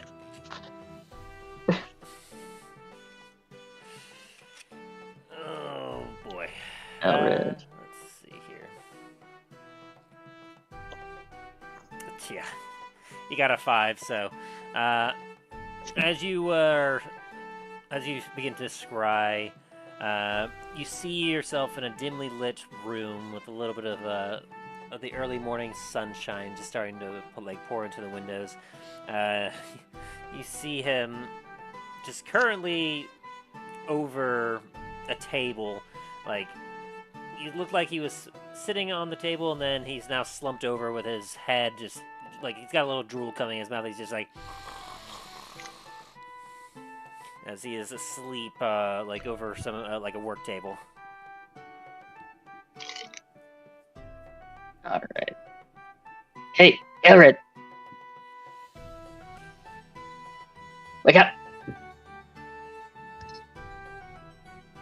succeeded his Constitution save throw. He's still asleep. Hey! Don't make me come over there. He snores and just looks up. He's like, huh? Huh? Oh. As he kind of squints his eyes at the light. Morning already. Hey, Huh? this is Dralgan. As he kind of looks around and squints a little bit. Oh, Lord, I must still be dreaming. Nope. This is real life. He kind of looks around, just absolutely confused, and looks at him, like down on himself, and then he kind of pitches his arm. Ow! Ooh! Ah! What the devil? Yep. Remember how I told you if you start hearing my voice in your head, you're not going insane? I thought you were being just metaphorical about that shit. Yeah, how much are you willing to pay for that paint gun? Well, I don't even know if it is something that's even possible, but for something like that... Oh, it's possible.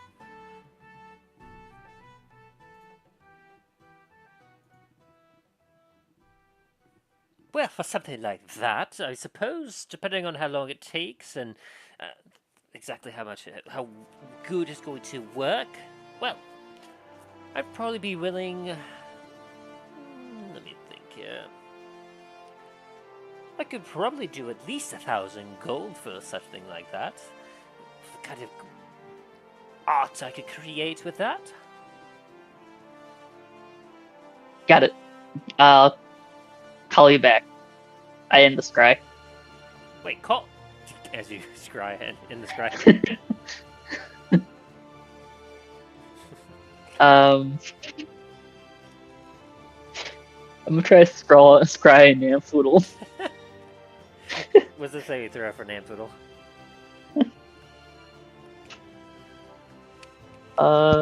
Didn't expect to scratch so soon. Give me a second. Ooh. Fuck! I'm Can assuming- Ampoodle be asleep also? Sure. If he actually did fall asleep. Yes, Nampoodle would have fallen asleep. Okay. So, Since he has plenty of time, Milo, yeah, that's fair. So how would Dralgan be finding Namfoodle?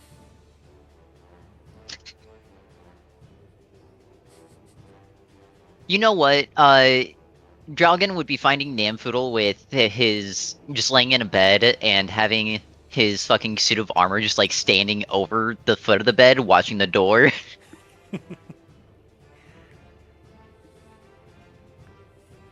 Dralgan's just immediate reaction is, what the fuck?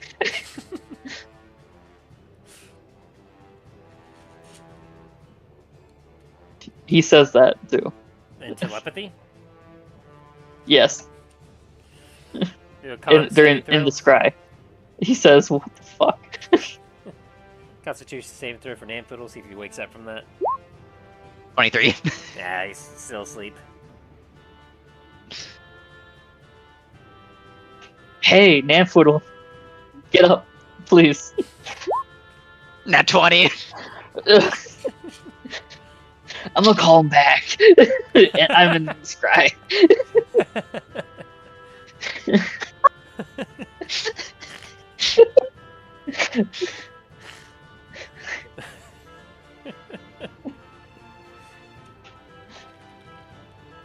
That boy's out.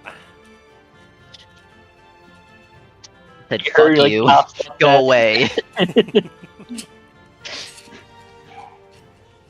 Alrighty. Also, I just want I more wanted to ask what's up with the suit facing the doorway after seeing that, more than giving him the numbers. Something you bring up later. At your own risk. So, what is Talos and Dane doing in the morning? Salus is gonna do his normal, like his original, like normal routine of like that he normally does in the morning. Is gets up, is a bit of stretches, prayers, Then he's gonna try to see if he can contact one of his sisters with the scry. Not scry, the sending stone. Yeah, and just give her like in the amount of words that he can that he's gonna be off on another mission, and that he'll be sending her a letter with more detail as soon as he can. And she would send a response, so essentially saying, "Good luck. May Bahamut watch over you."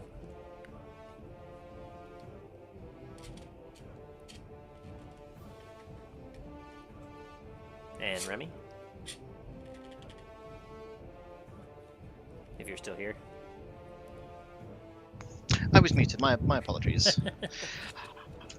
Cat's got into the room. I'm. Dane would just be making sure that everything is where it's supposed to be, and his armor is in good condition, same as his weapons. Investigate.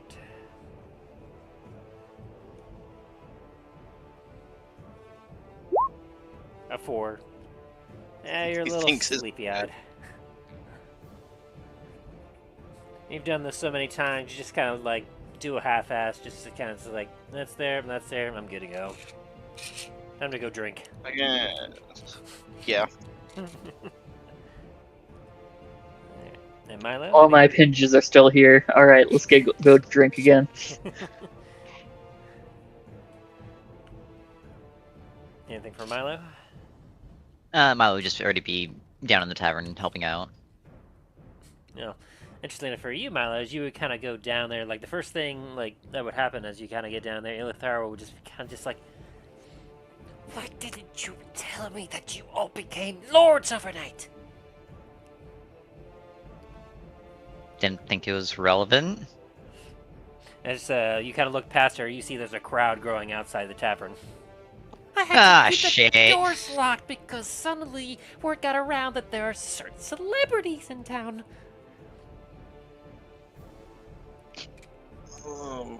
You know what? Open the doors if they want a photo op with me, or an etching of me, or fucking whatever, or autograph, whatever. Tell them to pay 5 gold apiece.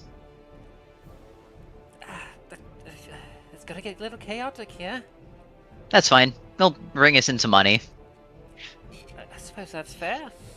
And so as the three of you kind of like stir yourself and you're making your way down, you come out down just as the door opens and a wave of crowd comes in. It's like, oh, where are they? As they like see Milo, and like a few of the servers are kind of trying to hold a line set as she goes like, yes, it just be some a little charge for you to meet the lords of the kingdom of Starfall. Yes, here at Comet's Landing.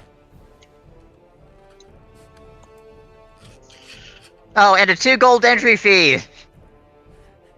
You hear the clinking of money as a bunch of people start to pour into their pockets to like get out the gold.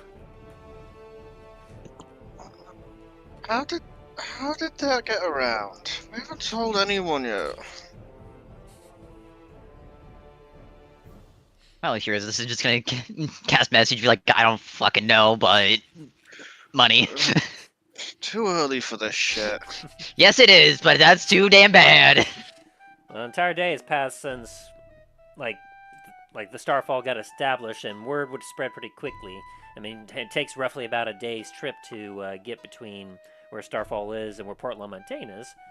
And you all, like, a few of you stayed quite a bit of time down in the main bar, so a number of people, like, once those particular people woke up and they're like, wait, those guys were lords?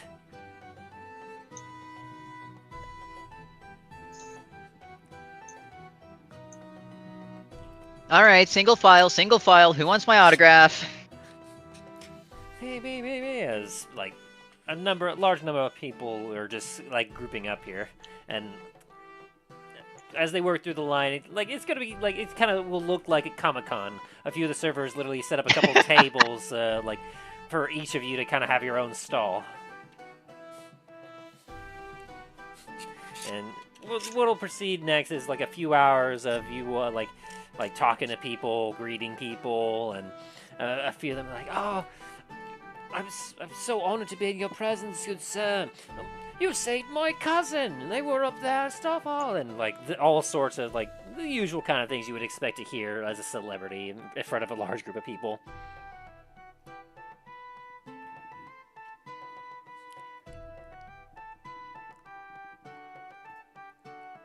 Whoo, boy. And you said 2 gold apiece? 2 gold apiece entry fee, and then 5 gold apiece for an autograph. Okay, let me see how many of those would. Okay. You're gonna bankrupt the port. That's fine. Ugh. Dragon can use the money. So in the course of the morning, and you can just decide how you want to split this in total. You get 186 gold for entry fee as you get over 93 people just trying to like pile in to see you guys. Okay. And as for ones that want of those 93 that wanted autographs, 38 of them did, so you gain an additional 198 gold. So how much gold did we make? Well, did Milo make? Also, who am I the only one signing autographs, or is anyone else? Cause I mean, I may be signing autographs, yeah. Talos is Charge gonna be for very. Yeah, I rounded up to where like it's 38 total that would be getting autographs either from like one of you, multiple of you. So essentially, you gain from this celebrity stunt here 376 gold. Talos is just got. If people come up to him and ask him for him, he's not gonna say no, but he's gonna be very awkward. It's like,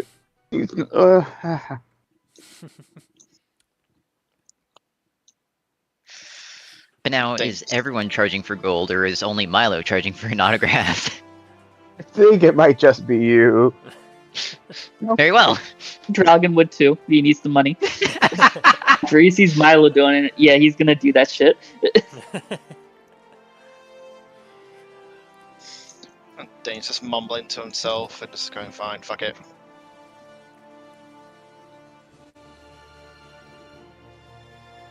Alright, so between the three of you, each of you would basically get about 63 gold, like for autographs apiece. All right, and then Milo would have split the entry fee 4 ways.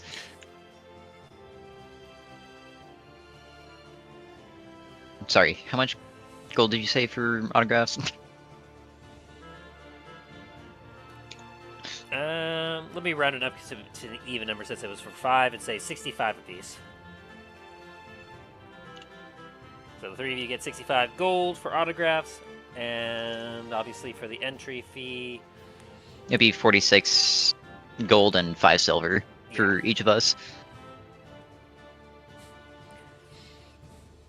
And so that's just for like just the first that's just for the morning, like leading up to the lunch rush as the servers kind of like push everyone else out, and they're like, okay, so gentlemen, I would recommend, unless you're planning on staying here the rest of the entire day, because there's quite a crowd building out there still wanting to see you, I would recommend that you perhaps make your escape. Sounds like a plan. We do need to get going. Alright then, everyone, let's go to my room.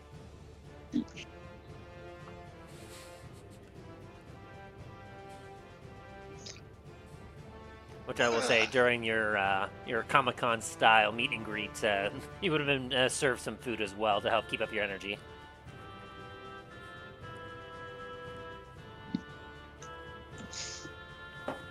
After the doors got closed, Milo would have cast silence on the entryway, just so they don't need to hear all that. Fair enough. Well, seeing as we're going upstairs, I'll just take these two with me for no particular reason. Just like 2 full tankards of ale that's still there. Just go up there. Yeah, shame to waste good drink. That seems about right.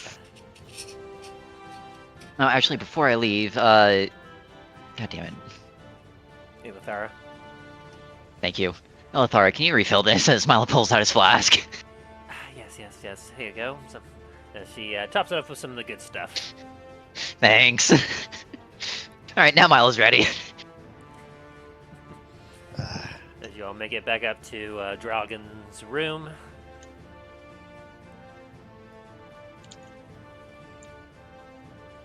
Alright. So, do you guys remember the name of that, the tavern owner over in, Raven's Crest? Milo High Hill. Yeah, High Hill. I'm gonna spry over to High Hill. Milo, give me a wisdom saving throw. God fucking damn it. I completely forgot the guy's name. That's why I was asking. Yeah, it's Milo High Hill. That's the owner of the Comet's Landing. The person who fucking runs it right now. It's Runs that one. the not the actual bartender. owner. As you begin to scry, you suddenly see a weird visage where you see yourself leaning over your orb with Milo just there with a shit-eating grin on his face. I'm ending to scry the person who's working at that tavern over in Raven's Crest. Give me a second. I'll find it for you. That would be Burra. I don't have a last name though. Oh, that was fantastic. Oh, dear. It was Burra Bogarts. Burra Bogarts. Yeah. Bogaerts. Alright. I am scrying over to Burra Burgar. Burra Bogarts. And Burra really be tired. Bogarts.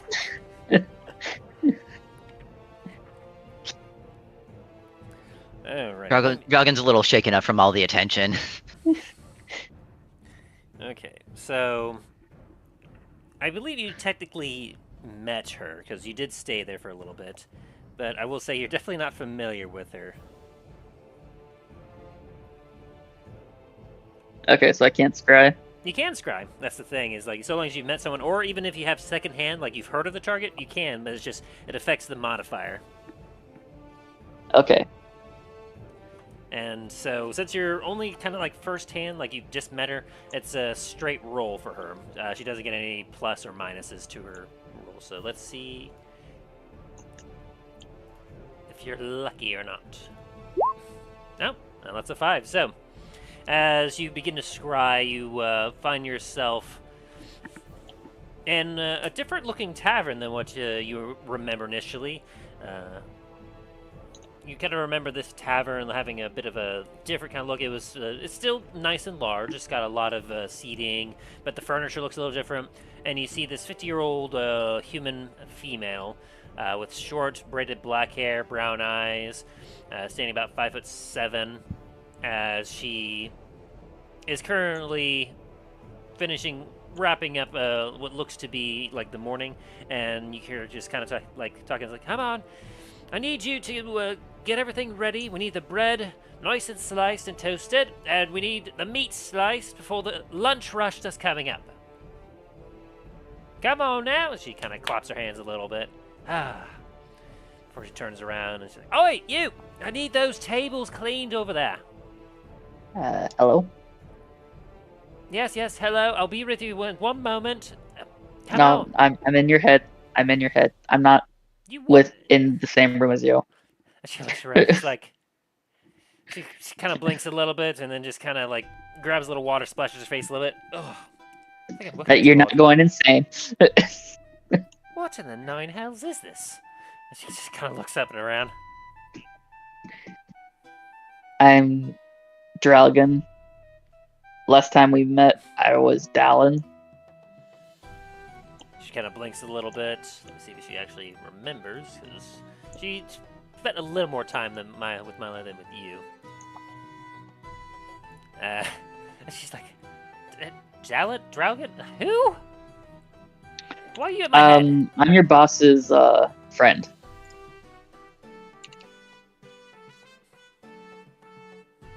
Sure you are, sure. So, Okay, listen. boss's friend, Dallen, what's your name? What do you want with me? I need you to go to a clear room and just stare at it.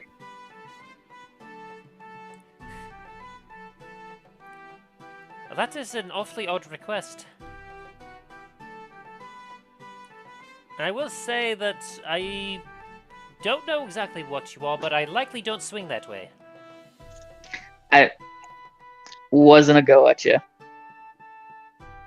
I literally just need that so I can teleport your boss and his friends over there. Well, why can't you do it right here? Like, the tavern is nice and wide open. I don't want to risk teleporting into someone. Do you imagine how awful that would look? Personally, I have no ideas. I'm not very familiar with magic. Honestly, this whole thing in my head is quite confusing as it is.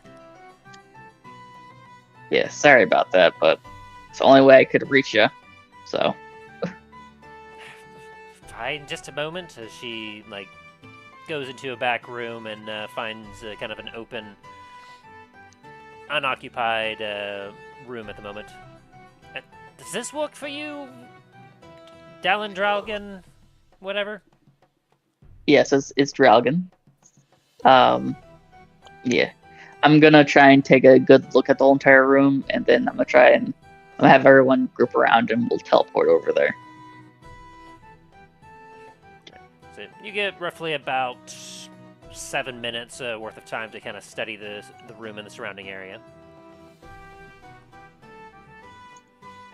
And then your scry automatically ends. Okay. Alright, everyone. Come here. Need a big group hug.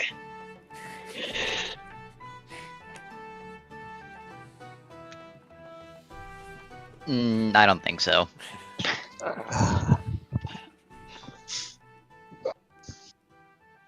Yeah. Let's get. I think we'll get pretty ready. Alright.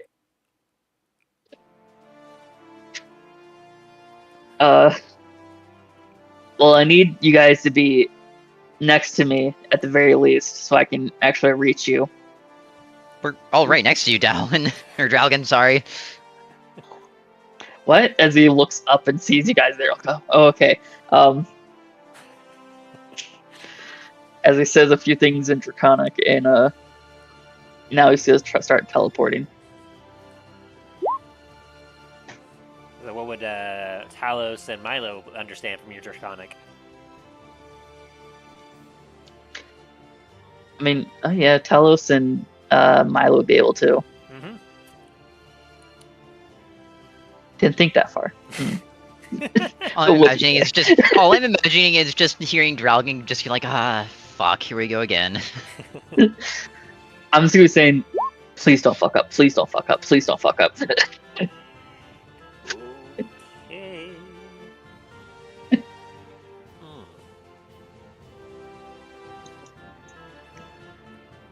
Okay. Let's see. Give me a sec. I got some rules to make. Oh god. You know what? Before Draugen casts teleport, can Milo just like casually hold on to his magic carpet just in case? Yeah. Ooh, okay. So that's not bad. This is off target by 4%. That's very lucky of you.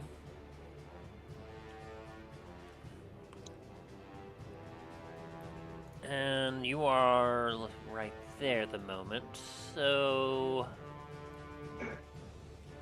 Okay. 3,840... How far off would that bring us?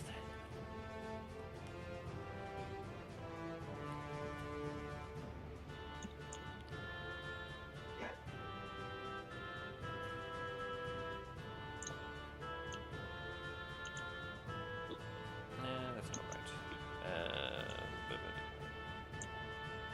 Nope, that's not right.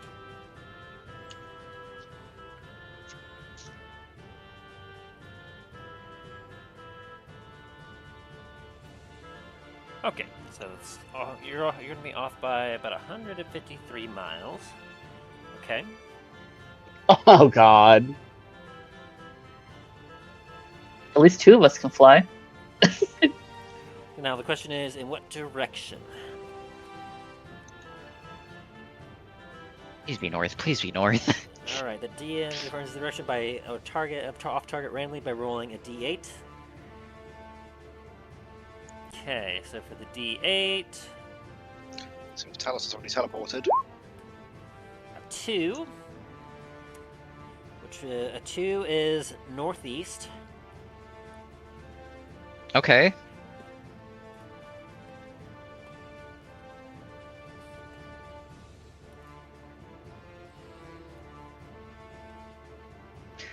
Watch us teleport right onto that town. Nah, it's not. That's not quite that far. But I will say that. All right. So let me kind of roll out the scene here. So as you all are proceeding, as you're proceeding to look at Draugen as he is casting his spell, you all feel yourself lift up into the air, and as you proceed to fly through the rainbow tunnel of time and space, you feel yourselves begin to slow down as the air becomes a lot more humid and hot, and splash! You find yourself waist deep in mud and muck.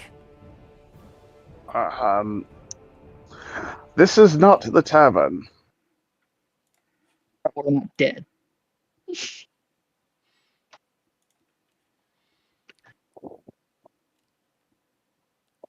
As your vision starts to clear, you look around and you see that you are currently surrounded by trees and swampland. So I have a question for you. If I were to be wearing my water walking ring, would I just be standing over the mud and muck? Yes. Okay, I'll be wearing my water walking ring then. Well, no. To be fair, would you have done this before, or would you have known to put this on before? I'm gonna do it after, which probably would make me fly up to the sky. Yeah, you're Pop covered in up like muck, a you're cork. just like, oh crap. So then you pull out your ring and you just get yourself pulled up out of the muck. Well, this is lovely. Can Milo make a perception to see if he knows where we are? Yes. Go ahead. As I change our background to suit our new surroundings. Boop, boop, and boop.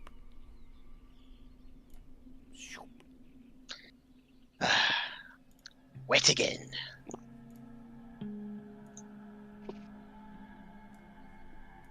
Well, at least we have a rough idea where we're at, rather than stuck in the middle of the ocean. Hey. Yeah, you recognize Milo just from where you are. You definitely see that, like, you're in the swampland around Ravenscrest. You don't know exactly where you ended up, as there's no signifying, like, nothing in particular that would essentially give off exactly where you were located. Okay, so like nothing that I could remember from the last time we were in the swamp or anything? No, because this one in particular, you would recognize as an area that you hadn't been to yet. Okay. So, I would say with your 28, give me a nature check. 11. It's hard to tell, but this part of the swamp looks a little thinner than some of the other ones that you had investigated, so you can determine that you might be closer to the coast, potentially. Okay. You would have to get to some... You would have to get some air, or like get up over the trees to be able to kind of get yourself a more direct location. Okay, I'm gonna use that to use my magic carpet and go up like above the tree line. All right. As you go up above the tree line, you take a look around. You can see a just canopy of just trees and the swampland that's all around you. But just to the southeast of you, or southwest of you, I should say, as you're taking a look, you see what looks to be some familiar jagged rock walls that line kind of like the small, like very like small mountainous area that separates what you can recognize as Raven's Crest from the swamp. I was gonna kind of float back down and be like, all right, well, gotta head that way. That's where Raven's Crest is.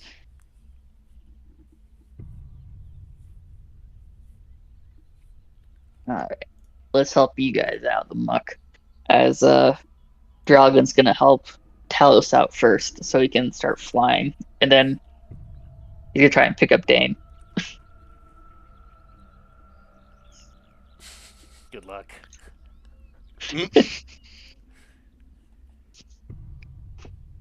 Yeah, it's like Dane is definitely sunk up to at least, waist, slowly climbing, just in muck. See, so I was gonna see if we can get one of look around, see if there's any a tree close by that you can throw a rope to.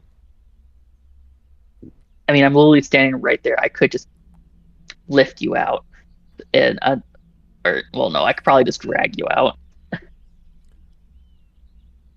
Okay.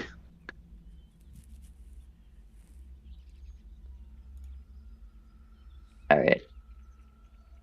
I'm gonna try and grab both of their arms and just slowly walk, try to drag them out of the muck.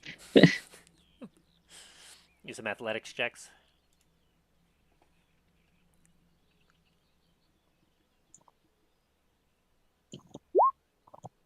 10. It takes a minute, but you're able to slowly kind of lift them up.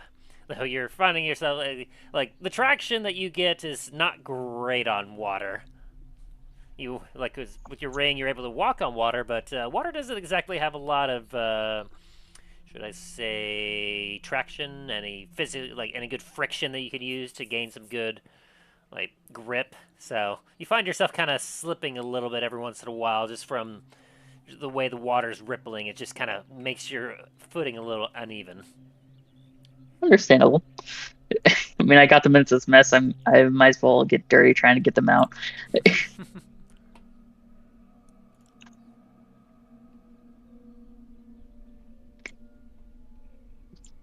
Once I get them out, I'm gonna leave Talos to use his flying shoes, and then I'm gonna try and pick Dane up. If Dane will let me. You can certainly try. What type of roll do I need to do? It's up to Tim. For what exactly maneuver are you attempting? I'm trying to pick Dane up and then try to fly over to where Milo is. Like up above the canopy, or well, no, he would have flown down by now, I believe. Yeah, I'm just like kind of hovering right above the swampland. Yeah, just to pick up Dane, especially with how heavy, that's definitely going to be another athletics check. Got it. Can he have advantage with Milo kind of on the edge of his carpet trying to help? Don't even bother. All right, we're moving by foot then. Yeah. You know, especially Milo would be able, with his perception, to kind of indicate to you that you guys are probably roughly like 100 miles away from Raven's Crest as it is, so, like, it would be, like, you can get there by flying, but it would take a while still, especially with your guys' limited, like, flying capabilities. And obviously you've traversed this by foot as well. And so, as you all kind of make your way like along the swamp lands, finding what little dry land that you can, I'll have all of you roll me a quick perception check.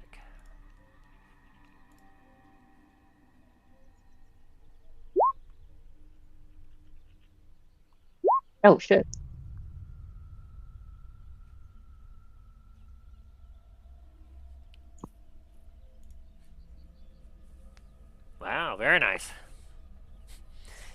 You are just kind of miserable at the moment as you're just like, ugh, the swamp again. Yeah, it's like I'm trudging through waist-deep muck just to get to the shore, so... Not exactly pleased right now. You're swatting at bugs and everything else. The other three of you, though, like, Dragon, you're the first to notice it as, like, you're just kind of treading over the water.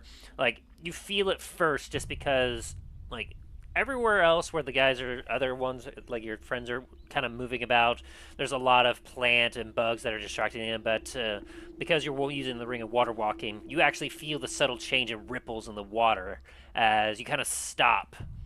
And as the rest of you also kind of feel a bit of a shifting in the swamp.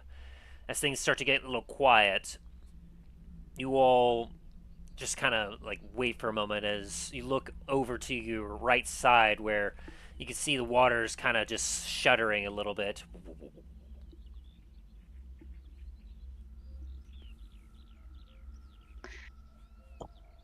I'm not a fan of that. I'm gonna hold my hand out to Dane to try and help him speed up his process. That be athletics check? Yes. Oh no. Oh God.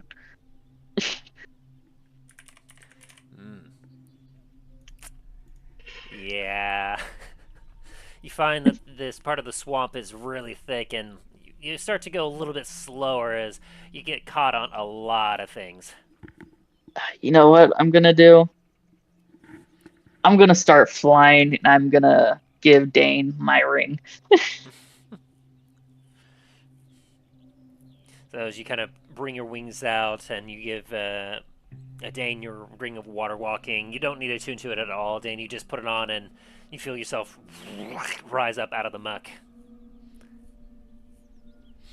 As your little bit of commotion with all this, so it's just the constant slosh and you all feel a shut in the earth as you hear some cracking of wood. As you see waves of water begin to rush towards you from the east. And as you kind of look back towards there, all of you stop as you see a mass being just rise up from the swamp. As water flits around, and as you all are just staring in awe, you suddenly see what looks almost like a tree, like move towards you, is smacking into a few of the other like swamp trees until finally you see a large eye staring back at you.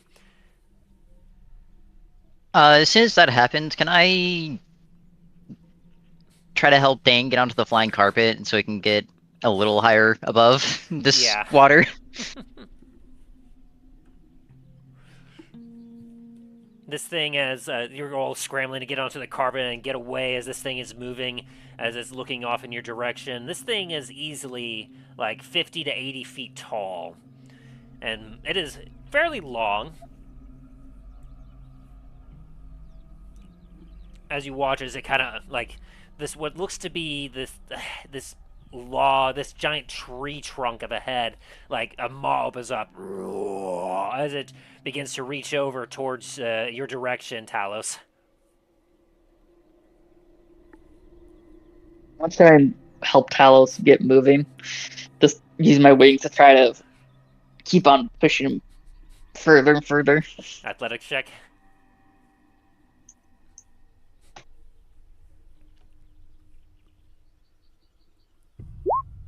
A 14. Alright, you're able to help push Talos along just in time as this maw comes down onto a tree and this maw just strips all the leaves of vegetation off this tree, where you hear crunch, crunch, crunch, and a deep roar. As you all kind of get some distance away, you look at this thing, and I will say, as you all kind of take a look, this is perhaps the largest tortoise that any of you have ever seen.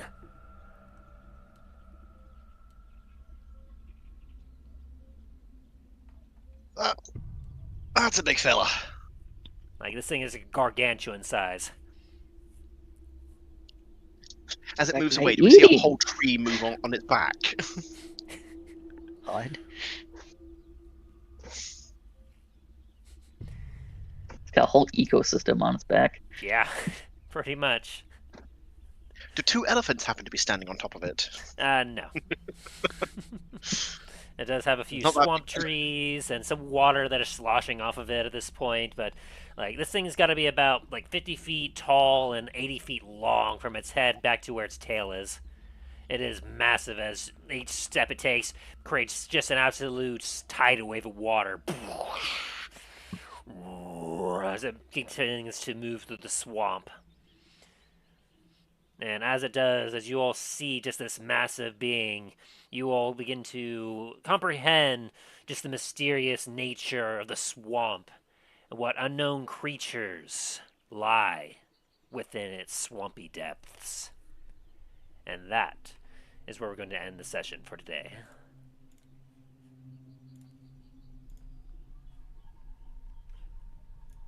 I'll be right back. As our heroes make it back to the swamps around Ravenscrest. What dangers await for them in the untamed wilds of the swamp? Find out on the next exciting episode of the Adventures in Dundras.